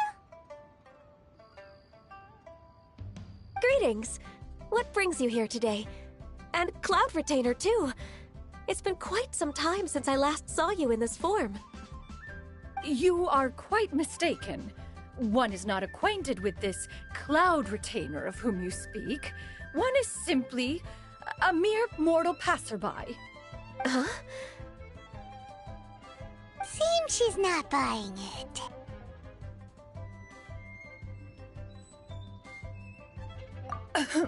That was but a simple test. One did not expect you to be able to recognize one so easily, especially after so many years of only seeing one's other form.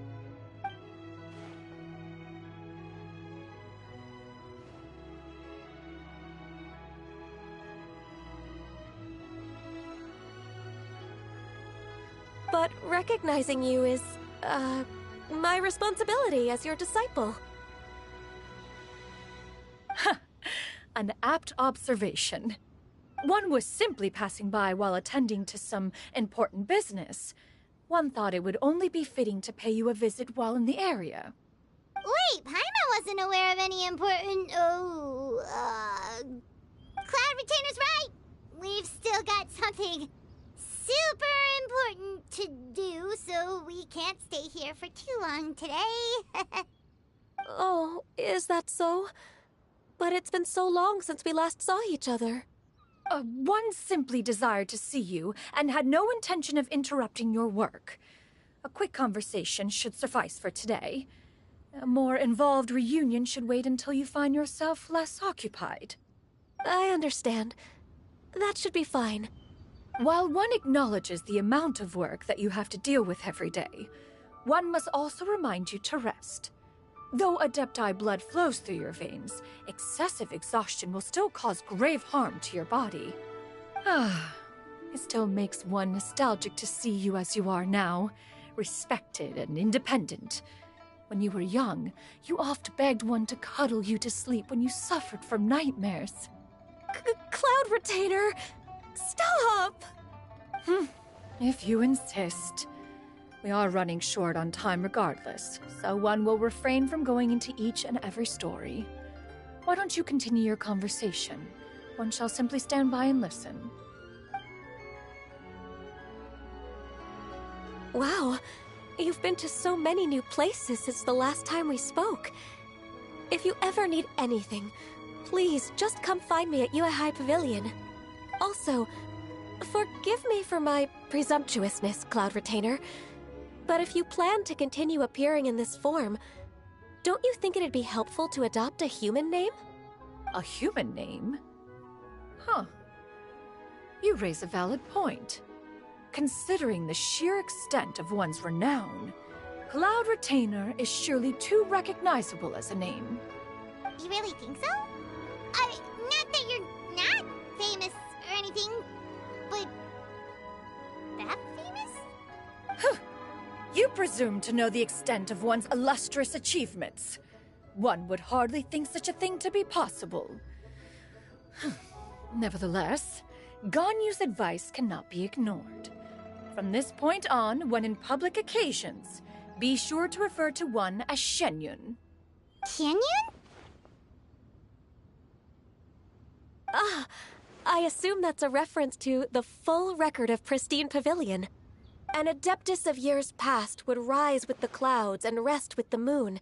They were enlightened and wise, free and unfettered. The writer referenced Master's name to describe her carefree and spontaneous nature. Oh, that sounds super cool! Paimon feels like only the most powerful of Adepti could rise with the clouds and rest with the moon.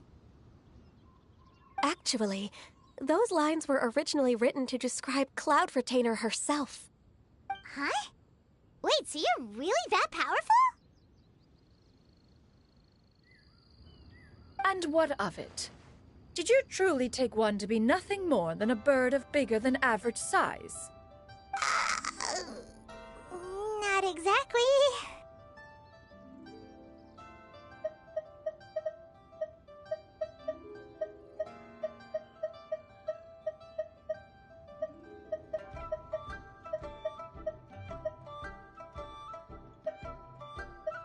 To be fair, Cloud Retainer rarely speaks of her past accomplishments.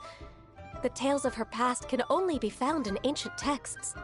It is said that once, a long, long time ago, there was a severe drought in Liyue. Left with no choice, many people left their homes, while others spent day and night praying to the Adepti. Although I did not live through such tragedy, simply reading about it is enough to gain a visceral understanding of all the pain and desperation during that time. On top of the drought, a noxious gas also began to spread through the land. If not for Cloud Retainer's efforts, much of Liyue would be nothing more than a barren wasteland today. The books had this to say about what happened. Upon arrival, the Adeptus borrowed the wind to retain the clouds. Immediately, the clouds gathered together, and abundant rain burst forth from the heavens. Drought and plague were both driven away, and the people were saved. Wow, that's incredible! Mortal records add embellishments to dramatize past events. One did merely what one ought, and even if one had not interceded, the other Adepti would surely have stepped in to help. Even so, you stopped an entire drought! Can you really control the weather like the book said? Oh, Paimon suddenly has a lot more respect for you. So it was Paimon's bad for calling you Illuminated Bird before. You're not too mad, are you? How laughable. A name is but a simple label we carry with us on our journey through the world. Why would one be offended by such a trivial matter? That's a relief. In that case, Paimon will continue to call you whatever feels right in the moment. Well, that is quite enough ancient history for now. Ganyu, have you had word from Shenhe? One has heard that she procured a job recently. Have you any thoughts on her workplace? And what, pray tell, of her monthly remuneration? Moreover, does she find herself overly inundated with work? Is she allowed time off during Lantern Rite? That is a lot of questions. There is no cause for concern, Cloud Retainer. I introduced Shenhe to her employer personally. Wanmin Restaurant's business has been booming recently. So with Chef Mao being swamped with customers, and Shangling still off and out in search of new recipes, I introduced Shenhe to staff the restaurant. I see. Most excellent indeed. One has had the pleasure of being introduced to that family. Shangling is kind and astute, while her father is loyal and reliable. One has no cause to believe that they will make Shenhe's work difficult. Now, it is almost time to partake in the victuals of noon. One shall visit Wanmin Restaurant in person and see how Shenhe is doing. Huh? But didn't you just say that you had something important to do? Can that wait until after we've eaten?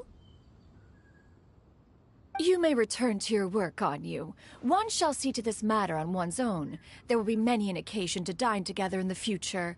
One is certain the opportunity shall present itself most readily. Of course, Cloud Retainer. Please take care. Traveler, Paimon, I'll see you some other time. See you around, Ganyu! Paimon was pretty quick on the uptake there, don't you think? As soon as you mentioned important business to attend to, Paimon realized that you were just looking to cut the conversation short and not take too much of Ganyu's time. Is Paimon right? No, in fact, it was not an excuse. One is indeed visiting Liyue Harbor for an important purpose. Wait, for real? The moment is not yet upon us. Still, the truth will be revealed to you in time. Huh. She really seems to be playing up the whole mysterious Adeptus thing right now. Is it because we just heard that cool story about her powers?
By royal decree! Let me scry!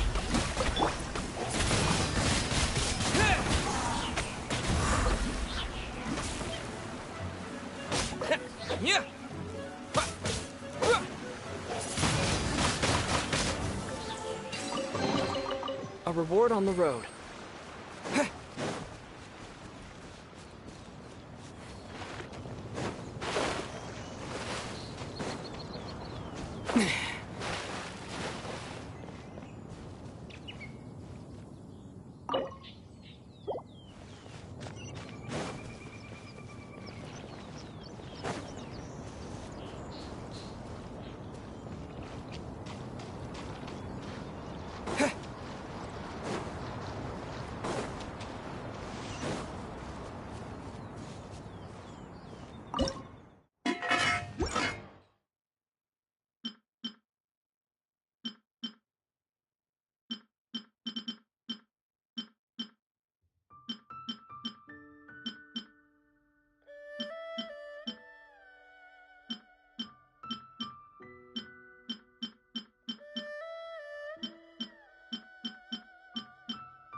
You get what I'm saying, right? Yeah, how can I not? Not even fine food is enough to distract from the presence of a fine lady, huh? Oh, I'm far more interested in getting her details than ordering any dishes. Hey, how about you ask her? You do it! No. I think you should. Wait, she's coming. What can I get for you today? Greetings, miss. I was just wondering if you'd be willing to... What would you like to order?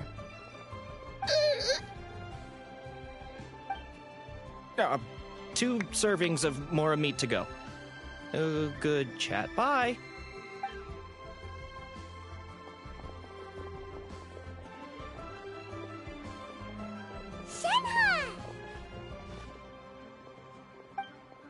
Welcome. It's been a while. May I take your order? Don't welcome us as guests and greet us as old friends in the same line. It's weird. Mm-hmm. Oh, and this is? This is Miss Xinyun. Master? Huh? One does not recall ever revealing this form to you before. How were you able to ascertain one's true identity with such ease? I've trained and lived with Master for more than 10 years. I would recognize you no matter what form you take. You... Is something the matter, Master? Hardly. One simply learned of your employment from your letter and came to check on your well-being. And check out the great food, too! Indeed. It's almost lunchtime. My apologies. I'm still on the clock and can't talk for very long. Well, if it isn't the Traveler and Paimon. Are you here for Shenhe? The lunch rush isn't in yet, Shenhe, so I've got things covered for now. Go ahead, sit down, and enjoy some time with your friends. I'll let you know if things pick up. Thank you, Chef Mao.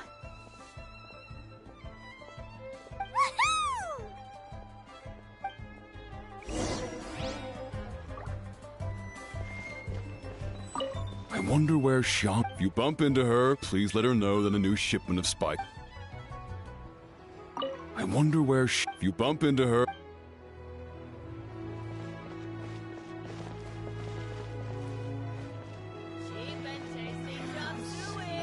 Rio's really got a lot going for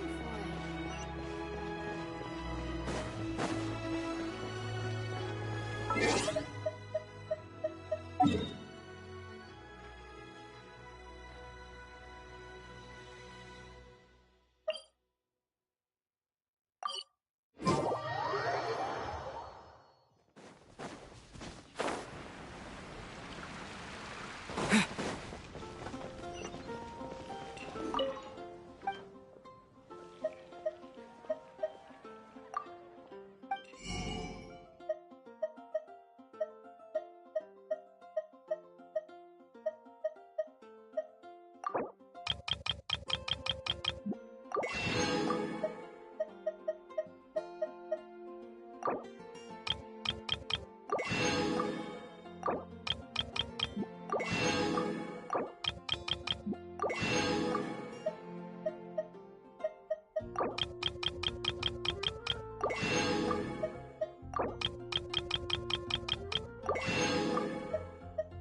Electro Archon whenever you are troubled.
I wonder where Sean. If you bump into her. I wonder where. If you bump into her, please let her know.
seconds to tell me what you need.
So hard to pick the perfect gift.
I wonder where if you bump into her.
Keep this close.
reward on the road.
Oz, reveal thyself!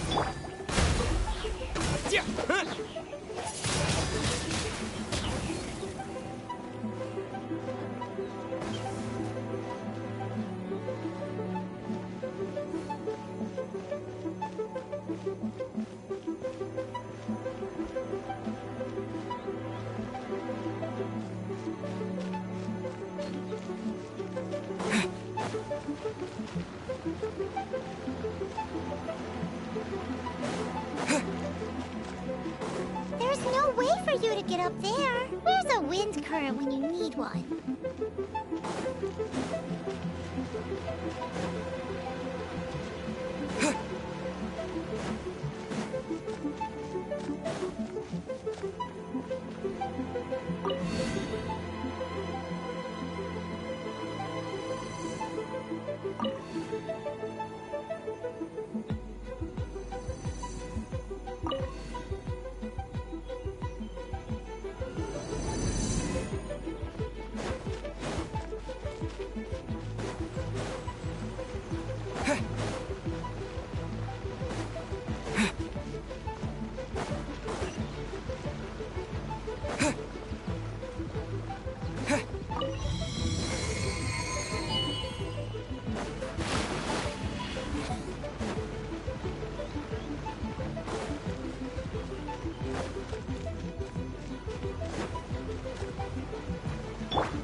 Shadows of fate, decided by destiny.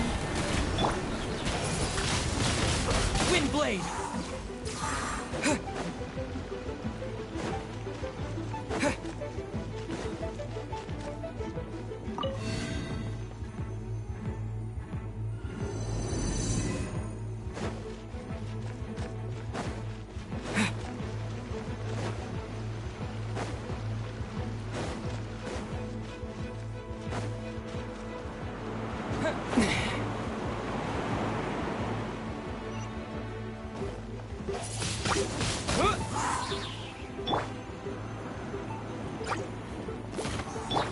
Midnight Phantasmagoria.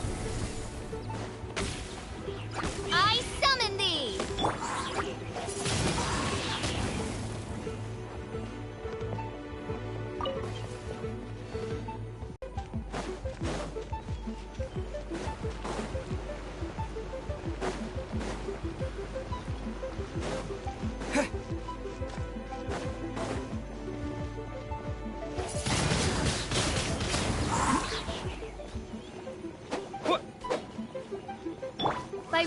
decree! Windblade!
It is just as one expected.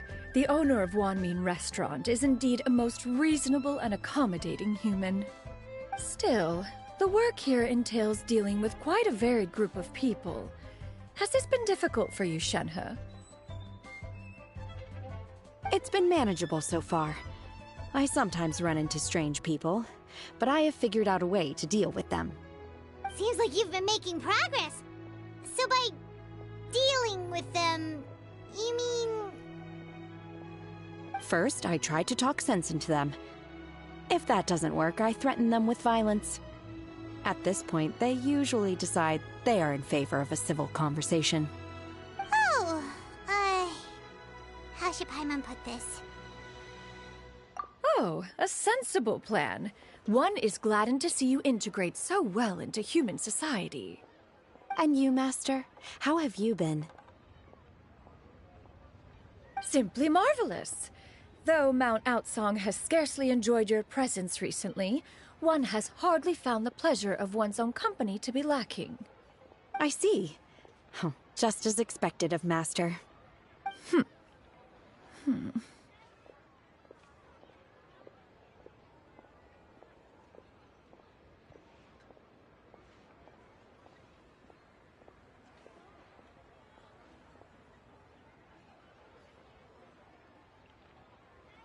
I have missed Master quite a bit too. Even though work has been busy lately, I've already had a conversation with Chef Mao about taking some time off soon to visit Master. Oh, you did? Do make note of such matters in your letters in the future. There's hardly a need to keep one in suspense. Whoa, her mood shot up just like that.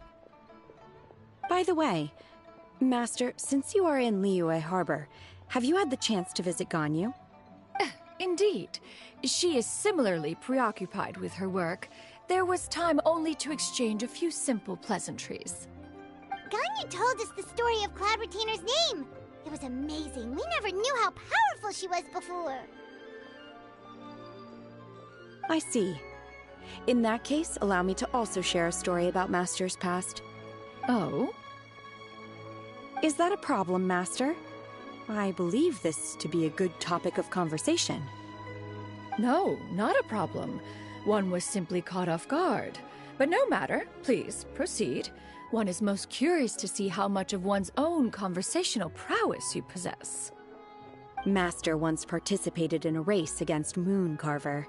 After Mooncarver lost, he insisted that Master's ability to fly gave her a natural edge in such a contest. In response, Master agreed to forego flying in return for being able to use one of her devices in the race. Mooncarver accepted, only to find Master with a brand new device on the day of the contest. Huh. What kind of device was it? It was a mechanical vehicle made out of iron. What was it called again? Oh, an electro-powered bicycle? Oh, you refer to the bicyclical Thunder Flashmobile. One spent 49 days conceptualizing and crafting it. It need only be infused with adeptal energy, and it can cover thousands of miles in one day. Oh, it boggles the mind why Mooncarver ever supposed he might best me in a contest of locomotion. Though he sprinted with all his might, he could barely keep up. Alas, the one flaw of my mechanism lay in its weakness against mountainous terrain. One was thwarted mere seconds from victory, when it was thrown off course and failed to make it across the final stretch. Truly a most unfortunate turn of events. Anyway, do go on, Shenhe. Master, that was the end of that story. Is that so? Huh. With you gone, one has seldom felt the desire to call upon those old fossils for another contest. What is a race without spectators, after all? Have you been lonely, Master? Lonely? Huh. At one's age, entire human generations come and go in the blink of an eye. Even one's own self-directed musings can span several days and nights. 'Tis a most foreign sentiment. The mere mention of it is preposterous.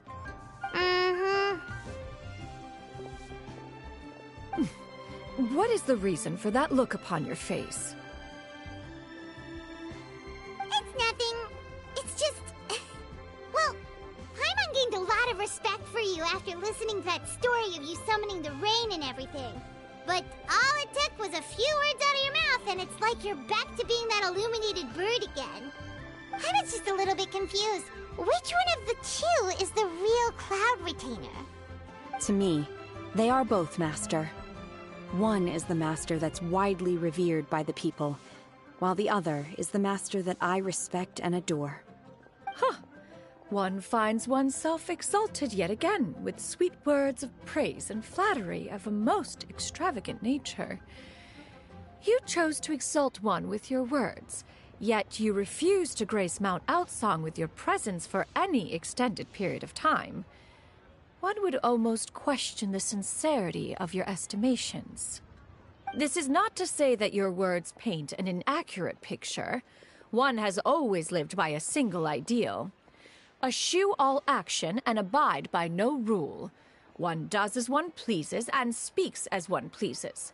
Others may critique or praise as they see fit, yet one places little weight in such judgments.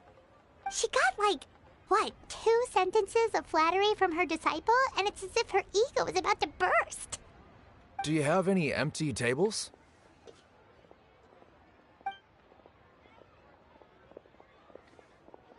Hey there, could we get another fish stew?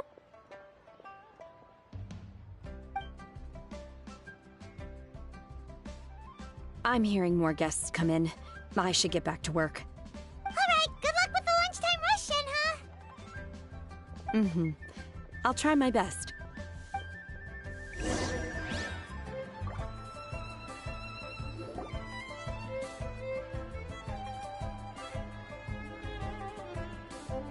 So much yummy food! Paimon's gonna feast!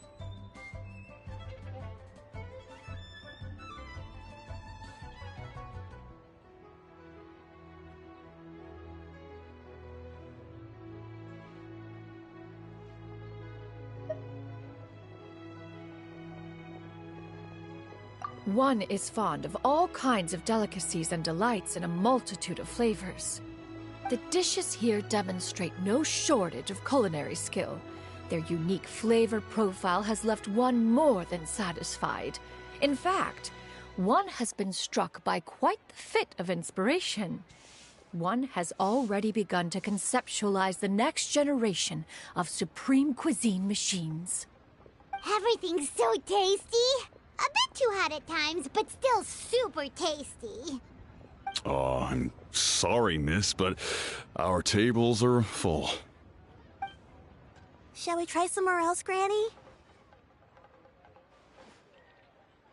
But it smells so delightful. Can we really not eat here? My poor legs can't go on for much longer.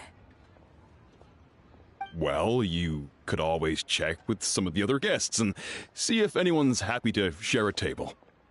Okay, I'll ask around.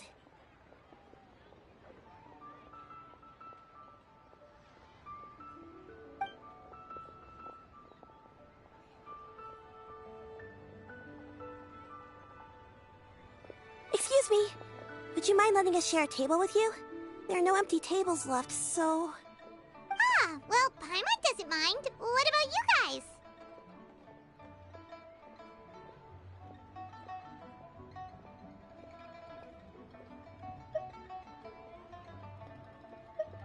Great! Thanks so much. My name is Shuyu, and this is my granny, Yuendai.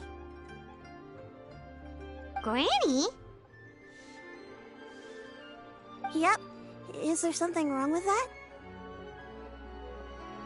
No, Paimon's just a bit surprised. She looks so young. Yeah, a lot of people compliment Granny on her youthful looks, but she's actually much older than she appears.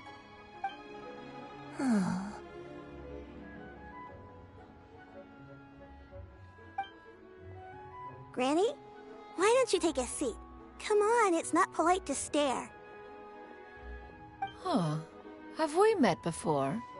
No. Just a fated meeting, then. Please, take a seat. What would you like to eat, Granny? I can order for you. I want braised earthworms. They always pop up out of the ground after a rainstorm. No, not this again. Granny, there's no braised earthworms on the menu. Braised earthworms? Well, that sounds weird. Do people actually eat that? Right, that's what Paimon was thinking too. Need any help? Help? Oh, do you mean with Granny? Thanks, that's nice of you to offer. Granny has pretty bad dementia, so her memory's getting worse all the time. She's always saying things that sound kinda confusing. Actually, her memory's been bad ever since I was little. But it's gotten so bad lately that I even have to remind her who I am every morning. They died young. It's just me and Granny now.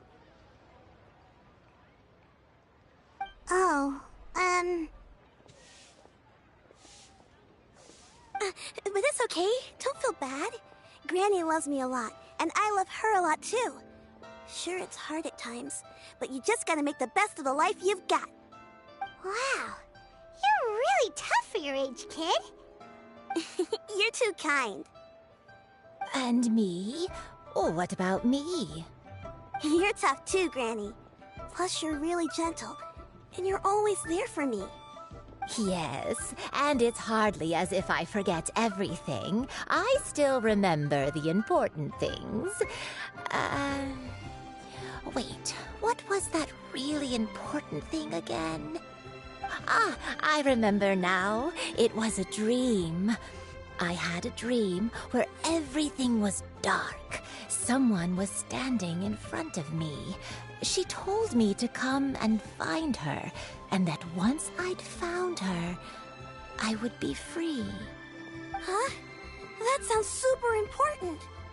But how come you've never told me about it before? It was just a dream, so I forgot about it. But I'm in a good mood now, and somehow I remembered it again. You know, I believe I've had this dream a great many times.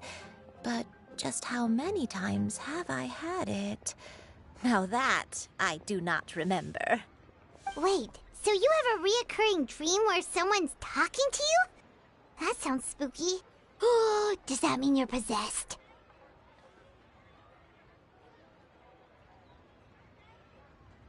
Unlikely. Her eyes are clear, and her breathing remains calm and level. One sees no signs of possession. Are you sure? Who do you take me for? Is one not an adept? Am I not an expert? Huh, you're right. Paimon almost forgot you're the expert. In that case, do you still remember what the person in your dreams looked like, Granny? Not anymore. Although, I have a sense that she looked rather like me. But not as I am now. My younger self. A younger version of Granny? This is just getting weirder and weirder. What is going on here? As one said, fate must have brought us together. You may leave the situation to me. Are you sure? So, what are your names? Paimon's Paimon. Just Shenyun is fine. Thank you all so much for offering to help. But first, I'm sorry for asking, but, how do you want us to pay you back?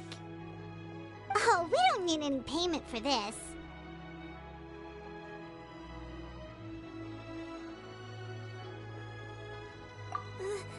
Thank you so much. You're welcome. But Miss Shenyun, what exactly can we do to help out this granny? All we have to go off is that dream. Where do we start? That is elementary. Since her dreams portray her younger self, then we shall retrace the steps of her youth. Once we have revisited those places, her memories will likely return. Sounds like a plan. So, Granny, do you remember which places you went to when you were young? Why, of course I do.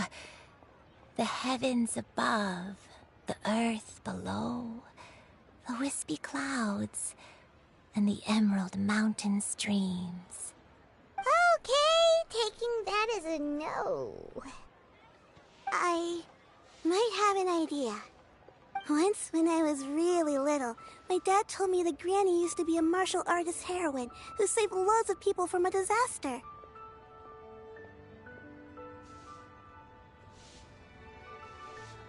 If it's true, then maybe they wrote about it in the history books or something. A martial arts heroine? Oh, Shinto knows tons about Liyue's chivalric traditions. If anyone knows about the heroes of the past, it's him. Let's go find him at the Feiyun Commerce Guild. Are you leaving already? But I'm still hungry. I'll go order some food, Granny. If there's nothing on the menu you especially want, I'll just get a few different things. It seems we must part ways for now. The Traveler and Paimon are bound for the Feiyun Commerce Guild, while Yuendai and Shuyu shall remain here and partake of their lunch. As for myself, I have matters to discuss with Streetward Rambler. Streetward Rambler? Oh, you mean Madame Ping! Precisely. Let us meet at Yujing Terrace once you are ready. For this price, the food is unbelievable.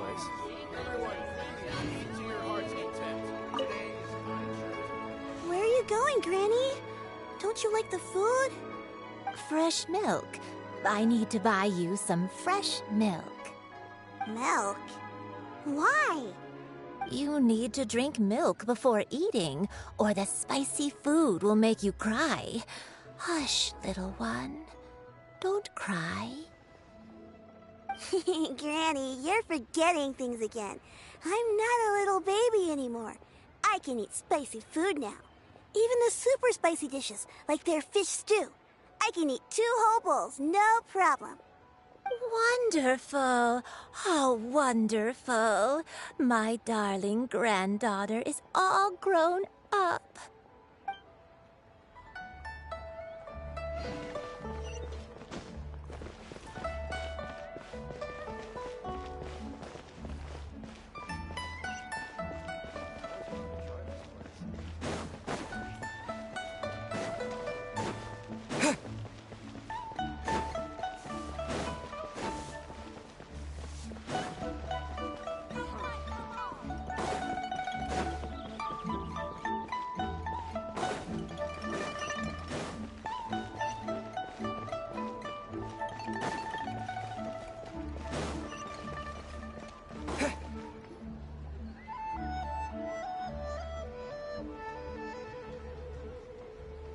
Huh.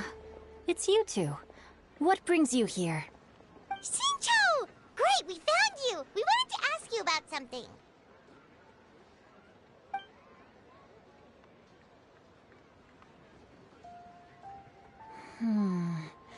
That's not a whole lot of information to go off of. I don't know if I can say for sure. I can't pinpoint her identity from your description alone, but considering her age, I am reminded of a nameless heroine who's been featured in various chivalric novels. Nameless heroine? That's right. The novels often speak of a great drought from 50 years ago. As the people suffered, a nameless heroine appeared and began to clear away evil spirits and bandit camps. The people idolized her, but never learned her name. All they knew was that she always acted alone. Later, though, she supposedly fell in love with a similarly noble-minded exorcist from Mount Tianheng. They were well matched in more ways than one, often fighting together as a fearsome duo of otherworldly strength. After the drought ended, the heroine and the exorcist left the public eye and began living a reclusive life in the mountains. All that remained were tales of her incredible accomplishments. The way this nameless heroine faded from fame into obscurity later in life is not too dissimilar from Miss Yuendai. I hope that's somewhat helpful. Thanks a lot, Shincho. We knew it'd be worth talking to you. It's nothing at all. Just something I came across while reading. I did do a bit of extra research on her story, but it was just out of personal curiosity. Well, Paimon still thinks that's super cool. Oh, wait, Shincho, if you've read up on her, do you know of any places often associated with her? Let me think. In the novels, the nameless heroine always appeared near one of 3 places. Wangshu Inn, the area just north of Jueyun Karst, and Qingyun Peak. Perhaps the real-life heroine who inspired the character was also often seen near those 3 places. That would explain why those locations appear in the various novels written about her. You're welcome. To be honest, I found some parts of the story confusing when I first came across it. If Miss Yuendai was indeed the original inspiration for the character, she may just be able to help me put the pieces together. It's rare for a chivalric hero to fade into obscurity during their lifetime, even after retiring from the public eye. But no one ever saw or heard from the nameless heroine again. There were even rumors that she became extremely ill. I've never understood why someone would go to such lengths to erase themselves from public memory. It's almost as if she was trying to hide from something. There's probably far more to the story than what's been written. We'll be sure to tell you if we manage to uncover the truth. That's a deal. Perhaps, behind the truth of it all, there lies a story more fantastical than any work of fiction. Paimon feels like we just learned so much from Shincho. A drought, a nameless heroine, a life of seclusion. Wait, why does the story sound super familiar? Oh, right! There's a drought in this story, too! Shincho, are droughts super common in Liyue or something? Well, they used to be. But people have long since developed methods to prevent them, like by cultivating the soil or digging canals. So while droughts do happen from time to time, they are rarely regarded as true disasters. The drought 50 years ago is probably one of the worst we've had in the last several centuries. The crops withered, the streams ran dry, and the monsters in the mountains became rabid and agitated. Countless caravans were attacked, and people who lost their homes came together to form bandit groups. What started as a natural disaster soon became a human tragedy as well. That sounds awful. Yeah, and that's exactly why the nameless heroine was so beloved. She must have been someone of true integrity, to do so much for the people while asking nothing in return. Still, as terrible as that drought was, it was nothing compared to the truly calamitous disasters that befell this land in ancient times. They say that back in those days, disasters were both more severe and more common. Only the strongest of Adepti could hope to dispel the ruin and devastation. Do you have any other questions? We're good for now. We're just going to head back and meet up with Miss Xianyan and the others again. Paimon hopes that Granny Yuendai will be able to remember more of her past. She used to be a great hero who saved many people. So sad that she can't recall any of it. Anyway, we'll be off now. See you some other time, Xingqiu. Thank you so much for your help. It's no problem at all. Safe travels.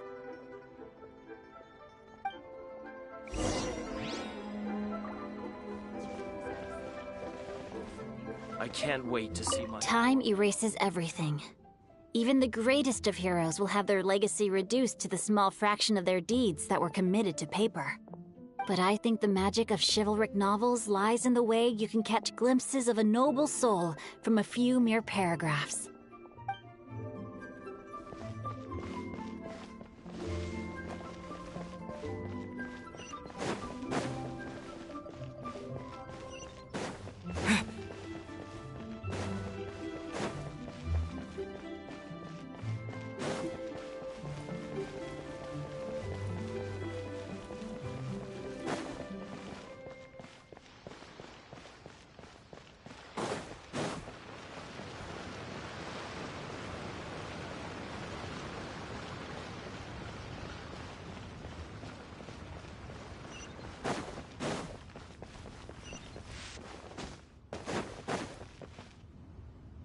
I have recorded the tune that you requested.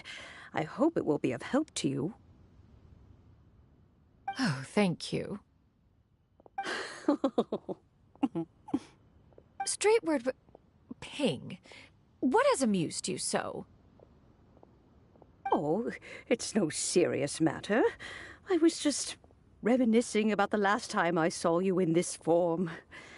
Time has wrought such change in this world, and yet you appear just the same as ever. Time has little bearing on one's existence, nor has one keenly felt its effects whilst dwelling at Mount Outsong.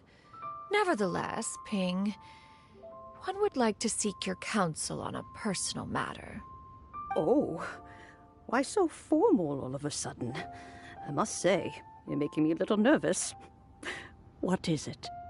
Well, the inquiry is as such. Approximately how much more would one need to afford a comfortable life in the harbor, not unlike the one that you yourself lead? It does not require as much as you may think. Still, do you mean that... Cloud Retainer, Madam Ping! What are you two talking about? Nothing save for some trivial matters. Have you unearthed any useful details? Xingqiu has a theory, but let's save it for when Chuyu and Miss Yuendai have joined up with us again.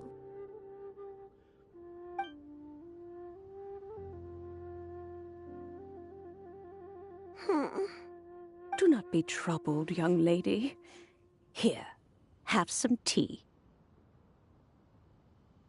Thank you so much. What do you think, Chuyu? Does it match up with what you know of your granny? According to the story, the nameless heroine eventually fell in love with an exorcist from Mount Tianheng. Maybe that's my grandpa. I don't have many memories of him, but there was this one time I found a box in our attic full of a bunch of weird sigils.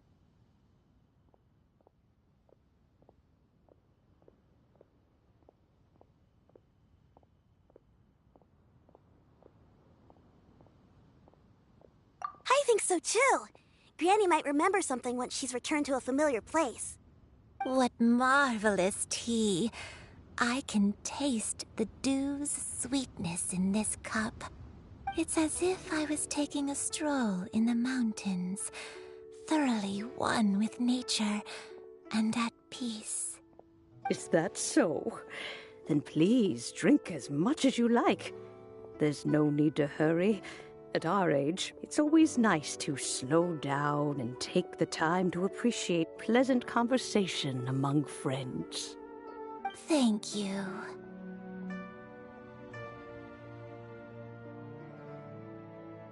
Okay, since we have the time, can I ask you something? Sure thing. What would you like to know? I have a secret I want to tell you. Let's go talk over there.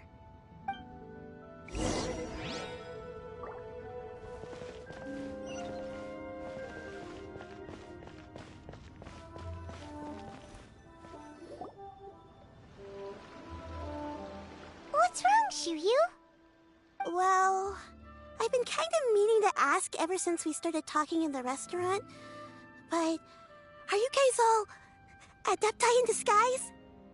Oh! About that. Well, you guys just seem super special. Plus, I think I might have heard Miss Shen Yun call herself an Adeptus. Oh, must have been a slip of the tongue. Shen Yun, since you were the one who, misspoke, maybe you can explain to Shiryu here what you really meant by that. One is indeed an Adeptus. Is that of some concern to you? Huh? I knew it. Well, one time when I was a little kid, I saw a pure white illuminated crane. I had this super high fever, and Granny wasn't around. I was feeling all icky and gross. But then this snowy white crane flew down from the sky. She put me on her back and flew me to her cool Adeptus house and fed me some sort of magic potion. When I woke up, I was already back in my bed and my fever was gone. I really wanted to thank her, but I was too sleepy to stay awake, so I never got the chance. So, I just kind of wanted to ask if maybe any of you have ever met an Adeptus like that? A pure white illuminated crane? The only two we've ever met are blue and white and black and brown. Have you ever met one that's pure white, Cloud Retainer? Never has one met an Adeptus with such features. One surmises such a description is but a hyperbolic embellishment that oft results from narrative accounts. That's weird. Was it really just a dream then? Well, even if it was just in my head, it doesn't matter that much anyway. All I really want is to help Granny recover her memories. I'm really grateful for all your help. Leave it to us! Now that we know the 3 locations, we just need to visit them one by one. Let's go to Wangshu Inn first. Okay, I'll go get Granny.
Wangshu Inn. Wangshu Inn. Do you remember this place, Granny? Yes. The fish here is very delicious. And if you look out into the distance, you can always spot a bird that's been left behind by its flock. I believe I used to have a room here. It had a window. Yes, I spent a lot of time looking out that window. Which room was it again? Let me look. I'll come with.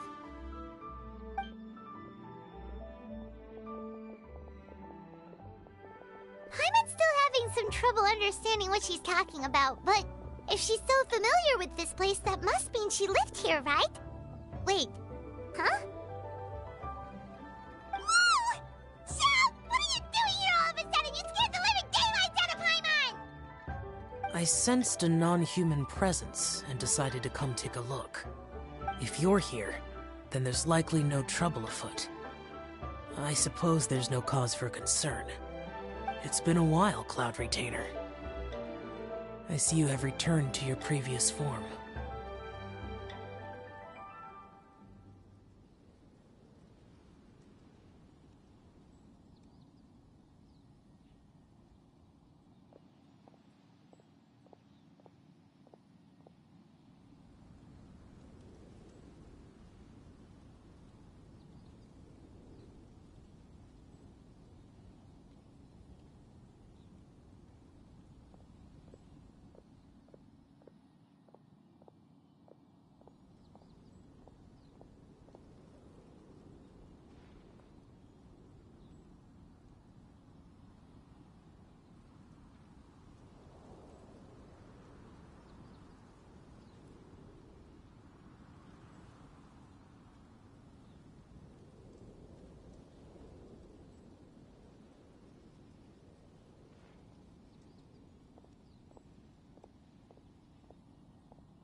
I have indeed.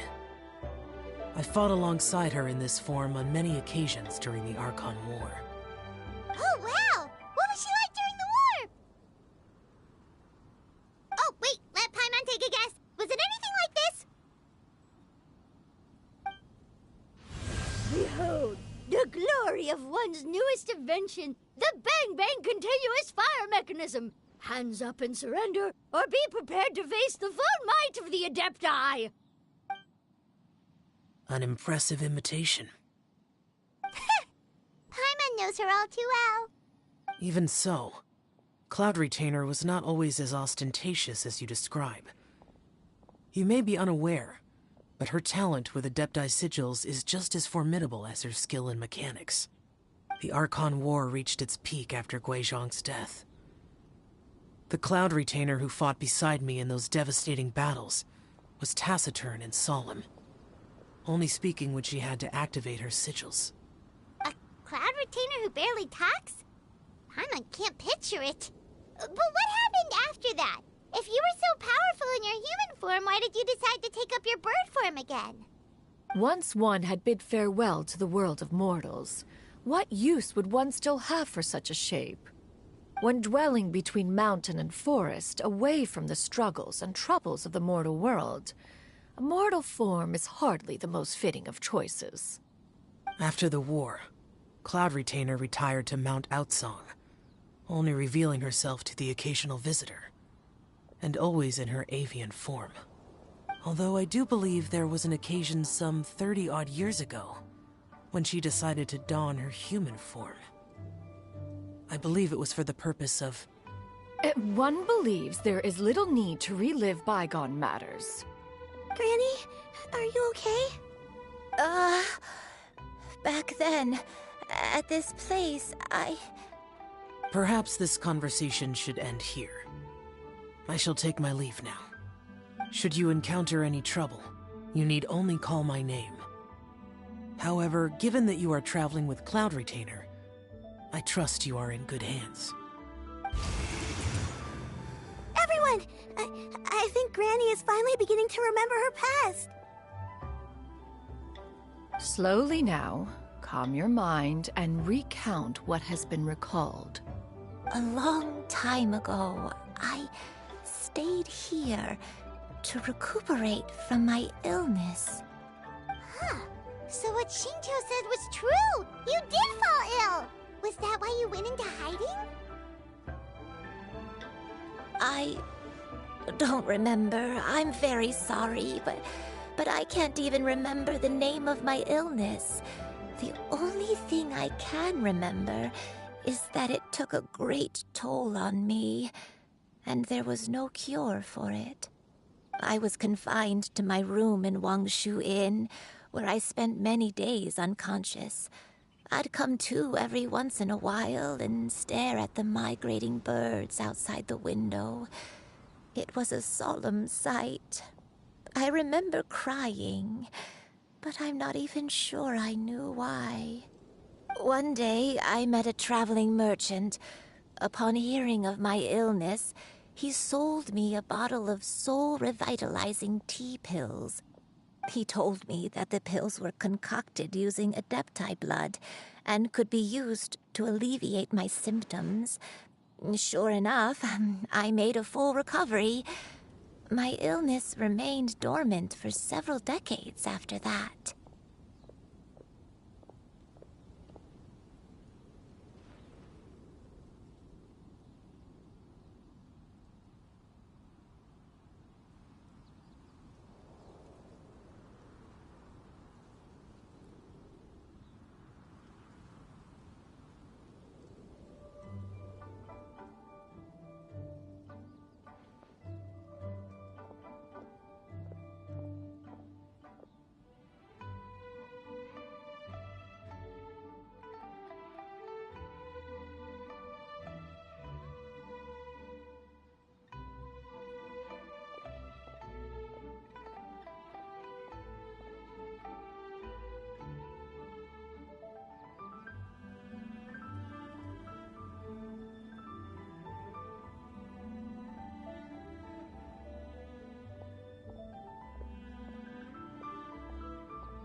But if your illness remained dormant for several decades, are you saying that what you're going through now is just a relapse of what happened all those years ago?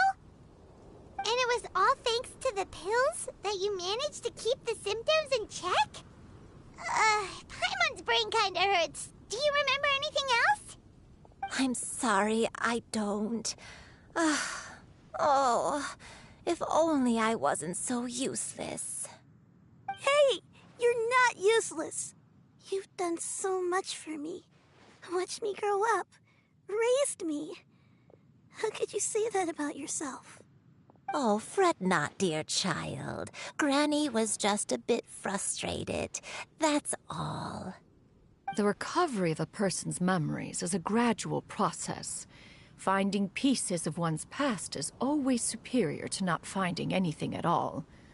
Let us make haste to the next location. Next location. Next location.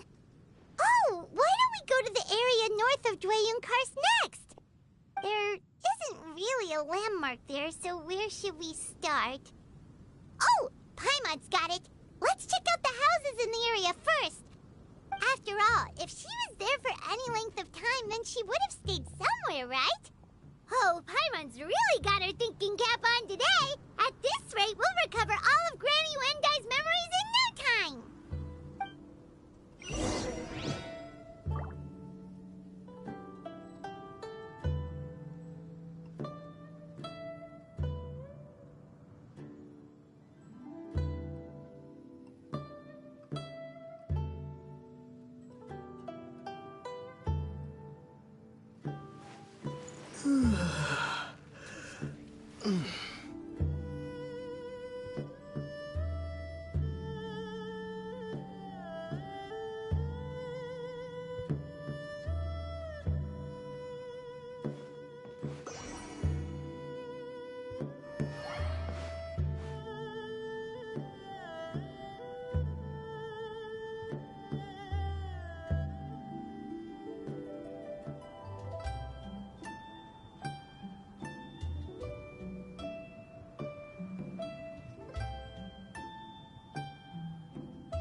Too salty.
Ugh, too salty.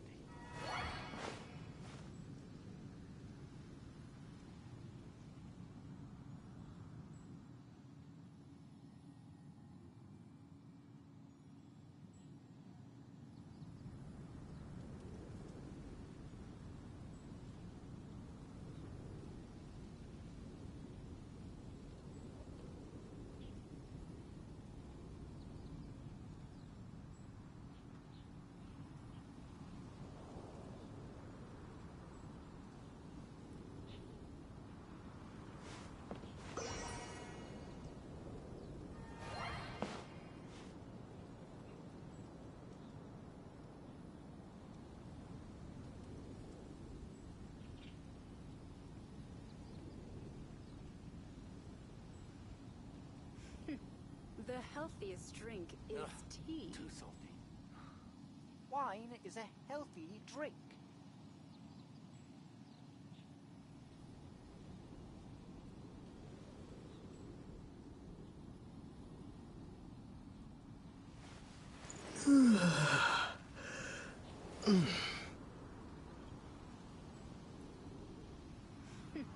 The healthiest drink is tea. Wine is a healthy drink.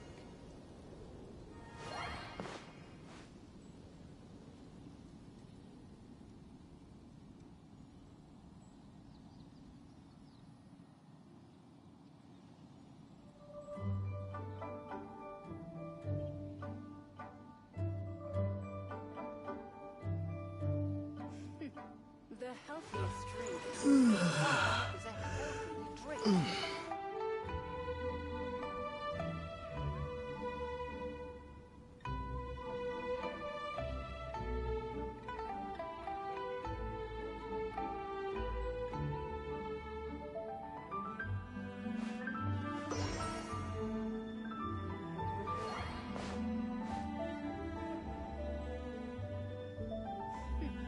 The healthiest drink is tea. Wine is a healthy drink.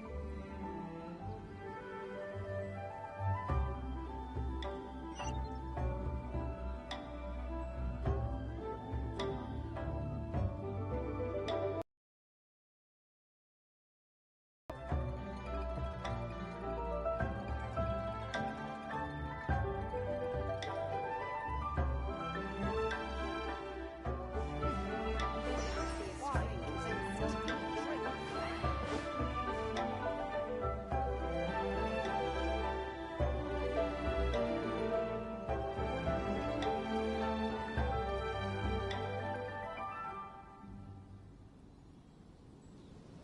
Ugh, too salty.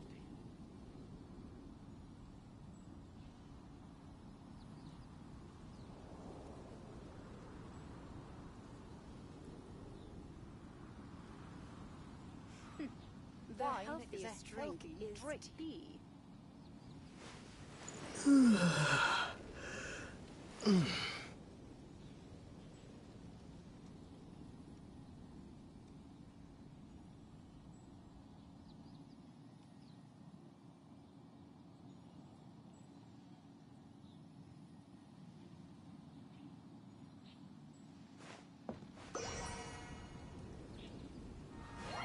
Wine is a healthy drink.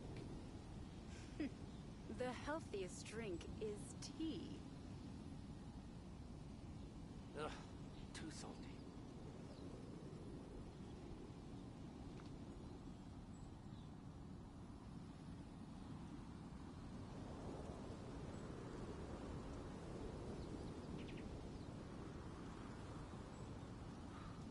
Wine is a healthy drink.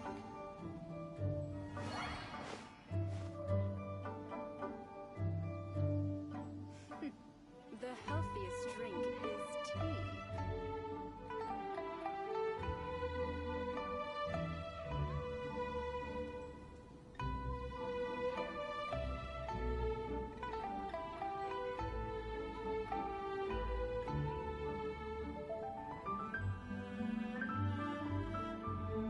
Ugh, too Wine salty. is a healthy drink.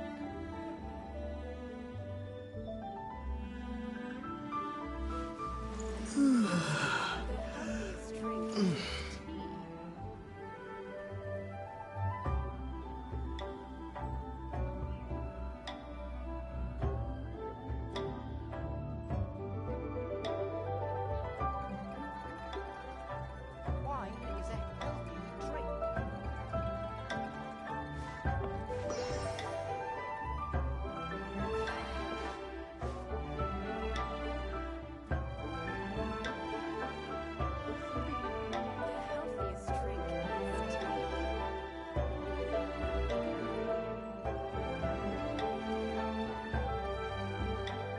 Wine is a healthy drink.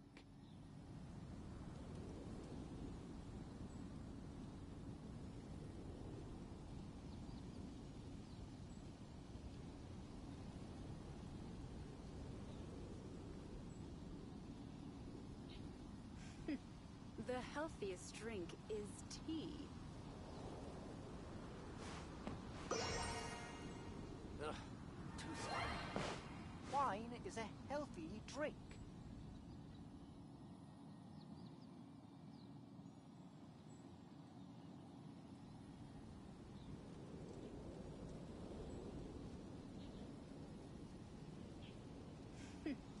The healthiest drink is tea.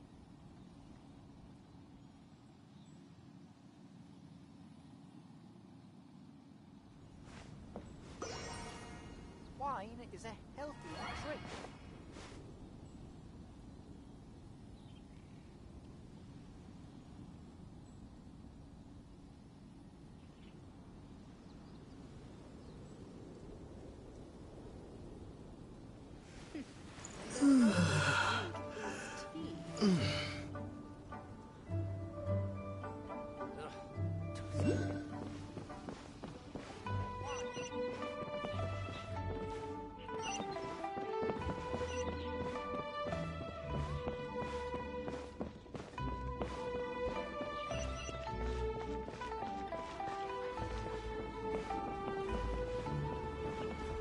Howdy. Please, get straight on in.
Whoa, why are there so many treasure hoarders here?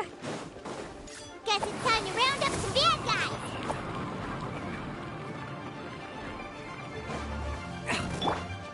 Oz, reveal thyself!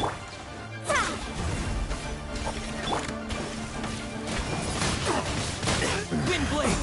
The hunter. Do you remember anything about this place, Granny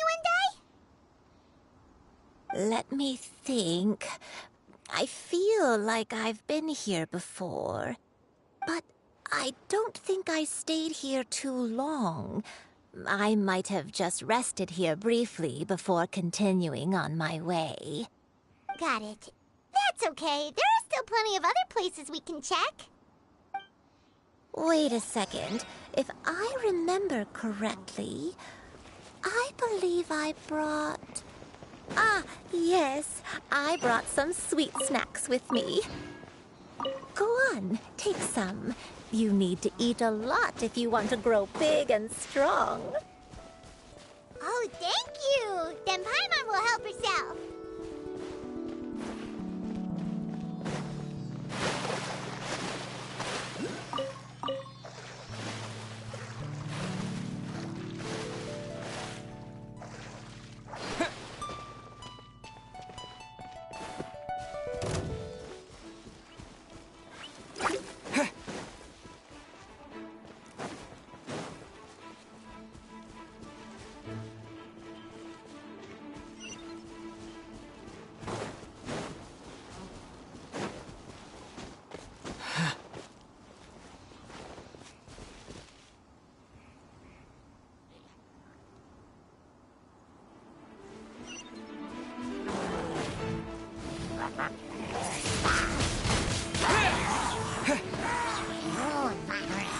As you wish, mein Fräulein.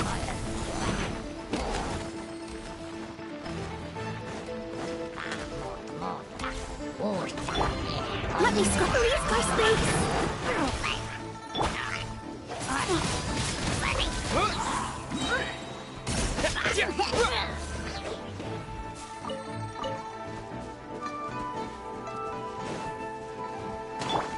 Written in the stars! Windblade! Come on, we can do it!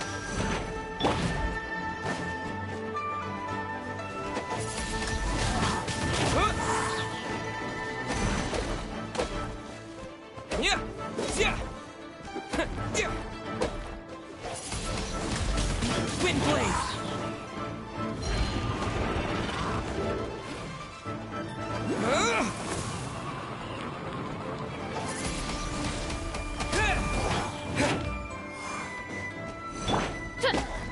By royal decree!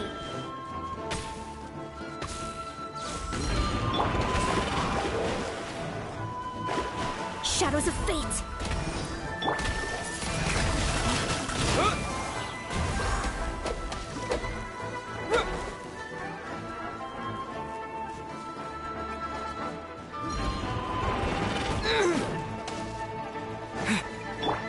Let the show begin.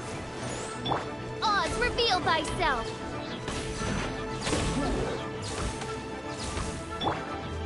Yeah!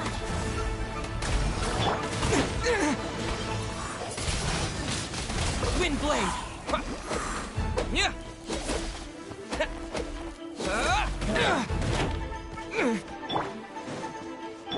Shadow Raven, let night fall!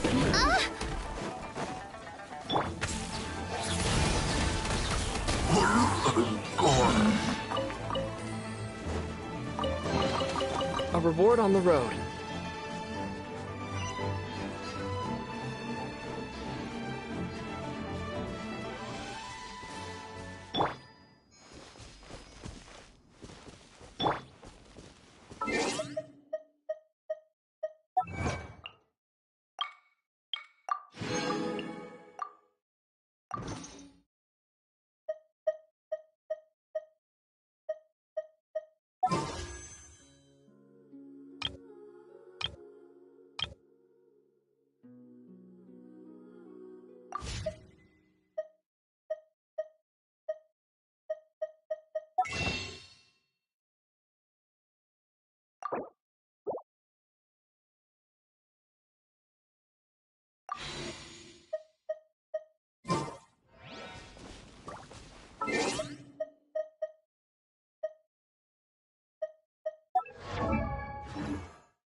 Leave it to me.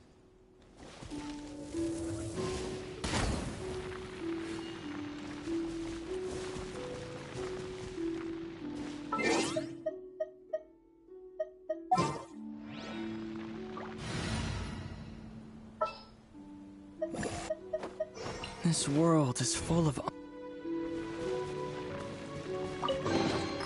I'll keep this close.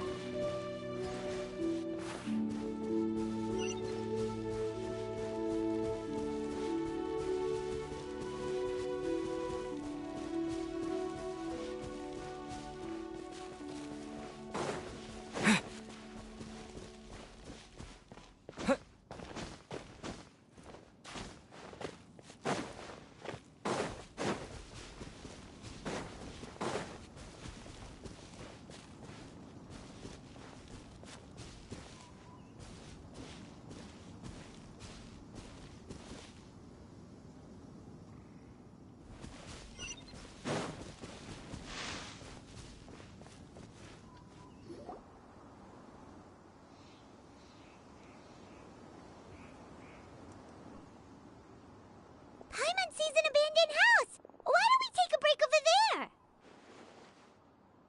This place. It's...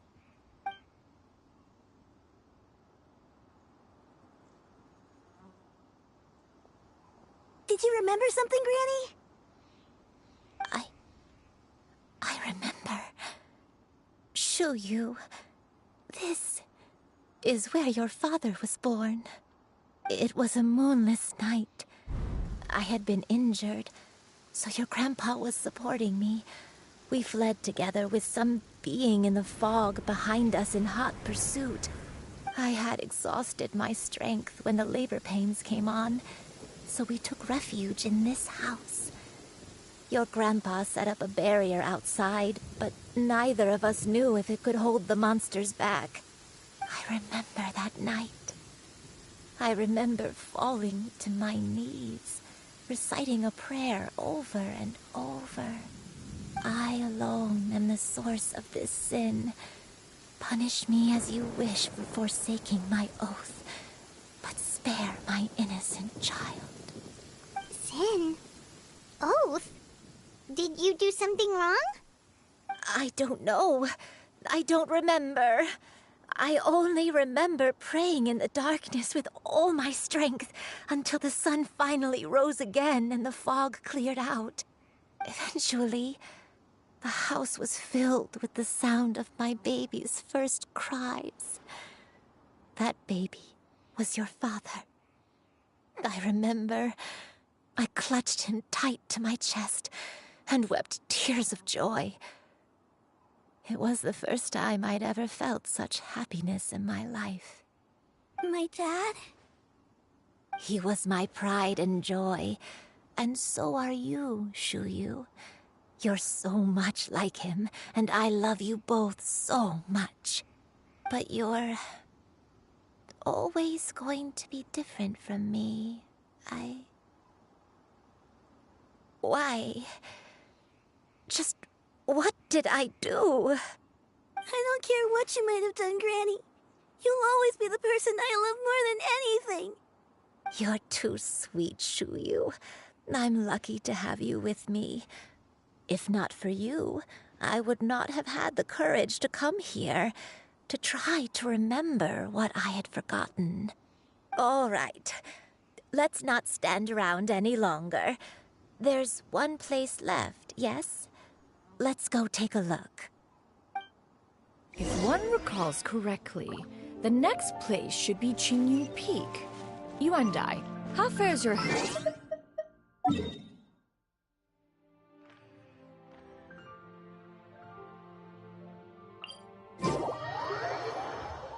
I may be a bit slow, but I'll do my best to keep up. I'm sorry to keep everyone waiting. Climb on. I shall carry you to the top. Oh, such lightness of weight. All those who grow old grow frail in the end, do they not? First, you lose your memory, then your health. Eventually, you end up losing everything. My only wish is to depart this world with a lucid mind, to free myself of this torment and the... We're finally here. Does this place feel familiar to you, Granny Yuandai? Let me see...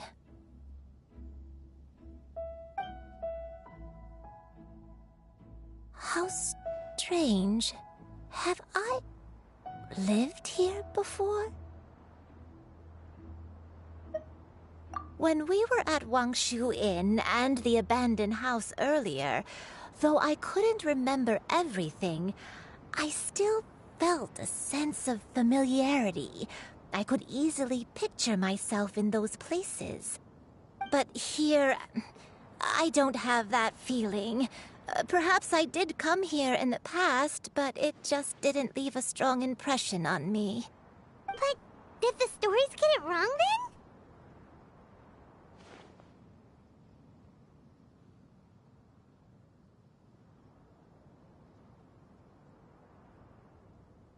Yeah, that's true. But they're also the only thing we have to go off of. Paimon was hoping this place would jog Granny Yuandai's memory just like the others.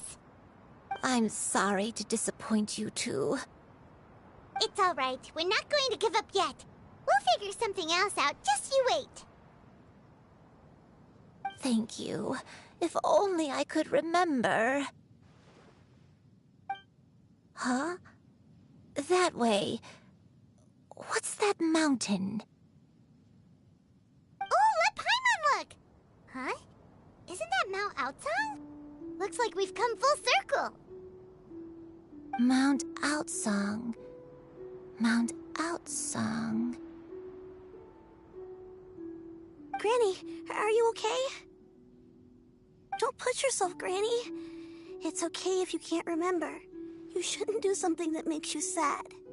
Mount Outsong, What am I really? Mount Outsong holds some familiarity to you? It does, but I can't go back. Are you feeling unwell? My head, it feels all heavy and dizzy. What is wrong with me? Cloud, Miss Xianyun, is there anything you can do? Let us go to Mount Outsong. But... Fret not, all will be well. You and I, you have already given more than enough to the pursuit of this endeavor. You may leave the rest to me. I've prepared something that can aid you in suppressing the fear in your heart and restoring your lost memories. It currently resides at Mount Outsong. Wait, really? When did you do that? I never leave anything to chance. All will reveal itself when we arrive.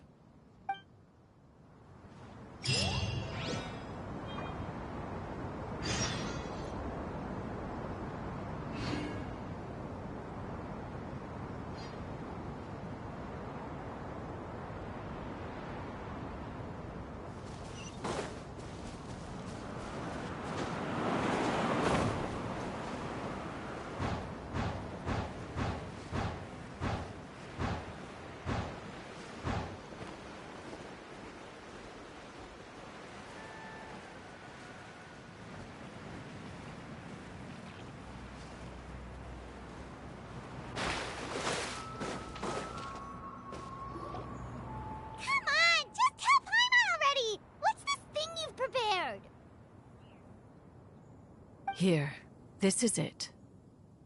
Huh? But isn't this the mechanism that you were tinkering with when we first got here? Oh, is it another invention of yours? Precisely. A recent one at that. I am most pleased with the result. I call it the Suspensus Somnium mechanism. It periodically releases a soft breeze, which when paired with a gentle adeptal tune, can help the listener subconsciously relax and even enter a semi-hypnotic state. Soothing agitation and anxiety, relieving exhaustion and insomnia, its potential uses are numerous indeed. And of course, it can also aid in the recovery of lost memories. Whoa, what a cool gadget! But if you had it all along, why did you keep it to yourself until just now? We could have come to Mount Outsong right off the bat and saved time on a lot of floating. How preposterous. Had Yuendai not recalled much of her past through her own efforts, the device would have nothing to draw upon. We Adepti can only help those who first resolve to help themselves. Had she lacked such determination and strength of character, one would have little to offer in way of assistance. Paimon thinks she gets it now. Hey, what's that other thing? As previously mentioned, a gentle adeptal tune is required to take full advantage of the mechanism. One secured such a tune from Streetward Rambler. Only with her melodies can the mechanism reach its peak power. Whoa, Paimon can feel what you mean. Paimon's body feels light as a feather. It's as if she's lying down on a warm patch of grass after a super satisfying meal. And you and I, is the mechanism helping you to relax?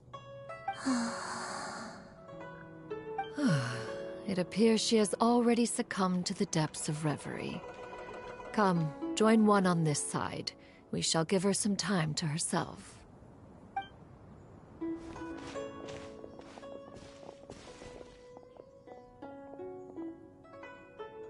The drought is over. But why do you look like you want to cry? The potion. It's nearly run its course. I've never regretted meeting you. Not even for a second.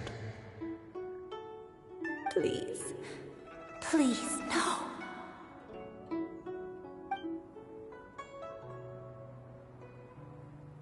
Have you forgotten? This is the world you left behind. One of gentle breeze and morning dew, perfectly straddled betwixt the realms of heaven and earth. This is your home. This is where you belong. You should have never left. The you of the past, the me from not that long ago. We should have never.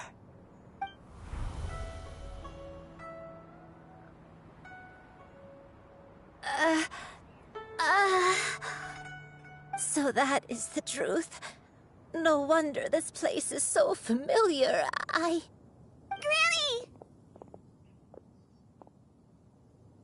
Granny, are you okay? Cloud Retainer. Your memories have returned? Wait, did you just call her by her full name? Does that mean you already knew each other? Yes. I now remember everything.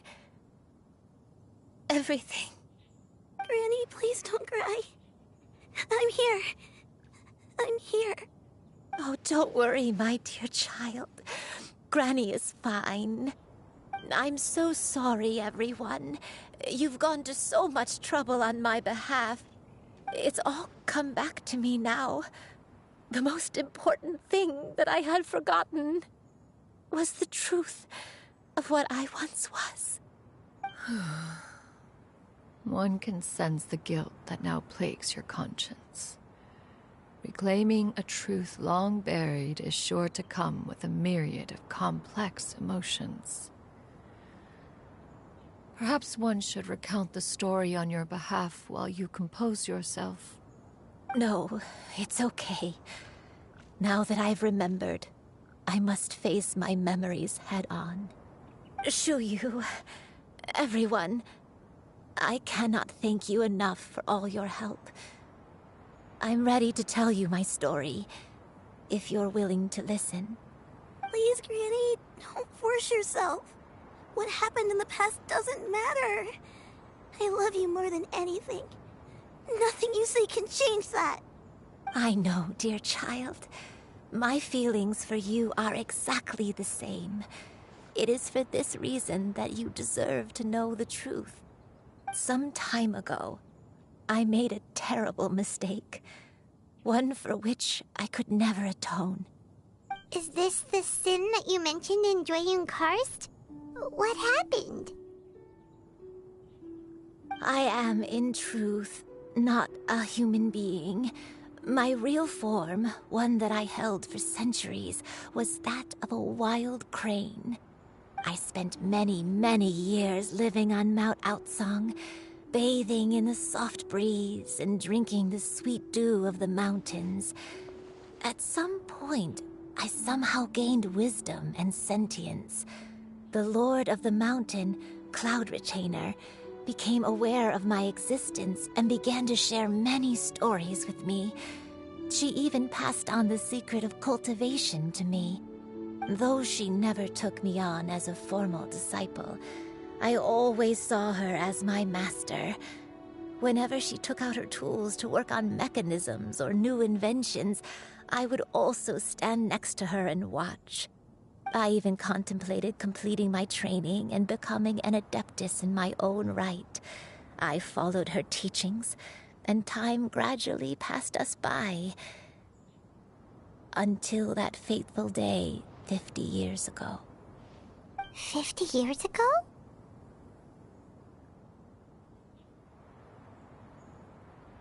That's right. Master regaled me with many stories of her past deeds. From them, I learned how she had saved people from a similar crisis in the past. She was the one I looked up to the most. More than anything, I dreamt of becoming an adeptus like her. I wanted to travel the land like she had, relieving suffering wherever I went. But I was still far from being a real adeptus. I possessed no ability to take on human form and fit in with the crowd. Once she learned of my desires, Master prepared a special dose of human mimicry potion for me. She warned me that the potion's effects would only last 10 years, and if I were to fail to return to my original form at the end of that time, I would forever forget my past as a crane and become something neither human, beast, nor adeptus. Oh no. So that was the source of your dementia all along.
Was it because of Grandpa?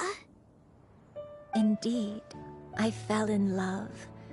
Though he was human, he had spent his entire life training on Mount Tianheng. When we met, it was not only my first foray into the world below, but his as well. Although clumsy and impulsive as he was, you'd think he was the real strange bird among the two of us. But still, just like me, he cared deeply about the world and wanted, more than anything, to cleanse it of all pain and suffering. I could not help but fall for him. But my time continued to tick away. Those 10 years passed by in a flash. Yet I did not want to leave his side, so I... Oh no, what happened next? I committed an offense. I wanted to stay with him, even if it meant living a life full of pain and suffering, even if it meant that I would eventually turn into a monstrosity. I knew I had betrayed Master's hopes, but I was too ashamed to face her. So I wrote her a long letter instead and asked someone to leave it outside her abode.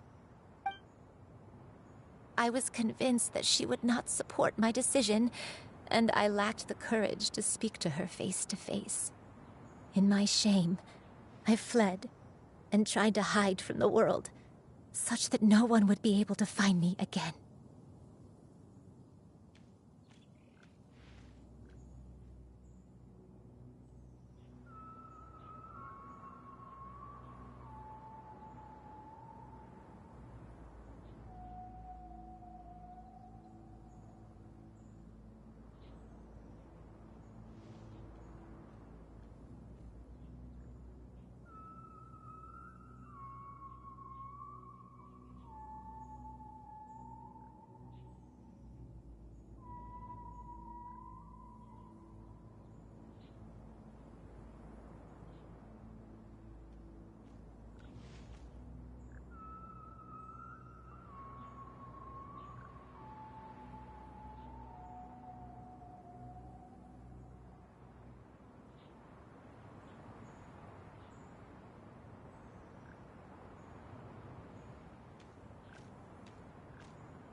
But that was only the beginning of my troubles.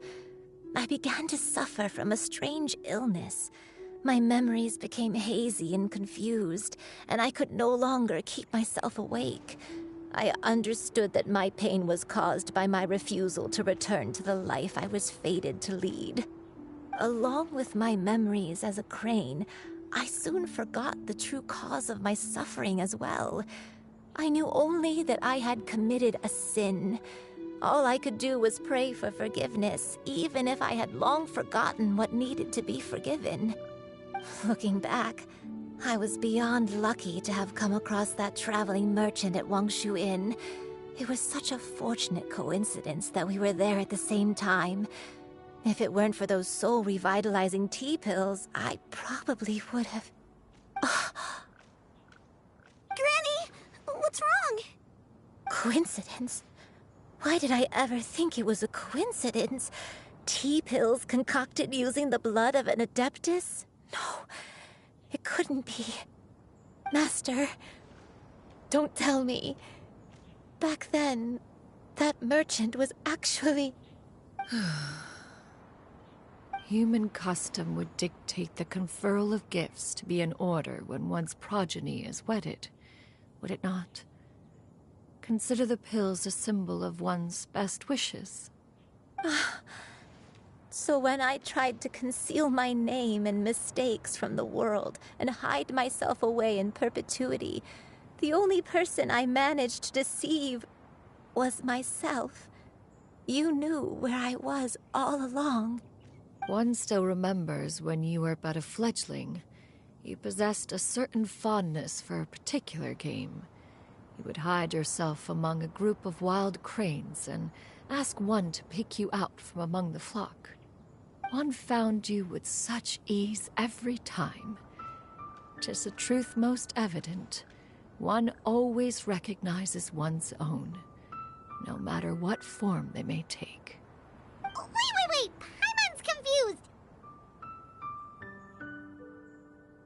So, Cloud Retainer, you found Yuendai again? But how? When? And what happened after that? Perhaps it is now time for one to recount the rest of the tale.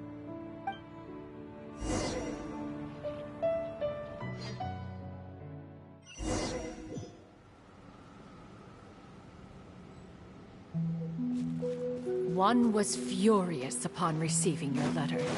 Seized with anger, one set out to bring you to your senses.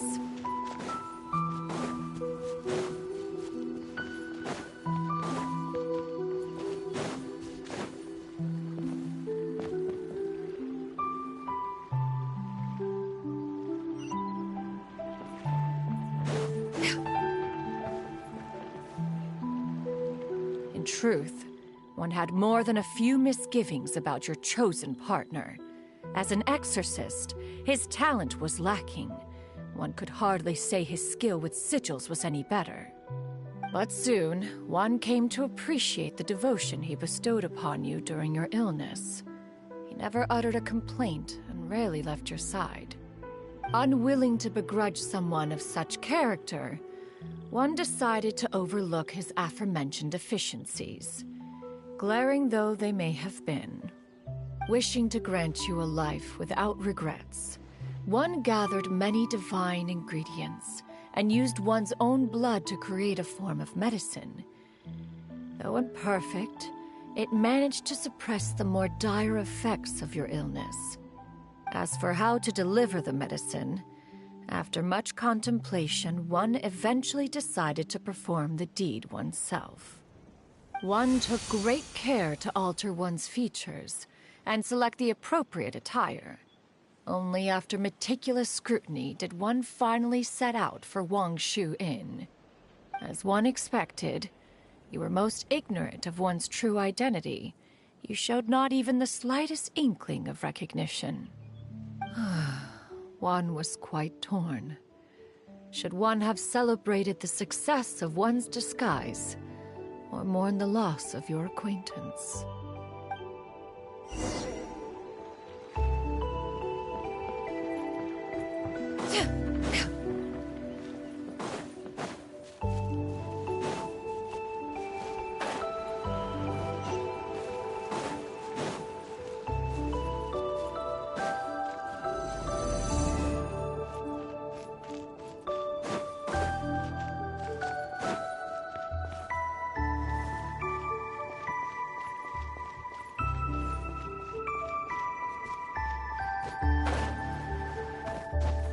Nevertheless, one would speak to you about another matter, if you are amenable. Even considering your loss of memory, one was simply flabbergasted that you could so easily forget the consequences of consuming medicine infused with adeptal blood. Its proclivity to attract monsters is hardly that complicated of a concept to remember. To think that you tried to travel while weak from sickness and heavy with child. Had one not intervened to clear the fog, all of you would have been lost during the night.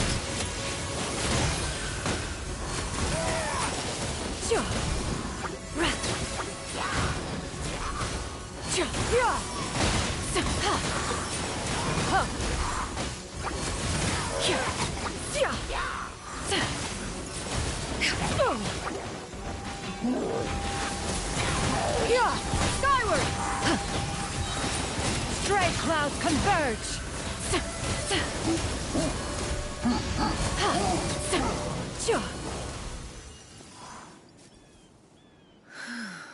Those monsters would hardly have pursued you with such ferocity without sufficient incentive. They were likely incited by the presence of godly remains. Said godly remains, in turn, were likely drawn to the trace of one scent on your body. One was, after all, an active participant in the Archon War. Some of the gods were likely shattered by contraptions of one's very making. In the end, one was relieved to see you endure through the night. At the break of dawn, one heard an infant's cry pierce through the air, and one saw you carefully cradle the child to your chest. Although certain mortal matters remain foreign to me, one could not help but be moved by your joy. To see you happy, that was more than enough.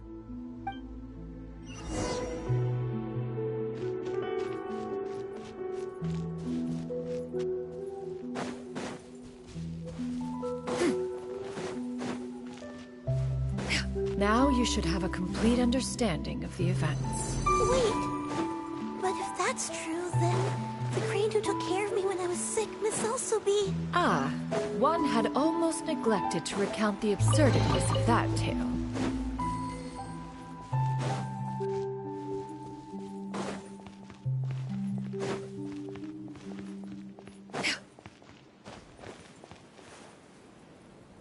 Just as Yuendai troubled one with her antics, so did you give one many a headache. Upon finding you burning with fever, one made plans to bring you back to one's abode for treatment. However, upon seeing one's form, you began to cry, refusing to get on one's back. When one asked you why, apparently you believed that one could not possibly be a true Adeptus, because all illuminated cranes are white from tip to toe. One had no choice but to apply powder to one's body to conceal the variegated nature of one's appearance. You became more than amenable enough when one stood before you devoid of any other coloring.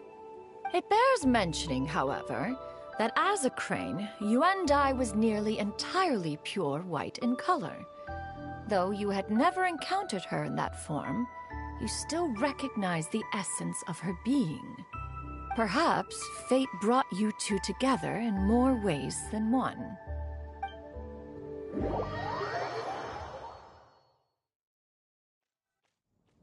Now all has been revealed.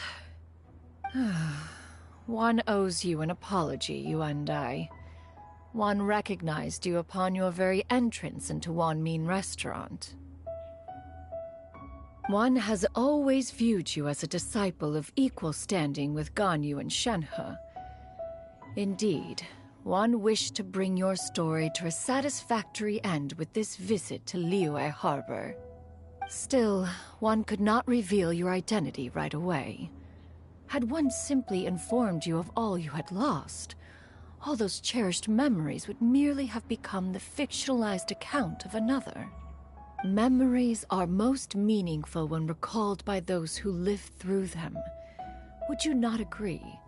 Even if the process was painful and arduous to experience. Have you any further inquiries? Master, I must ask, if you found me all those years ago, why did you leave me be, even though you knew about my mistake? Why did you not bring me back to Mount Outsong by force? One has never regarded your action as a mistake. It was a simple choice, nothing more. When it is time for one's progeny to leave the nest, it is the responsibility of an elder to let them fly free. Yet, when your wings grow weary and the night grows dark, just know that you always have a place to which to return. 'Tis a refuge referred to by many a name in mortal writing.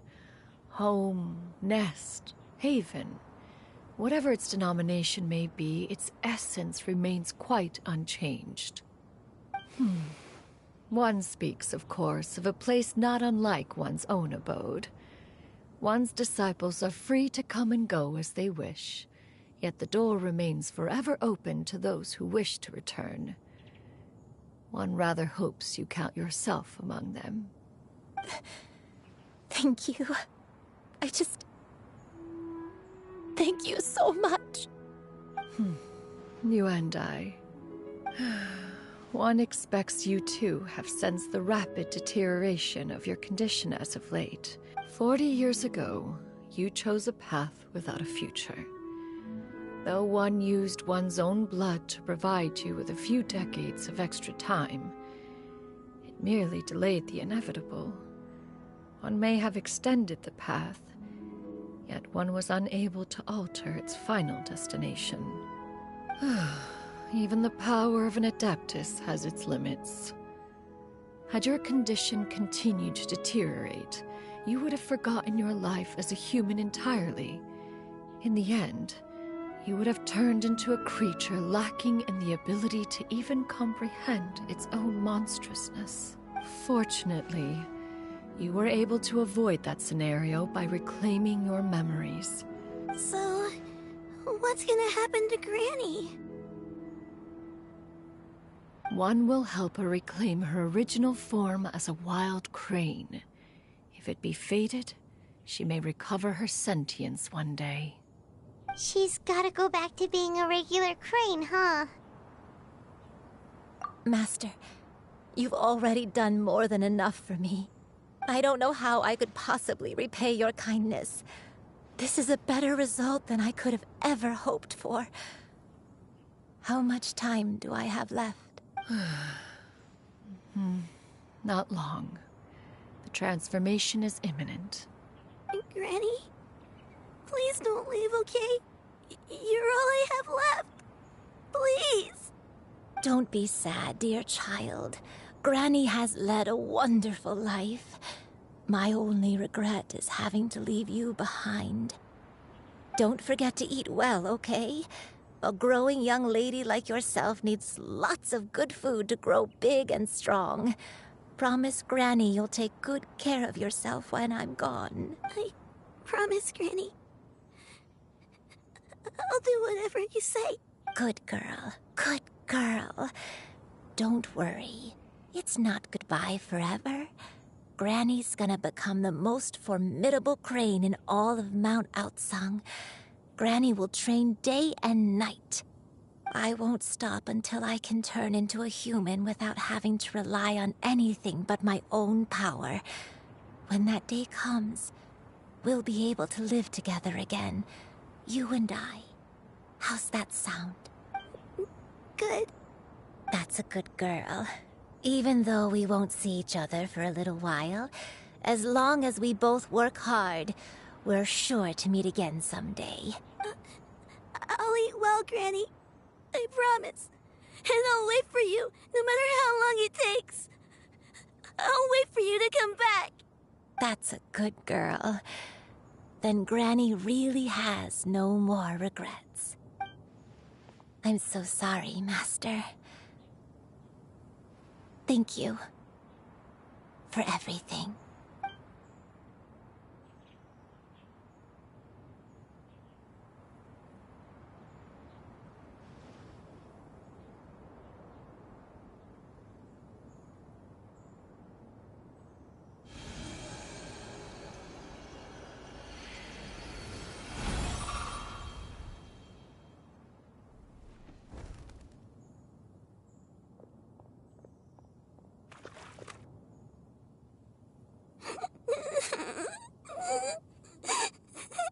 Shiryu.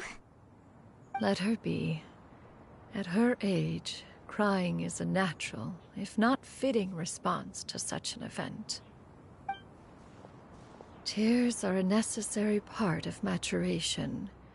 Sometimes there's... Now that the issue has been resolved, you should also take a moment to relax. Give your...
I always believed we would see each other again, that our days of separation would finally end, and all my troubles would be behind me.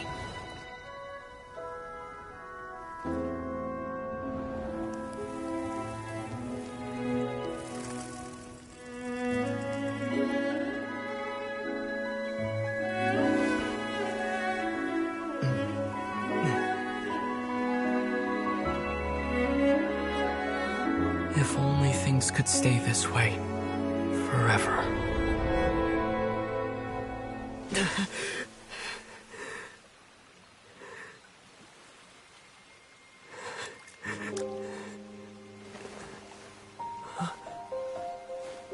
A nightmare? Curious. If you're relaxed, shouldn't your dreams be pleasant? It was a good dream. It's just... You weren't ready to wake up.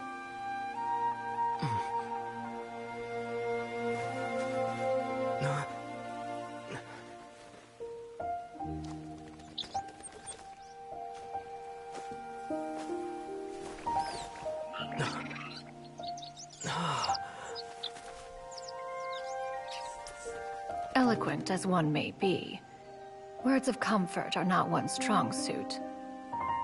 You are doing all you can. One can see your strength of will, your fearlessness in the face of danger. And so, whatever your dream may be, one believes that you shall achieve it. Of course, whenever the perils you face overwhelm you, or you become weary, one is always here for you. After all, as an elder, it is only right to look out for the young ones.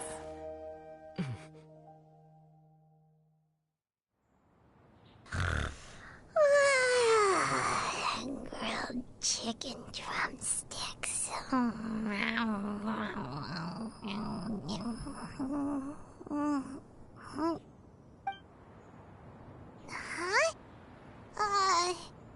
Was Paimon sleeping just now?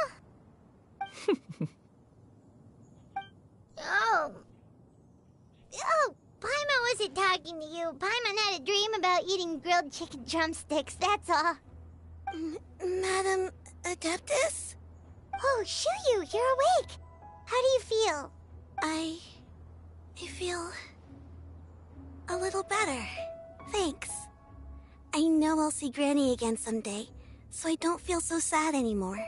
Madam Adeptus, could I ask you something? Would you take me in as a disciple? Oh, and have you reasons for this sudden interest? I know Granny thought what she did back then was wrong. She felt really bad about it.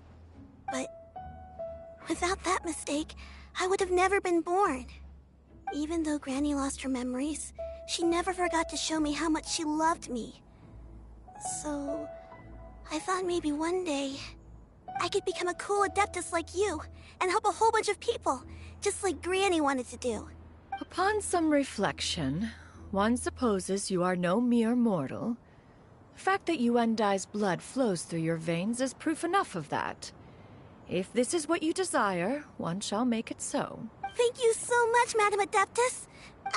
Shuyu, are you sure about this? Paimon's gonna let you in on a little secret. We've seen Cloud Retainer's 2 other disciples, and they pretty much eat nothing but bitter herbs like chin-chin and violet grass. If you join them, you'll never enjoy One Min Restaurant's delicious cooking ever again. How utterly preposterous. One has never enforced such a rule. Every individual must find their own path to enlightenment, so long as one retains a pure... Well, you say that, but Paimon's not seeing any tasty treats up here now, is she? Although Mount Outsong is rich in that is precisely... Whoa, you're leaving Mount Outsong? One has never yet in the end, all of one's disciples ended up... One has reflected on this fact for many years now. One is most... Why are you all so... Paimon is... One will be assuming... Don't worry, we'll help you keep it... So, Perhaps in 2 days' time. One has already... Seems like you've really... Then how about... A sensible plan. Oh, also, why don't you take... Awesome! Hey, didn't we promise Shincho that we'd tell him what we found out?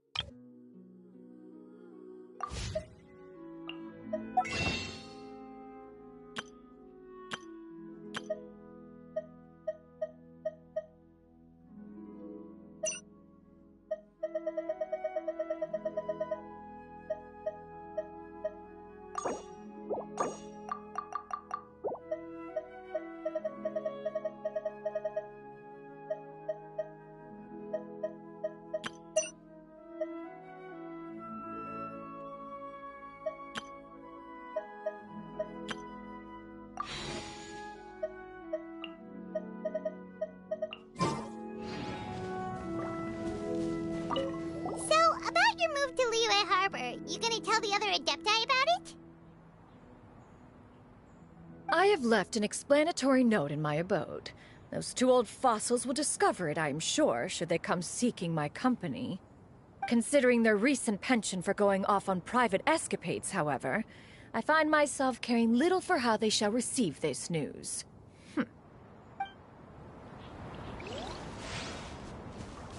Should we make a trip to the Feiyun Commerce Guild?